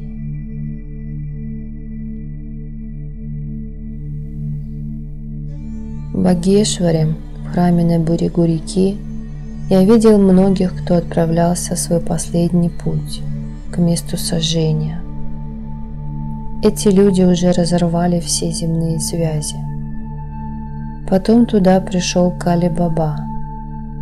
Он казался очень печальным и был с ног до головы закутан в одежды красного цвета. 2 дня он провел со мной. Утром на 3-й день, когда я сидел под деревом, то увидел, что принесли труп юноши, который погиб в результате аварии. Его неудовлетворенный дух витал поблизости. Рядом со мной сидело много людей: Шанти, Сах, Нима, Кусум, банковский служащий, Джоши, Пьяри Лал Сах и Бхавани Лал. Сидела и Бира, погруженная в собственные мысли. Я встал и обошел погребальный костер, а все люди наблюдали за моими действиями. Я посчитал, что это мертвое тело вполне подходит для Кали Бабы. Но люди, которые пришли провести обряд кремации, ни в какую не соглашались отдать нам мертвое тело. Тогда я решил, что не позволю, чтобы тело сожгли. Эти люди 3 пытались зажечь погребальный костер, обливали дрова маслом, бензином, но у них ничего не получалось. Огонь не разгорался. Я велел Кали Бабе ждать меня на берегу, чуть ниже по течению реки Сараю. Он ждал меня целый день. Наступил вечер. Бира подошла к тем, кто хотел провести обряд кремации, и сказала: «Сегодня Баба не позволит сжечь этот труп». Откуда у нее возникли такие мысли, не знаю. Но с наступлением ночи люди были вынуждены сдаться и отправили труп вниз по течению реки. Внизу уже ждал Кали Баба. Я подал ему знак, и он вытащил труп из воды.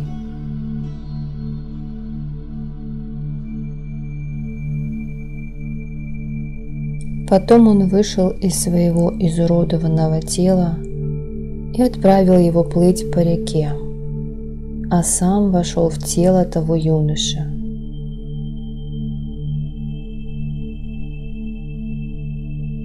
На следующий день он ушел в сторону Пиндари. А Бира и наутро говорила: Йог не позволил сжечь труп того юноши. Я слушал Биру с улыбкой. Через несколько дней я отправился в Багешвар.